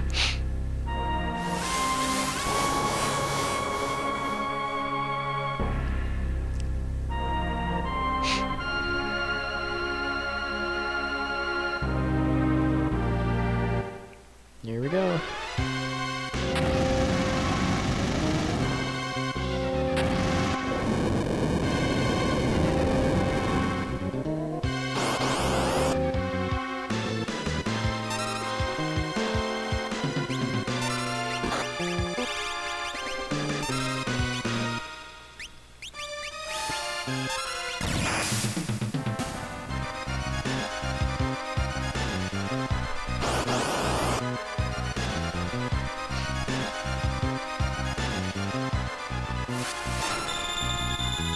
Not terribly good escape so far, but at least Terra didn't freeze.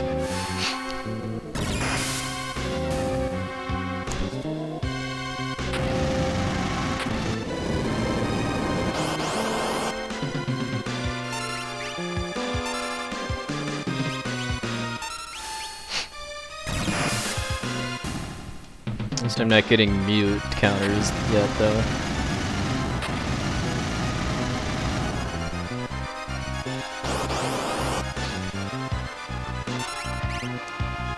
Quick kill! Well, that's a low 355, so it looks like any percent it is. And there's Doom.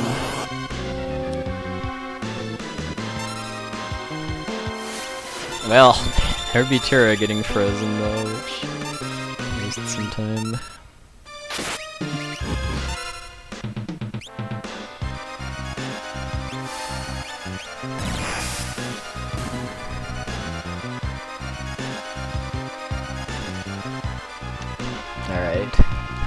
Alright, next time I do this, I'll be running against any percent splits from the beginning, just because, it's just kind of silly to be running I mean, when the whole focus of the first 4 hours is if my pace is good enough for any percent or not running against the splits is just kind of pointless.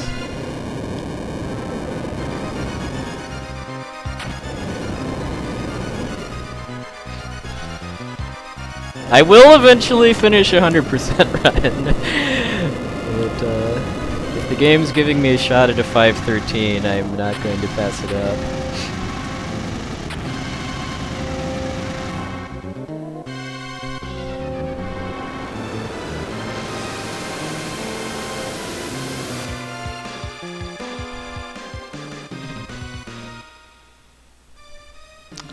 Shoutouts to Kieran once again.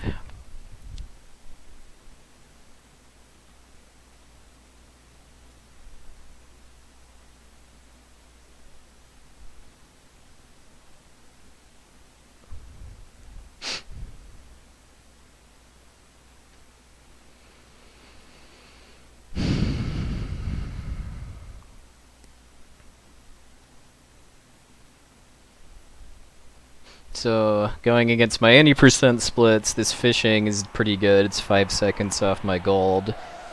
But the first real chance I have to save time is the grind. It was a little bad in my any percent PB because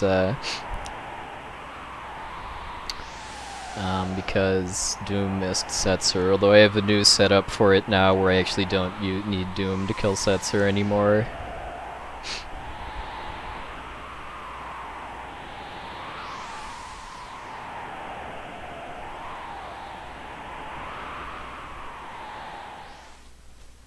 No 64 is not glitchless.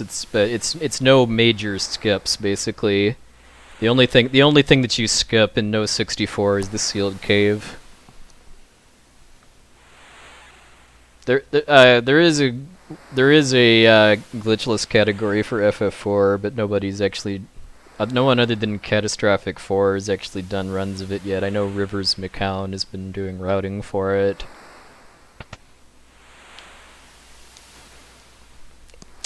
Glitchless FF4 on the Japanese version does interest me though, just because the Japanese version has a bunch of extra items and combat abilities that just make for a more interesting run without glitches than the English version. Thank you, Jibulus.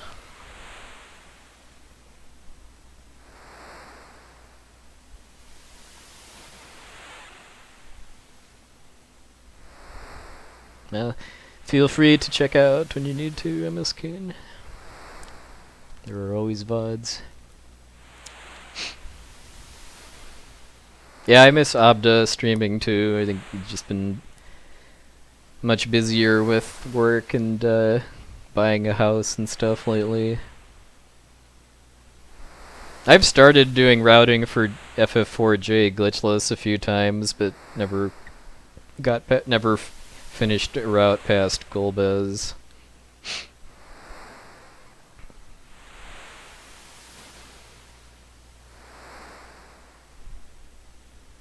Dang, that was still a 355 even with Terra getting frozen after Narapa. Alright. Let me see if I'm a pro bass fisherman.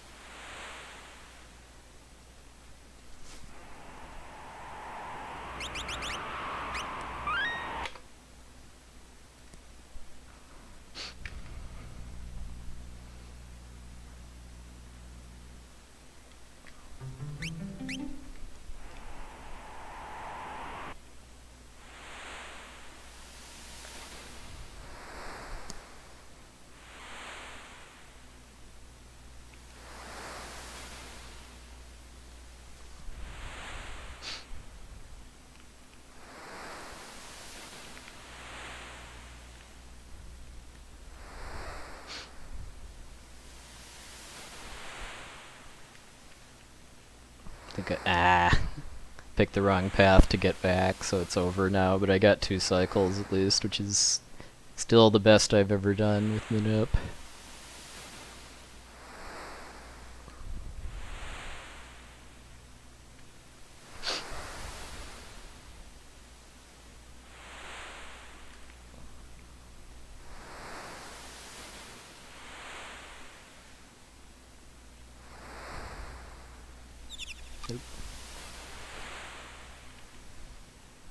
I don't think this will do it, but another goodish cycle after this should. Oh! Ooh! The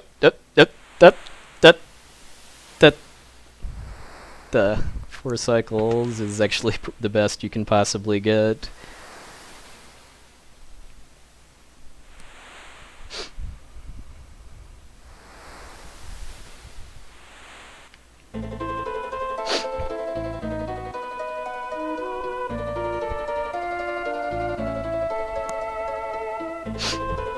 Alright, well, things just got a lot more serious.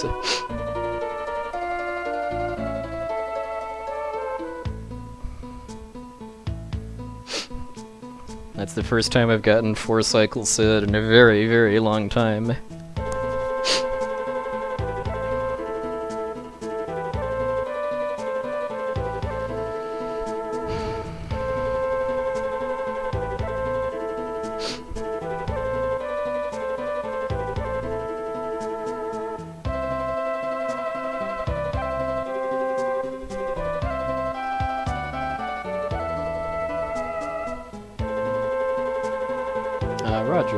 Roger, check your vector, Victor. And don't call me Shirley.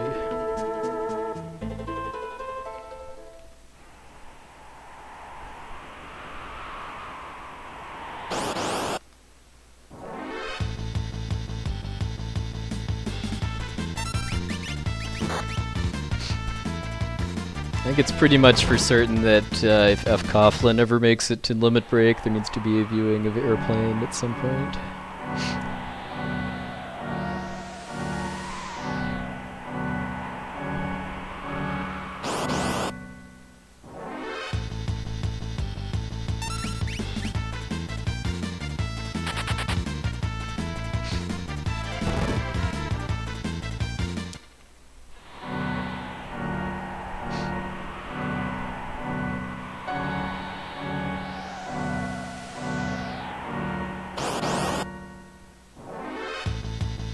Well, you know, they do have things called airplanes that can carry you cross country. I need to ride one of them myself to get to basically any speedrun event that's not in like the Chicago or Minneapolis areas.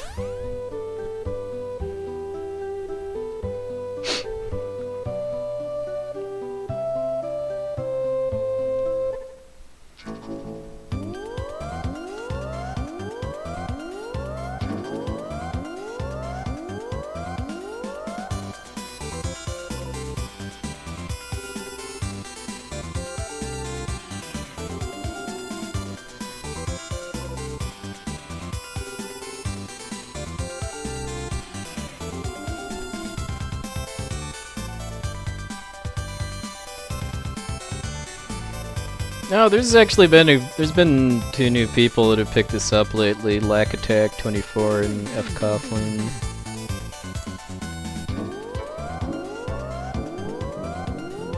But I've definitely put the most work into this category of anybody, just number of runs I've done, if nothing else.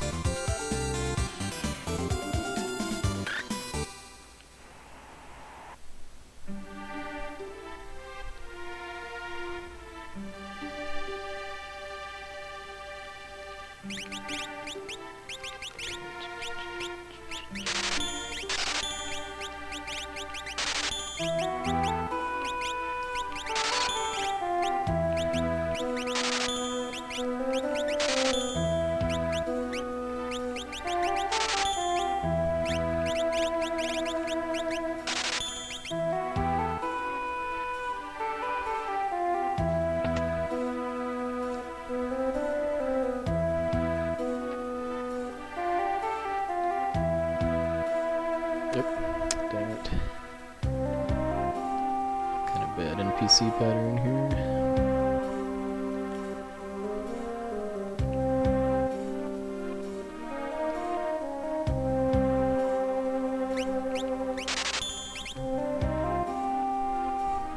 Alright, at least the red vested troll on the right there didn't block me.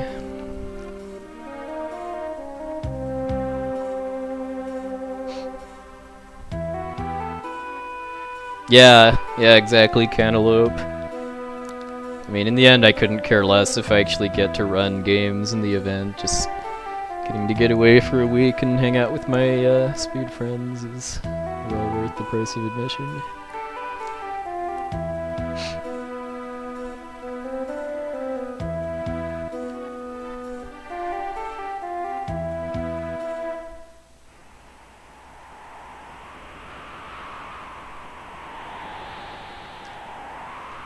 Hey, Locke, evening, sir.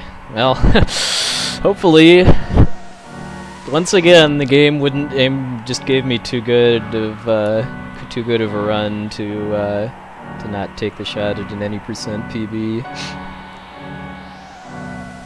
I just took out a 4-cycle fishing too, even with only manipulating the first 2 cycles successfully, which is the fastest you can do it. Well, as far as number of cycles, if you do not attempt the manipulation and still get a 4-cycle, then that ends up being faster because you don't have to reset. Yeah, yeah. Next time I do this, I'm just gonna run against any percent splits for World of Balance, just because running against my outdated 100% ones is just kind of stupid. When the main question is always going to be if my pace is good enough for it to be worth switching categories mid-run.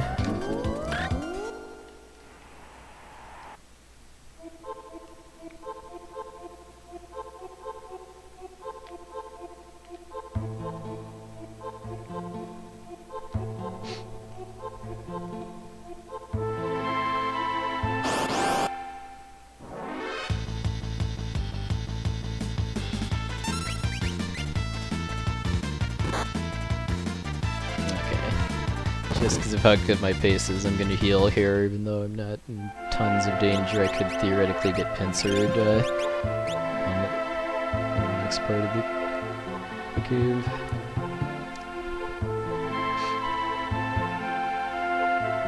Yeah, I'll have both sets of splits running, and I'll just switch to 100% splits if my World of Balance time isn't good enough. If I keep PPing at any percent, I mean, eventually the World of Balance requirement is going to be steep enough that I can't just expect to get it every run. Because if I get a 513, then I'm probably going to need at least like a sub like 355-30 or so World of Balance.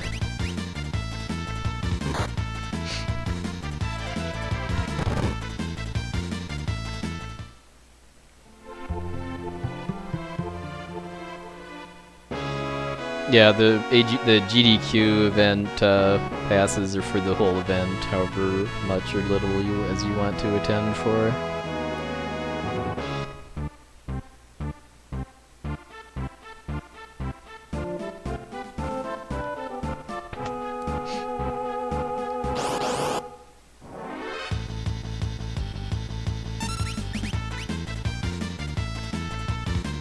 And that would be why I healed. Because I probably, if I hadn't healed at all, I would have died to that, actually.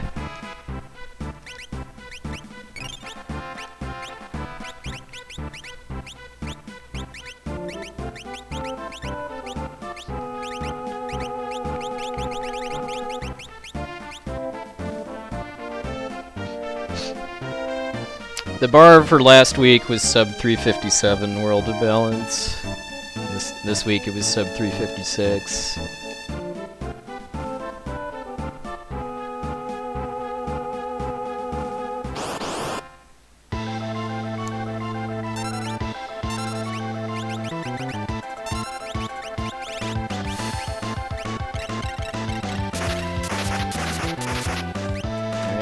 Doom.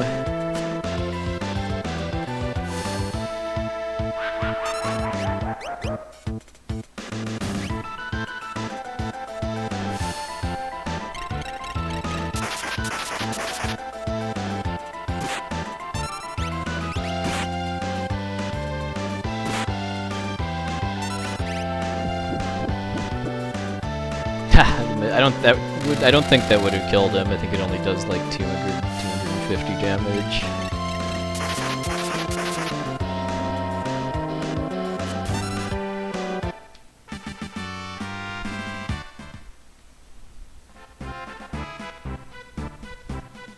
So that was a little better Tentacles fight than last week, but I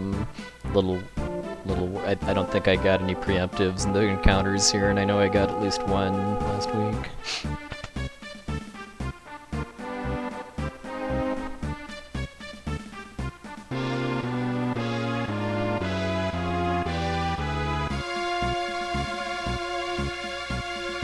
Unless that poison missing means I don't have to cast Antidote on Edgar.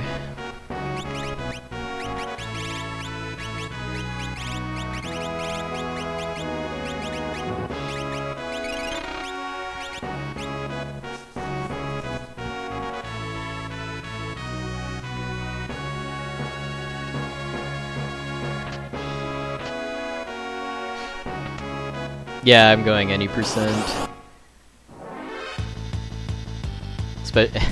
And given how sick my fishing was in this run, I'm quite glad I did now.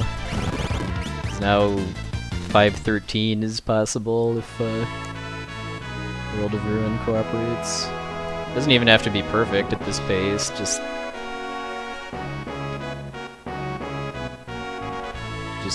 good enough.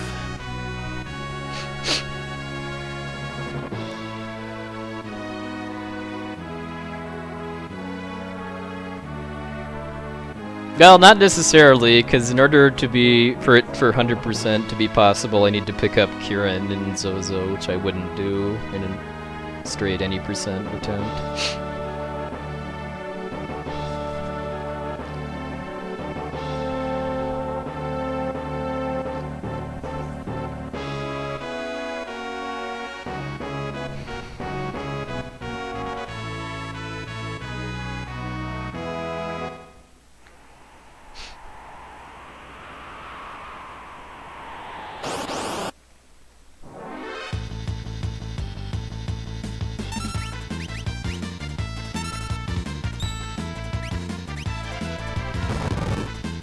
Yeah.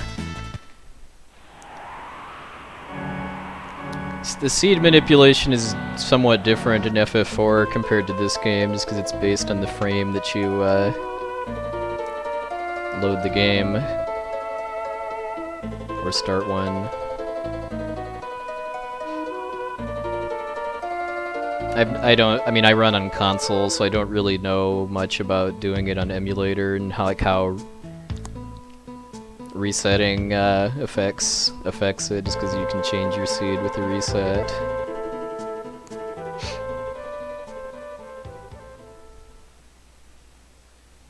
I know one thing that might matter is the fact that if you want to try to force a specific seed after the best clip, you have to leave the console powered down for about 15 seconds or so for the cartridge memory to flush out. And I would assume that using the fact that you can't, or that you could probably not have to do that on emulator would be frowned upon. But aside from that, I would expect it to be pretty safe. Well, one thing though is that the seed manip in FF4, well, in this game too, you don't have to do it in order to do a run and get a decent time. I mean, like Nirm and other runners were getting like 311s and 312s at no 64 before seed manipulation was a thing.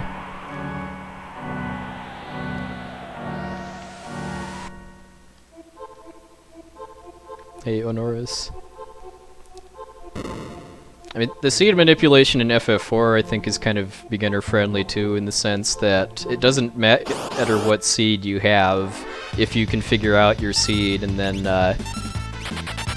use one of the generated routes for it, then you'll save time over not doing it, even if you don't have the have seed 43, which is the best possible seed.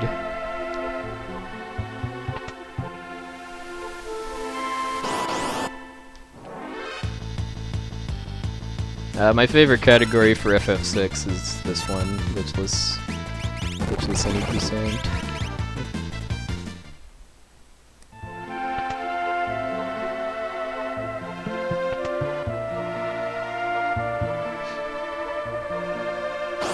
Get the crystal mail.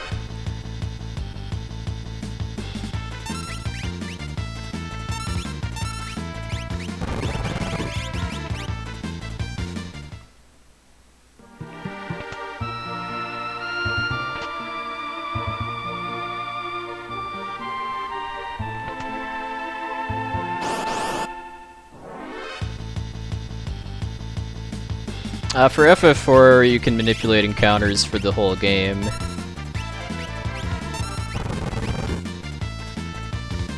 And it's not really that, I mean, as long as you just know, as long as you're familiar enough with the maps to just have accurate movement, it's not really that difficult to do.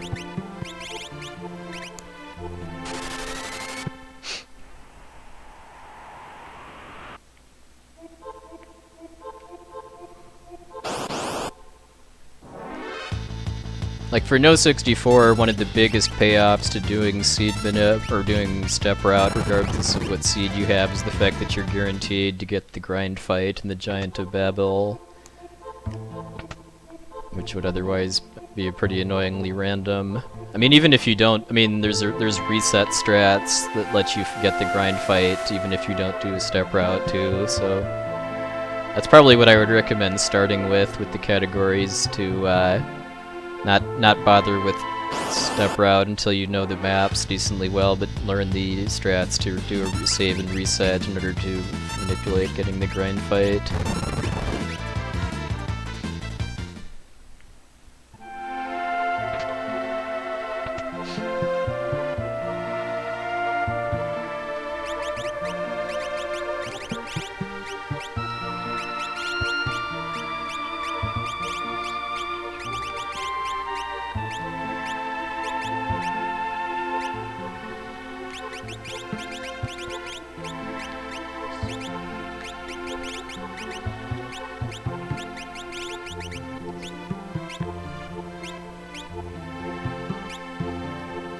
Alright, let's see if I get these new, this new grind route to work out.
So what I did differently there was just have Setzer equip the Man-Eater and then attack himself, because then I can have him kill himself at the start of the grind with another attack, instead of needing to have Doom hit him.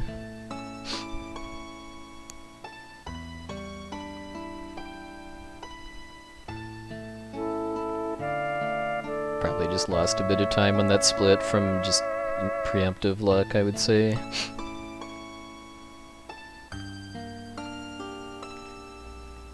Yeah, this music, because I don't think this music is used anywhere else other than this cutscene, and it's very underrated because it's this really melancholy remix of Setzer's theme. Yeah, the wall ring manipulates Dullahan's AI to debuff Setzer instead of kill you with an ice spell, potentially.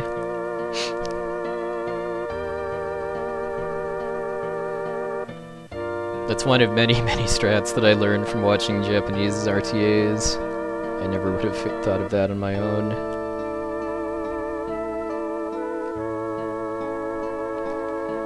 Hey, God of Legacies, pretty good. Once again, the game gave me too good of a run to want to go for 100% instead of any percent. Well, if I get a 513, I mean that's going to mean lowering the requirement for switching to any percent, because I do want to do a couple full 100% runs and get at least a sub 630, but I mean there will come a point where I'm going to be on a good enough pace to compete with whatever my any percent PP at the time is.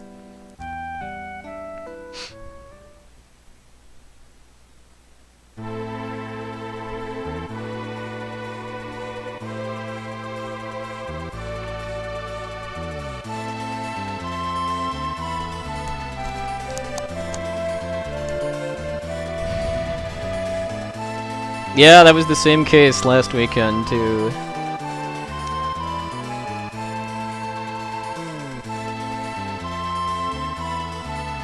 I mean, I think it's a pretty efficient use of my time, given that, I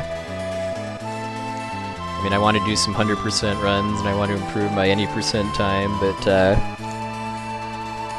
it means that if my pace isn't good enough for any percent PB, that, can still accomplish something significant, potentially.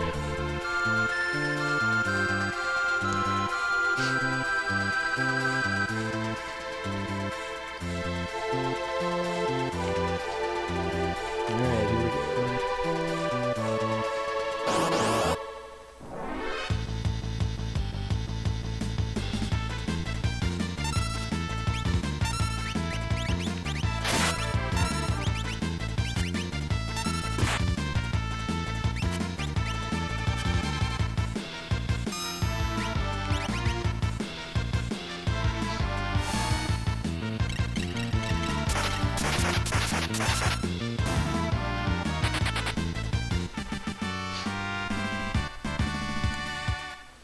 Alright, so that's a probably about a 20-second time save over my PB, actually, getting a much cleaner start to the grind. Alright, have a good night, Gibbaldus.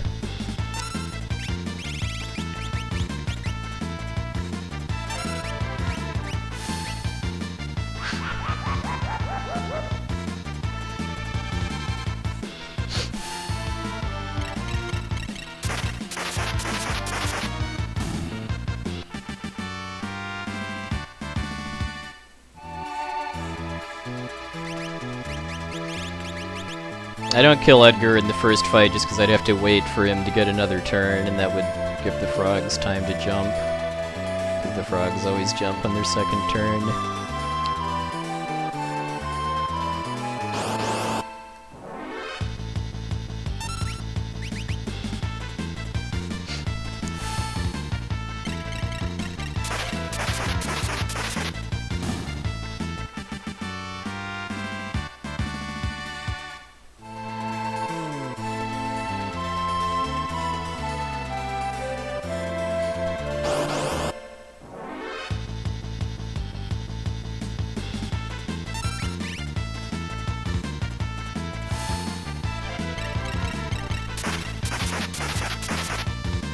That's a good question.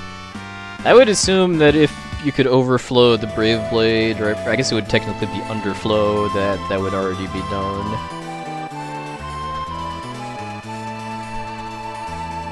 My guess as far as why it probably doesn't work is that the game caps your number of the number of escapes that it tracks at 255 or something to that effect.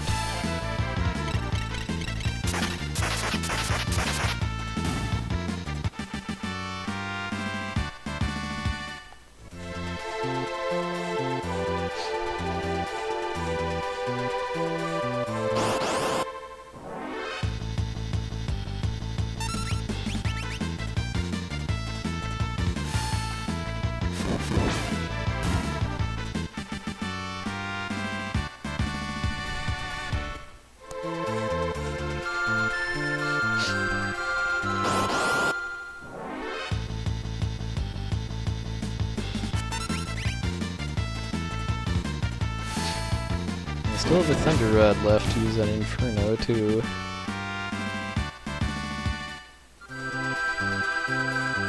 Which doesn't actually... I mean, it makes the fight a little bit safer, but does not actually faster.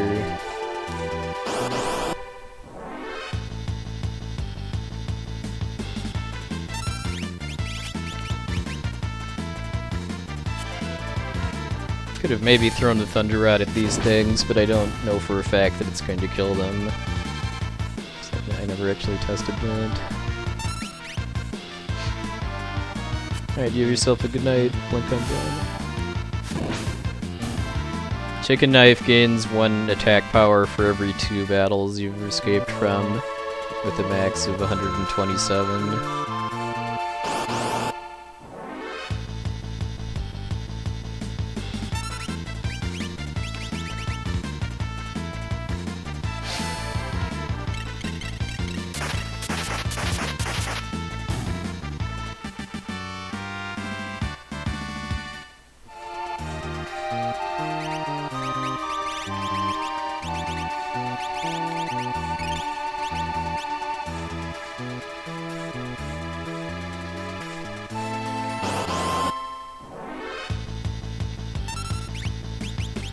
Alright, 3 more fights and we're done here.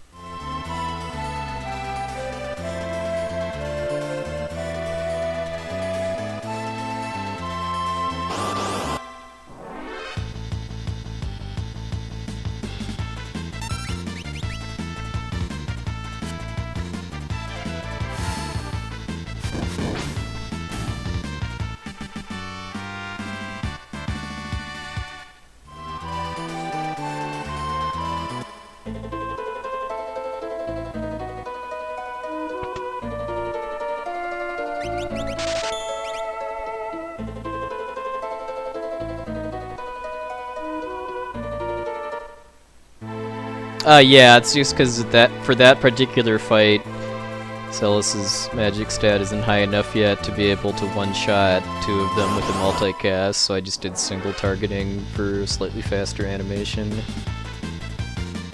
I have put a lot of work into optimizing this grind down to the second, basically, including stuff like that. Alright, nice. Definitely more than I was expecting to be.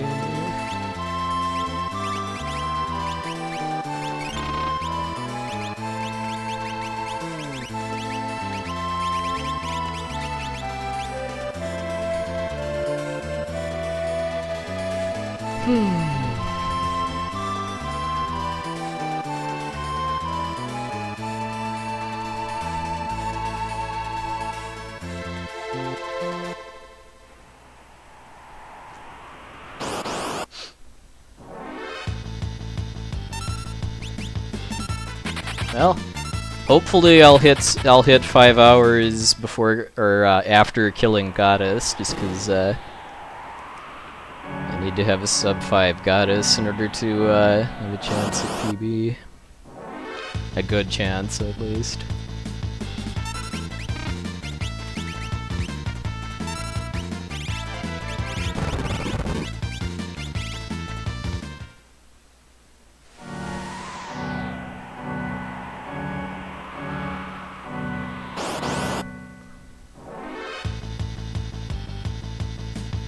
There's still some stuff that could go wrong though, because they still have Zone Eater that could troll me.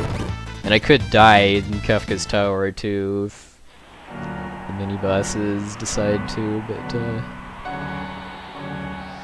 I can do is give it a shot.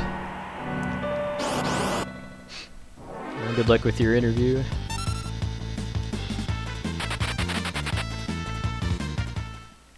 Doing something with the not 100... What do you mean by that?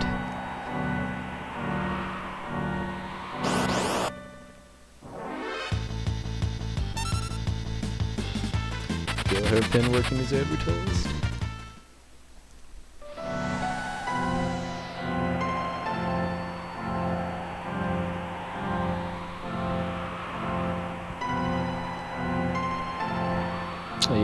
You definitely get the good luck too, Takaze.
Get out on the hum!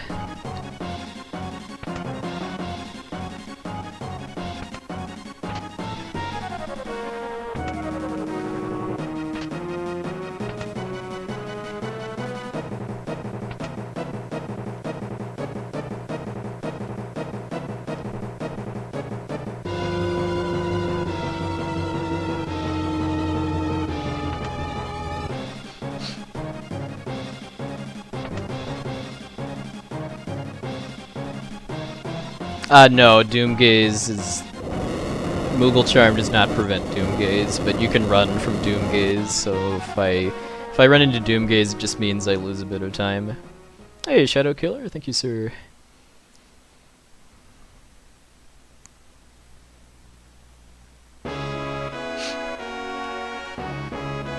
Alright, almost Zone Eater time. That's the biggest source of RNG for this split here. Both how quickly I get engulfed by the Zone Eater and then what the green trolls inside do to me, or don't do to me.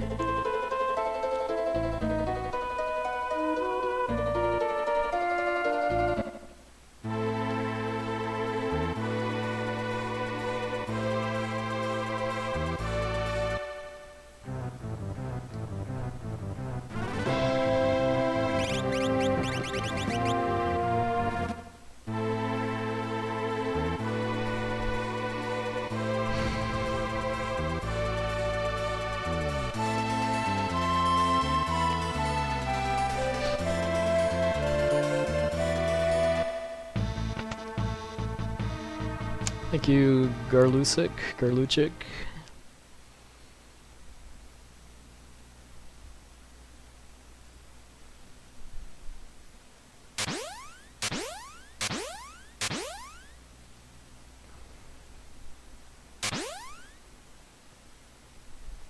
If anyone has questions about the route or anything, feel free to ask. I'm mostly just focusing on the game at the moment.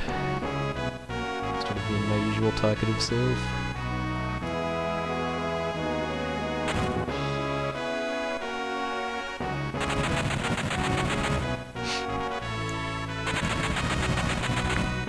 It's Palette Swap Bannon.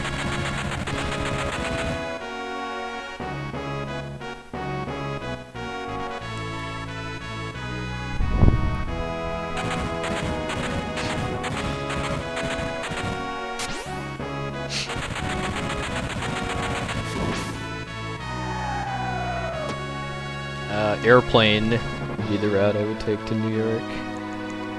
I missed two Aurabolts in this run. Ironically, I miss Aurabolt much more often than Bum Rush.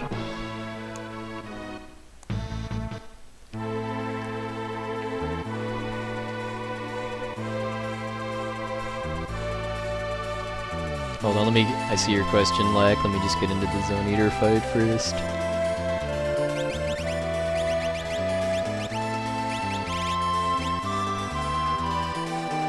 Yeah, and I do Phantom before the Gigantos fight, just because you might die if you try to do it during the fight because of how much damage throat jab does.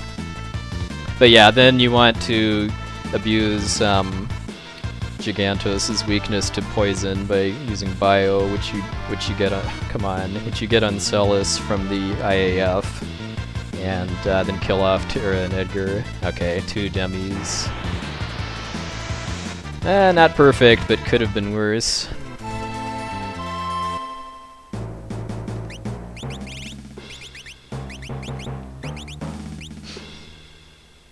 Just magic evasion along with the natural mischance.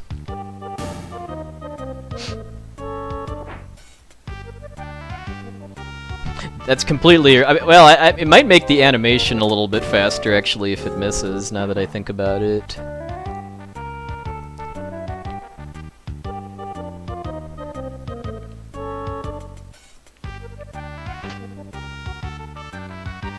Okay. I mean, that could have been a little bit faster, but that was still perfectly acceptable.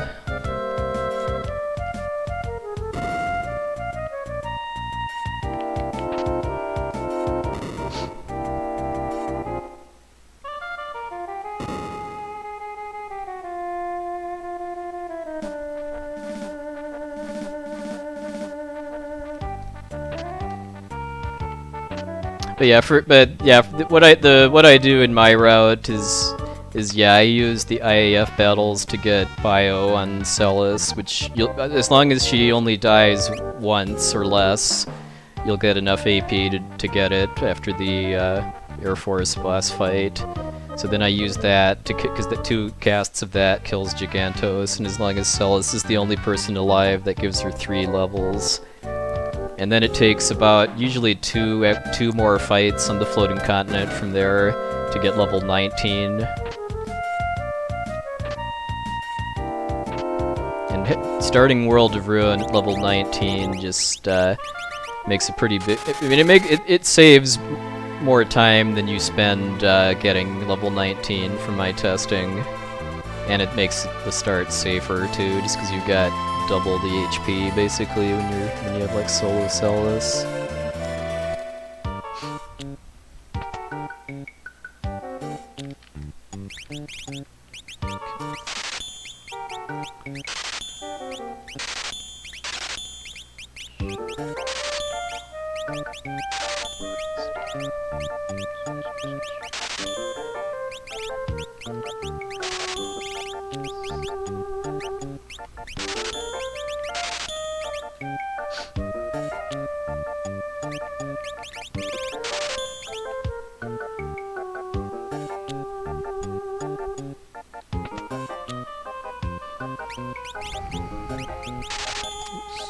A little more than I needed.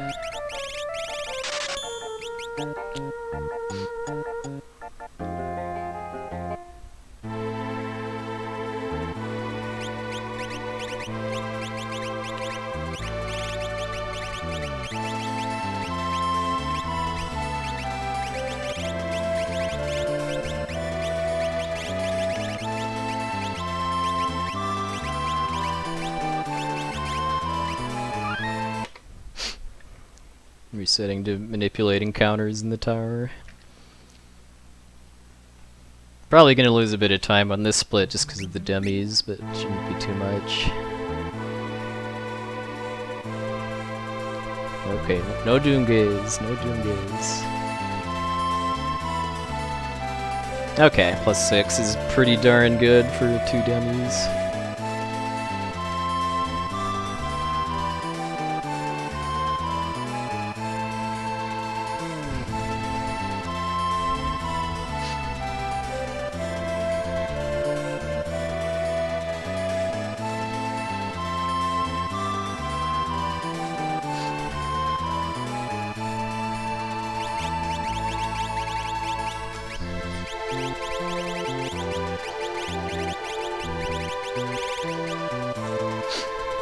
Alright, it's go time.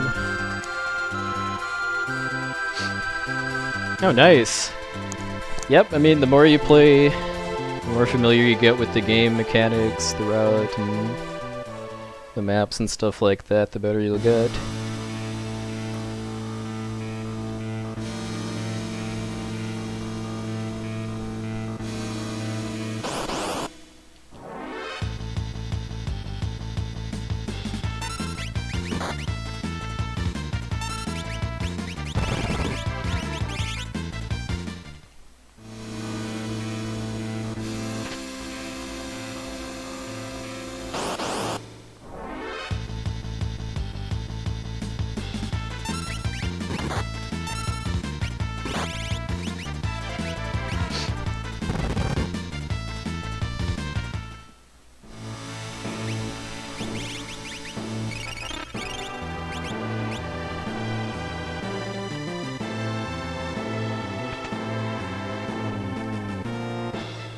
And then another very nice thing about level 19 Celis is that it cuts down the number of rods that you need for stuff before the grind starts too, so that lets you just have more rods to use for the grind.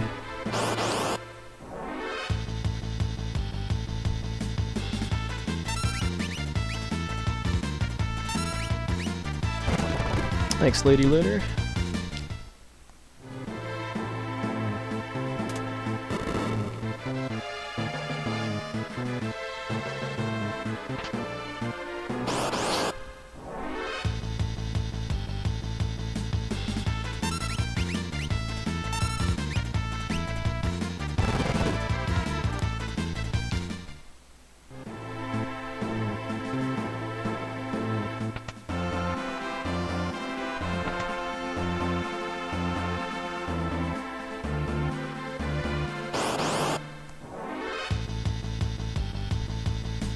Hairpin appears to be busted, but this back guard is still working.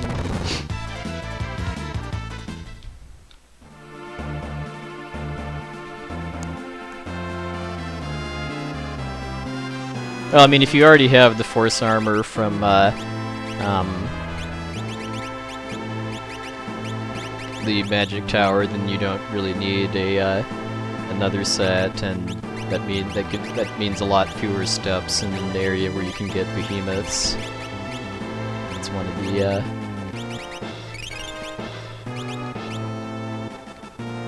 of the advantages to doing the gem box route.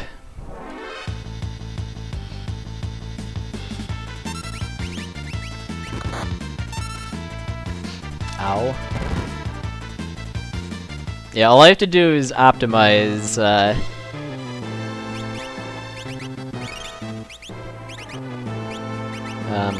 7 to have the Thunder Shield equipped. Won't be making that mistake again, hopefully.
I'm definitely glad I had that Thunder Rod, just because if he'd have killed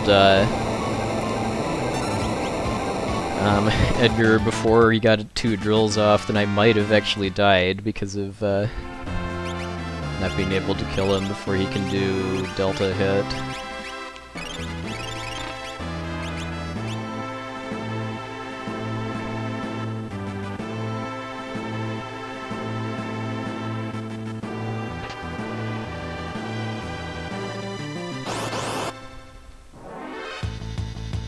And every one of these mini-boss fights has a bit of calculated risk. Either to cut down on menuing or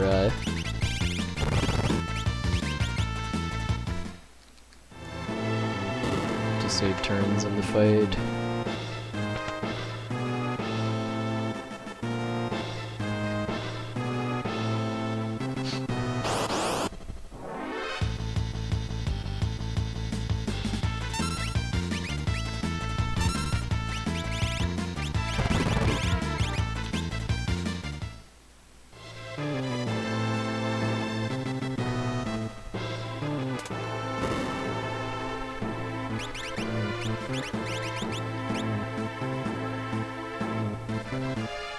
Yeah, there's a background layer of smoke that you can't see outside the spotlights. Kind of a cool effect.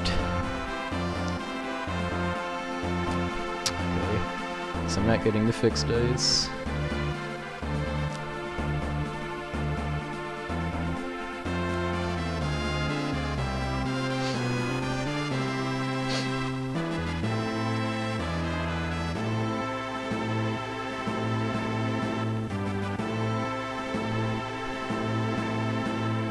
I end up actually needing the fixed dice, then getting a PB is basically already over.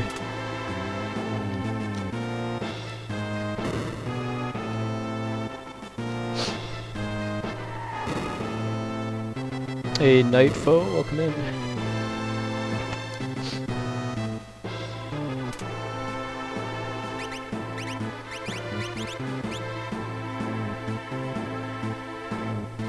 Alright.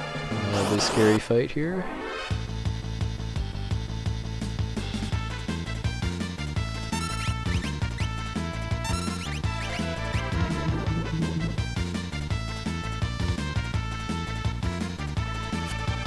Okay. Because yeah, this fight can be dangerous if both of my characters get confused.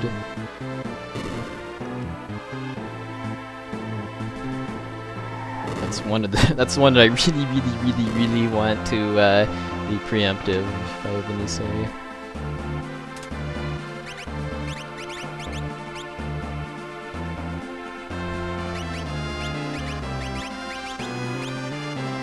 Yes sir, ma'am. Pace was too good to pass up a shot at 90% PB.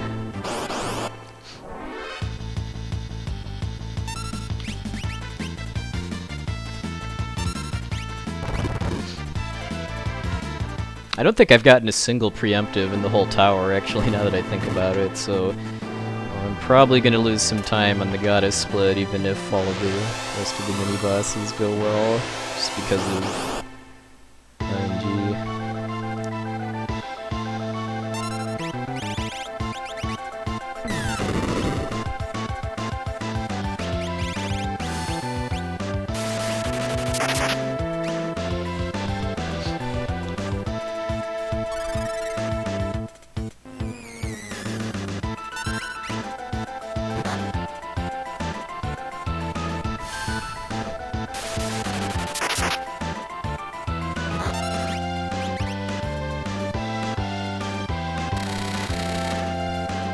With equipment, like both of these characters have enhancer swords, which is plus 20 M block, and then we've got armor and shields that raise it too. Hey Chester, thank you sir.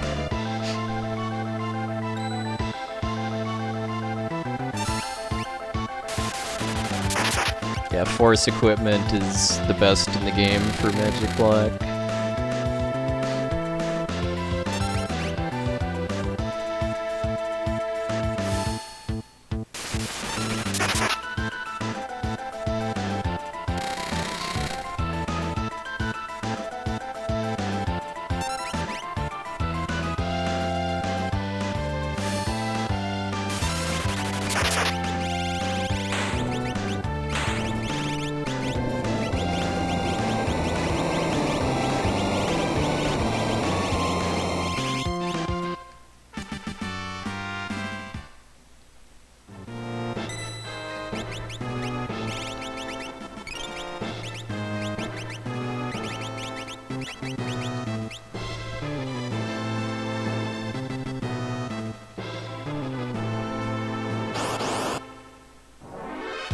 Alright, 0 for 12 on preemptives, it looks like.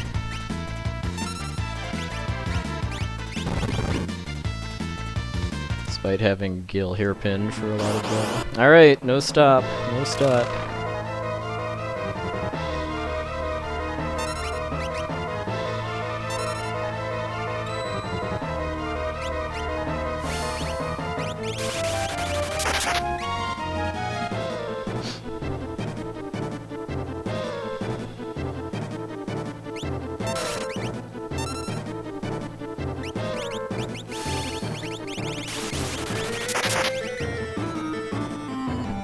Alright, later Neros, don't work too hard.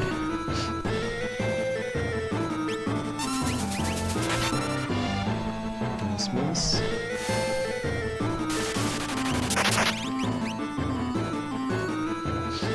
Pretty much in the clear now, because all of the attacks the Poltergeist can do in this AI phase, except Medio. Can't hurt Celis, and she has enough hit points to survive Medio if he does it.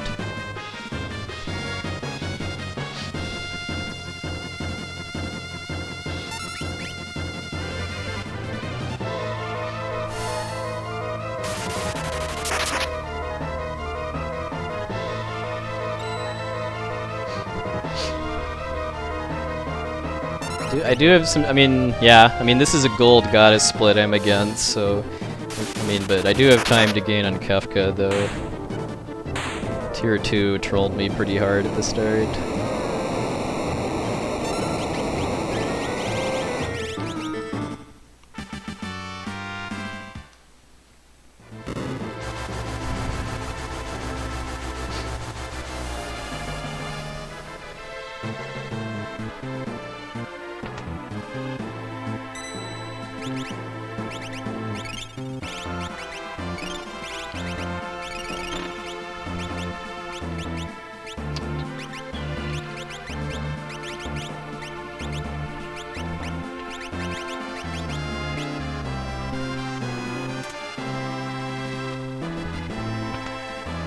Hey, primer.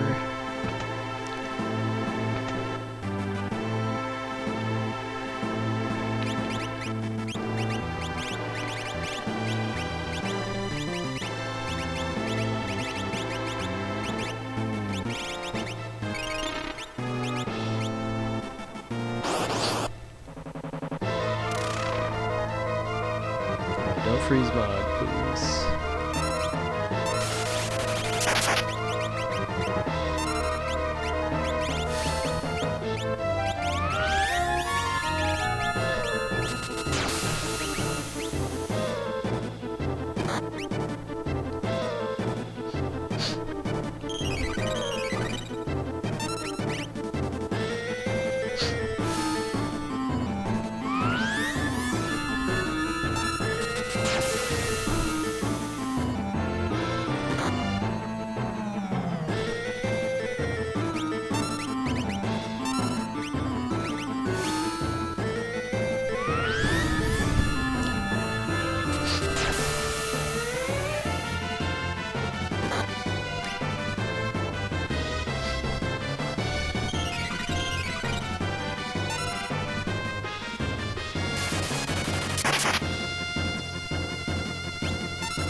Counters, so I can't get force field split. Don't do it, don't do it!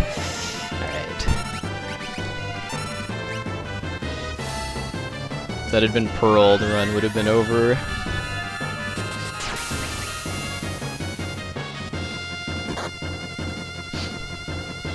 That was pretty much the only attack that he didn't counter, too, was the one that he had to for me to get force field skip.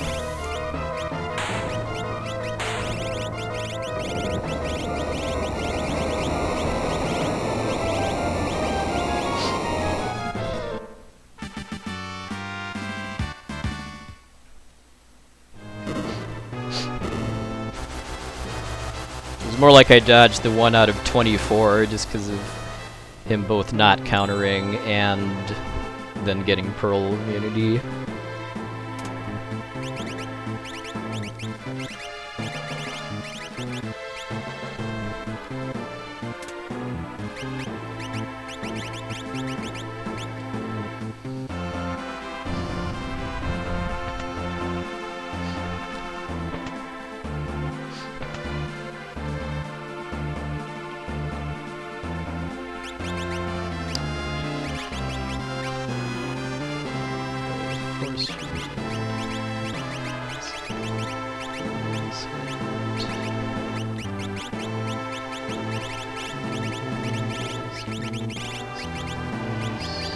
Alright, let's do it.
Alright, well, I mean, I got absolutely no preemptives in the entire tower for like 13 encounters, is why I lost time there.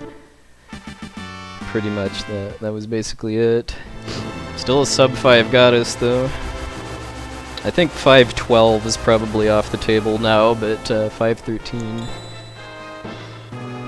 is still in there if I have a good Kefka fight.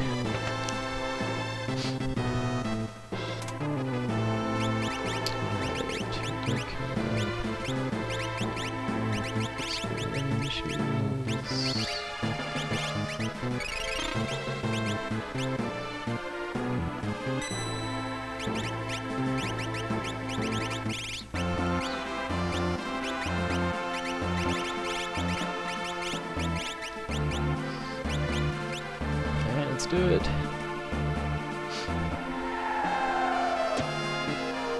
Definitely saved a little bit of time on the menuing in between Goddess and Kefka. I doubted my setup a little bit for Go-Go and Sabin.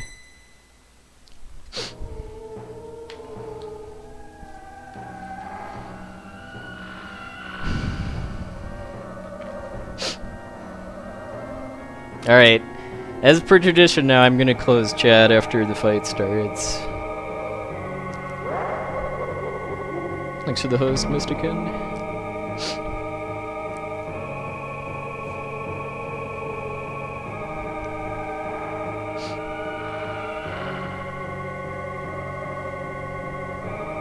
Yeah, Go-Go is supposed to have Thunder Shield. And he keeps it all the way from Goddess to the end until I break it on Kefka.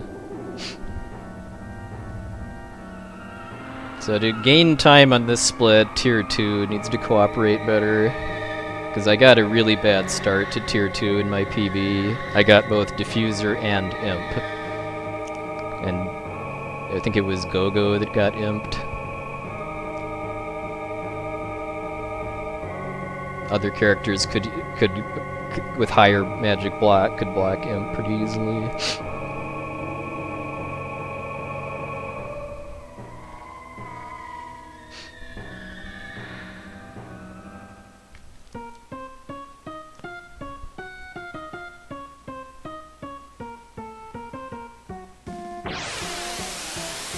$800. Wow! Thank you so much. Well, win or lose, this was one good run. Hopefully, I mean, it's gonna. I mean, for me to actually lose, I'm gonna have to screw up tier 3 or run out of healing items in some capacity. Hey Anna, welcome back. Came at the right time. Sadly, the tower was pretty bad as far as encounters and stuff. I had pretty clean mini-boss fights other than not getting the right RNG for force field skip, but I got 0 preemptives on the encounters, and my gold, which I'm up against, had like 5 or 6, I want to say.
Head, please.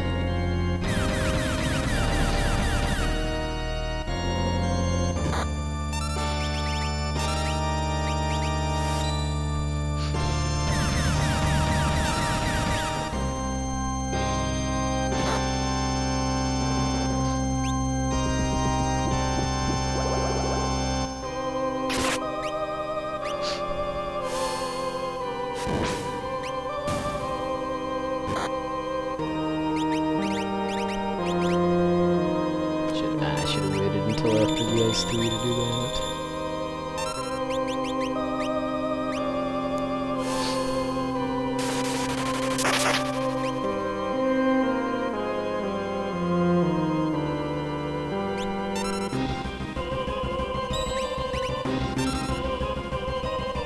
Okay, still an okay tier 1.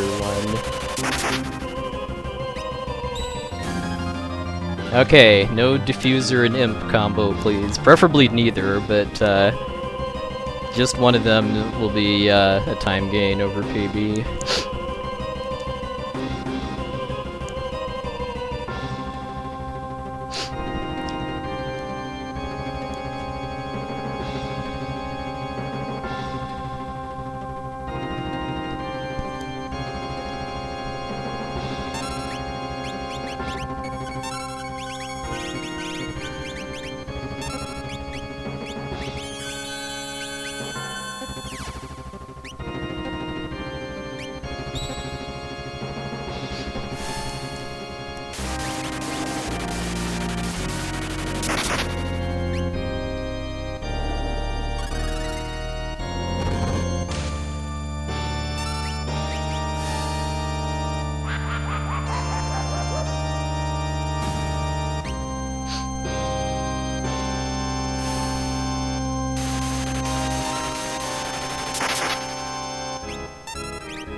Salus got dispelled. That's the worst thing it can do for its last attack. Alright, that was pretty good tier 2, though.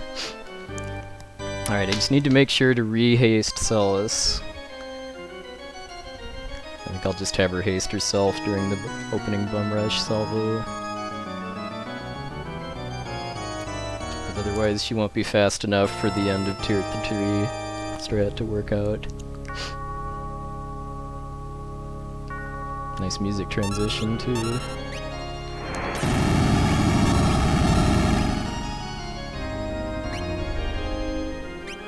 Left side, please.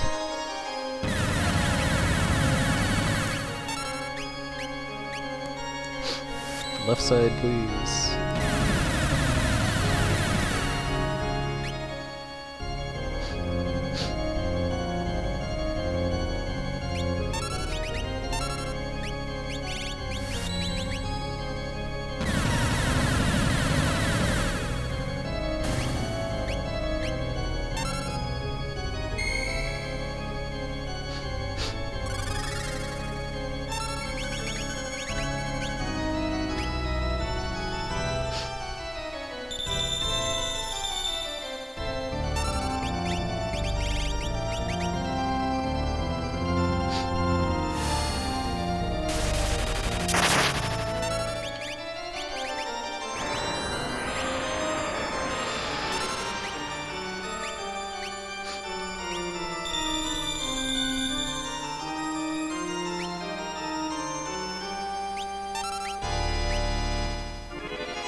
Not sure that's gonna be enough, so I'll edit it out. Just hopefully no Murton.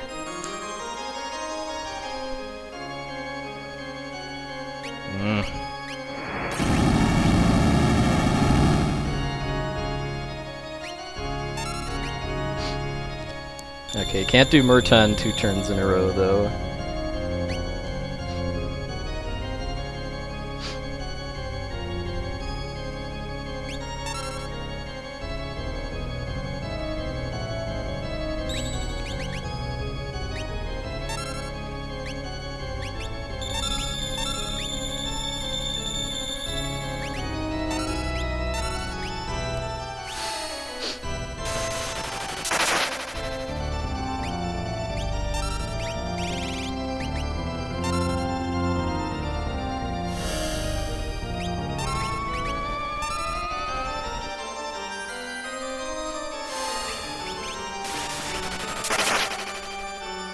Alright, well, whatever time I saved on tier 2, I just lost there.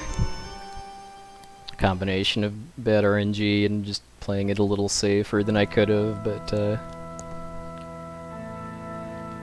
well, it takes about 2 minutes from when the screen starts to scroll until Kefka dies, so I think this will be about a 1-minute PB.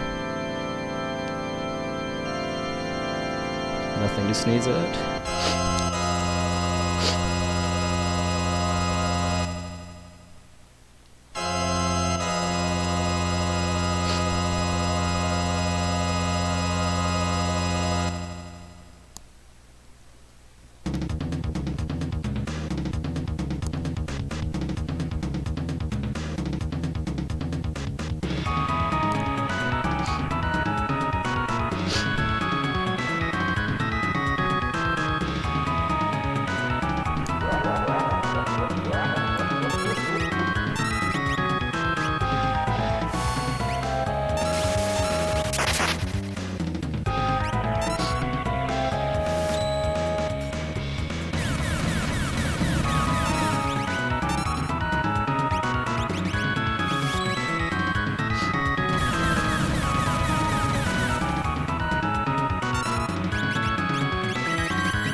There we go! And I saved time despite that really bad tier 3. I mean, jeez, I could have potentially gotten sub 513 if tier 3 had cooperated better, but 513, 3 PBs in a row on 3 runs of this category. Oh man! Oh, thanks everybody. Wow, my chat experience.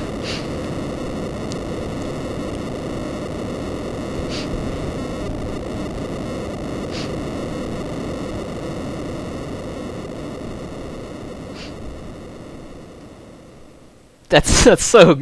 I still can't believe this is happening too, given that it took me. Yeah, I mean, like Villagen said, it was actually 3 runs in a row that I died to Goddess on. Hey, oh, thanks, Yaga. I died to Goddess 3 runs in a row. Then after I got my 516 PB, it took 3 months of attempts before I got my 515, and now 3 runs in a row with PB'd. And once again, shoutouts to Kieran.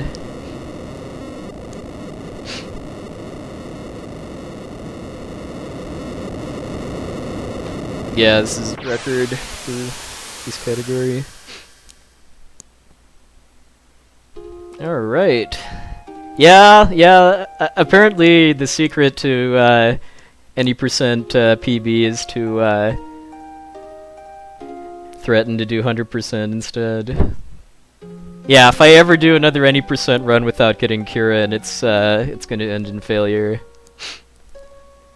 But yeah, the this run had roughly, I want to say roughly 30 seconds worth of route improvements. The biggest one being the setup for the World of Ruin grind, as far as killing offsets are more quickly and reliably. But yeah, let's look back over the splits.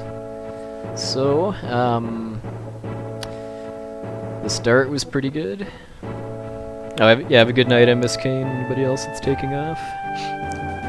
So yeah, the start was pretty good. 3130 Vargas is nothing to sneeze at. I got off the step route in the Phantom Train and lost probably like 30 seconds on the 7 scenario end split because of getting an extra encounter and then some worse fights for finding Go. Third try, Merchant Clothes Steal. I did not get Dodaluma Quick Kill. Opera was 1 Pincer and 1 Preemptive and 4 Total Rats. Magitech Factory was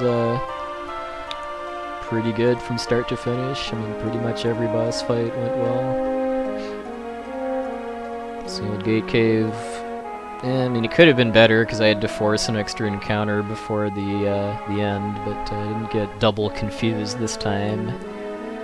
Burning House, I got all of the encounters in the first 2 rooms, but got a lot of preemptives.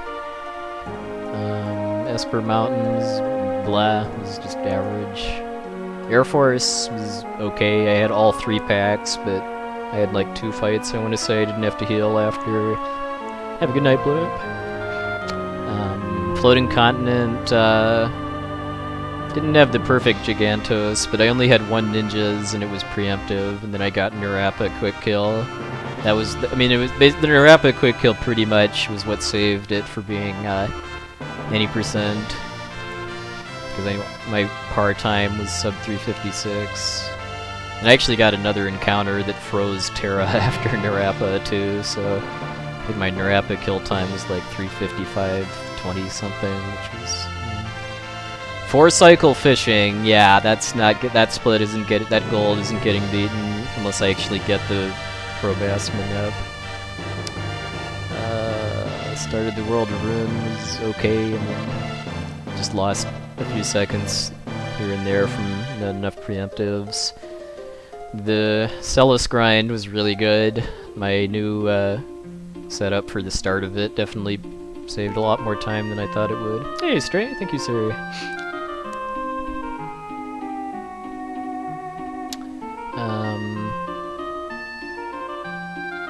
Yeah, and 2 demis on the Zone Eater, but they both missed, which I think shortened the animation a little bit. The tower was actually pretty bad. I mean, the mini-bosses went pretty well. I didn't get force field skip, but I didn't get the right RNG for it to even be possible. I had to use an elixir on Doom too, just because of how many times Bog got hit. And then the Kefka fight, I mean, the only kind of blemish on the Kefka fight was tier 3 because just because I had to wait like 2 full extra rounds to get my setup for well, just finishing tier 3 without anybody dying. Thanks, Baron Von Bowser. Oh, thanks, Solomon. Thanks, Glypho. Oh yeah, I mean, I don't think this category will ever be dead, because, I mean, there's too much RNG that just swings the time back and forth, and it's not like any % no sketch where there's like a super duper risky route that all you have to do is just finish a run of and then the category's dead. I mean, there isn't really an equivalent I can think of for this, just because my route already skips pretty much everything that I can, and that's not going to slow down the end game fights. Because like the Sabinless route for no sketch skips Sabin, so you have to do the end game with 5 characters. But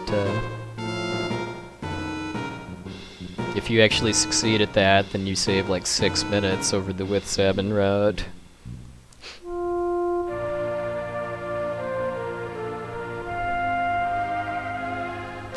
I mean, I do want to poke around at some point a little bit with a power build route, as I call it, where I grind Edgar mostly instead of Celis, and then use some different strats for the end game, where I like for the final boss, I berserk Edgar with the Genji glove and haste him, and then just do tons and tons of damage. But I don't know. We'll see if I get, because that's going to be a fair amount of work to actually test all the fights and stuff with different stuff. So yeah, I guess I'm gonna have to drop the oh yeah, the goddess fight is really because the power build route actually is Sabinless too. So the second group in the tower is solo Edgar, although it's not anywhere near as dangerous as any % no sketch Sabinless, just because Edgar in that route is going to be in like level 36 or something like that. But the goddess fight is basically just using drill over and over again until she's dead, and hoping that you don't die in the process. Go-Go mimic, because with that route you grind Celis enough so that she can do max damage with rods, but you don't actually get Ice 3. And then the party that fights like Poltergeist and company is Celis and Go-Go, so that you mostly use rods with Celis and then mimic them with Go-Go. Umaro %. Yeah, I could. That you too can do a quad Zerker run in Final Fantasy VI. Sadly, there's no like equipment in this game that berserks you automatically.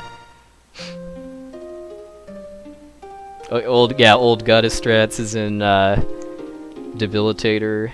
Even perfect Debilitator strats is going to be slower because of having to buy the Debilitator, get enough money to afford it, and then.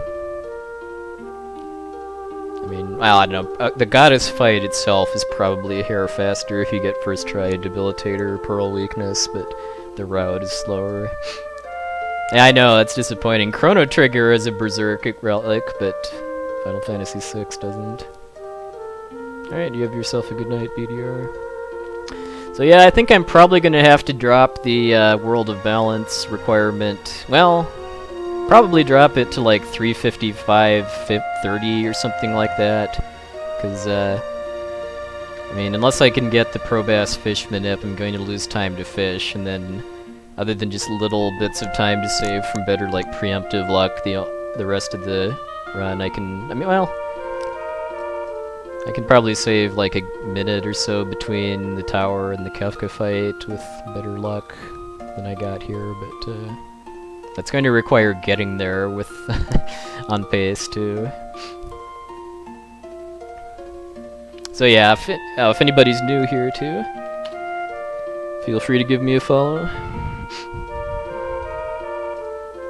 Those are the main games I'm working on at the moment. I haven't really been working on Illusion of Gaia too much lately. I've pretty much put that on hold and more focusing on both this and Donkey Kong Country 2, just because there's a tournament for DKC2 starting like in a week and a half or so that I signed up for, and I do want to get like a 45 or better.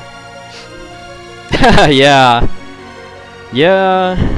I keep putting off my destiny to speedrun the RPG speed game, Final Fantasy Mystic Quest, but there will be IOG.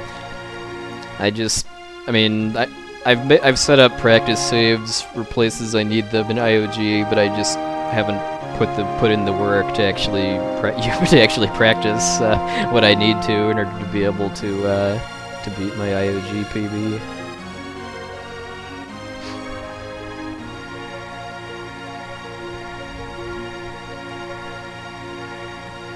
Mystic Quest will happen at some point, though. I mean, someday I'll succumb to peer pressure from Bick and Gyre and friends, and it's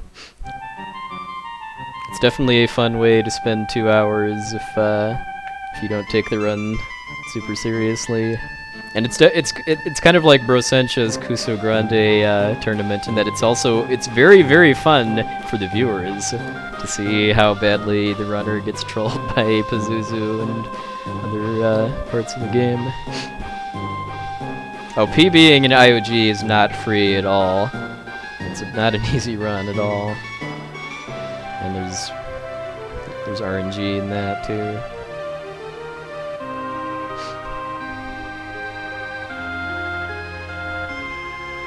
But yes, at some point I will finish a 100% run, because like I keep saying, eventually I'm gonna have to lower the World of Balance requirement enough that it's not going to happen every run. I still can't believe 3 PBs in a row after 3 months of either wiping to Goddess or just not getting enough,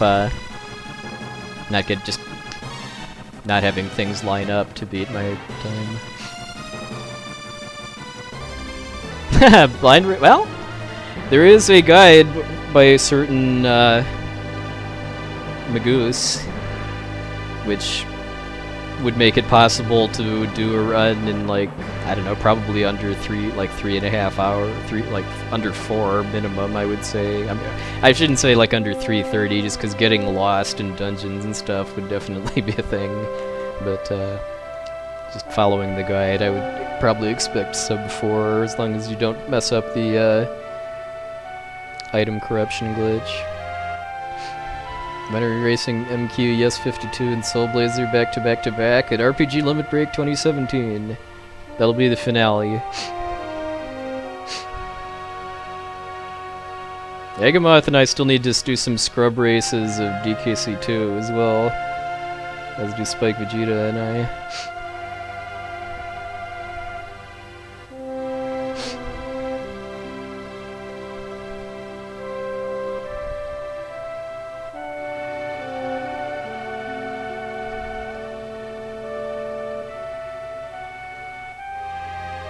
Yeah, I mean, we are working on getting a hotel contract for Limit Break 2017. I haven't said anything terribly specific because it's not final yet, but I am hopeful that we'll be able to do game offers in December.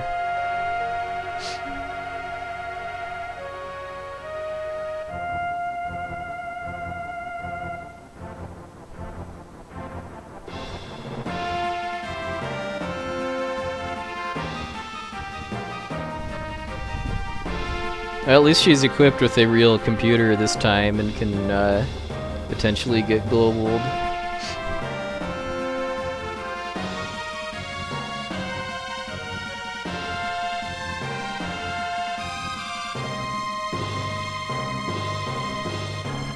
There's an auto host from Elmegas. He must his channel must have sensed the Mystic Quest conversation.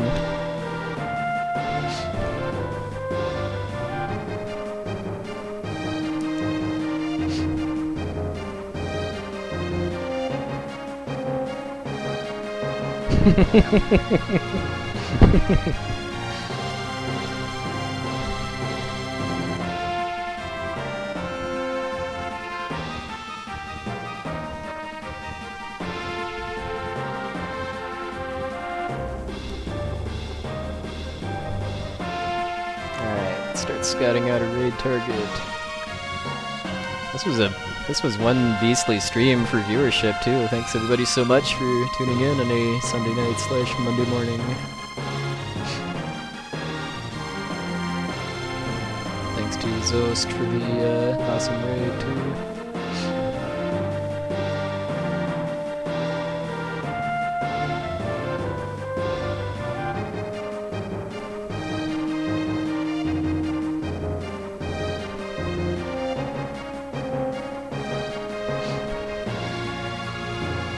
Yeah, I'm just checking to see how much of Cal Fire is left. They're on the finale. Let me see how much of Earthbound is left to go. Oh, okay. He's probably got about 45 minutes to go at least.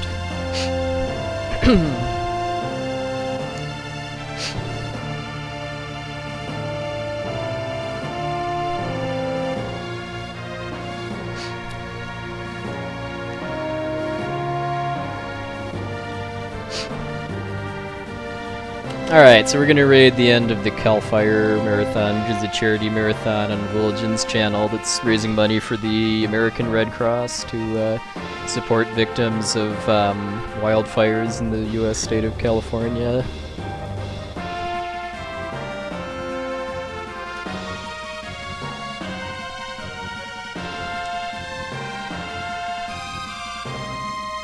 Alright. And then our raid message will be 51324 Jeff's. Alright,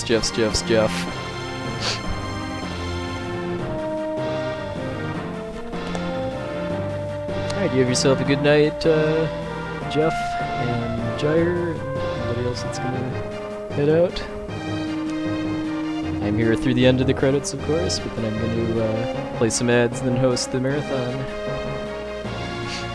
Oh, wrong channel, Anna.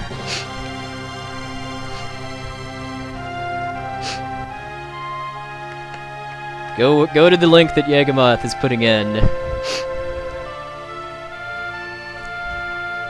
Anyone that doesn't get the Jeff's meme too, it's from RPG Limit Break this year. Somebody donated to name every nameable thing in Earthbound Jeff for reasons that don't really matter anymore, I would say. And Jeff was one of the names in the running for the player, which is 24 characters, hence why the last Jeff is only Jeff instead of Jeff's.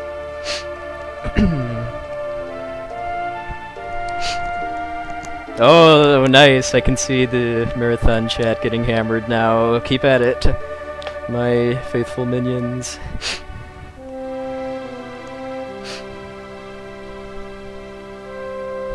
Have yourself a good night, Dark JDL. I think the winner did end up being Butts, though, which is the original meme.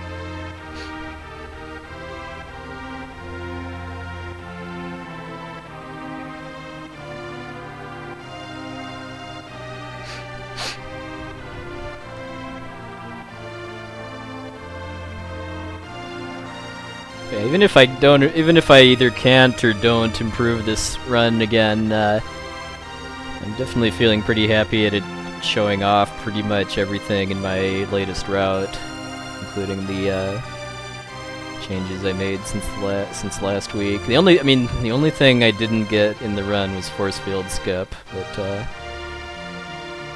there was nothing I could do about that.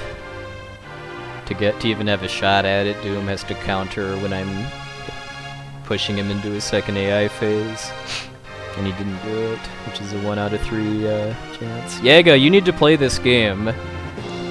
No more excuses. You need to play Final Fantasy VI.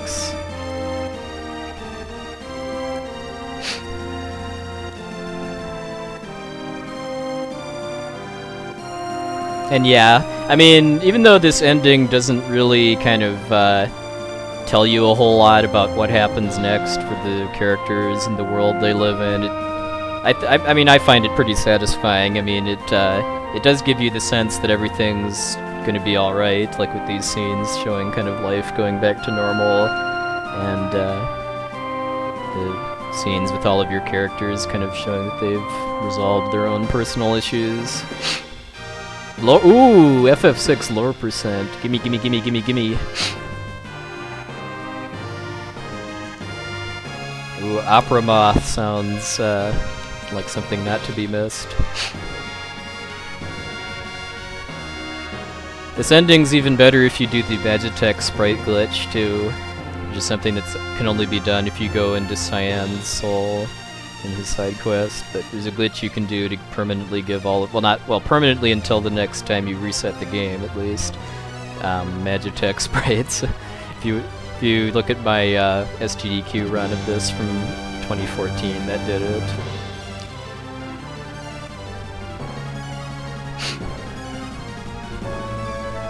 Everything's better with Magitech. Yeah, you haven't even played the game yet, and you already know what's up.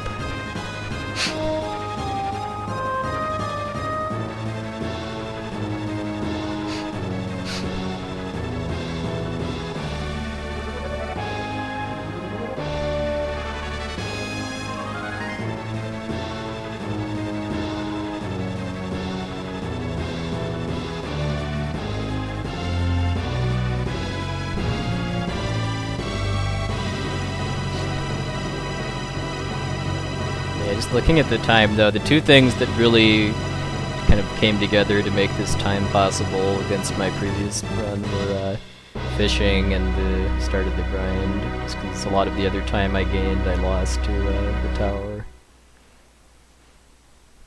Alright, and that is it.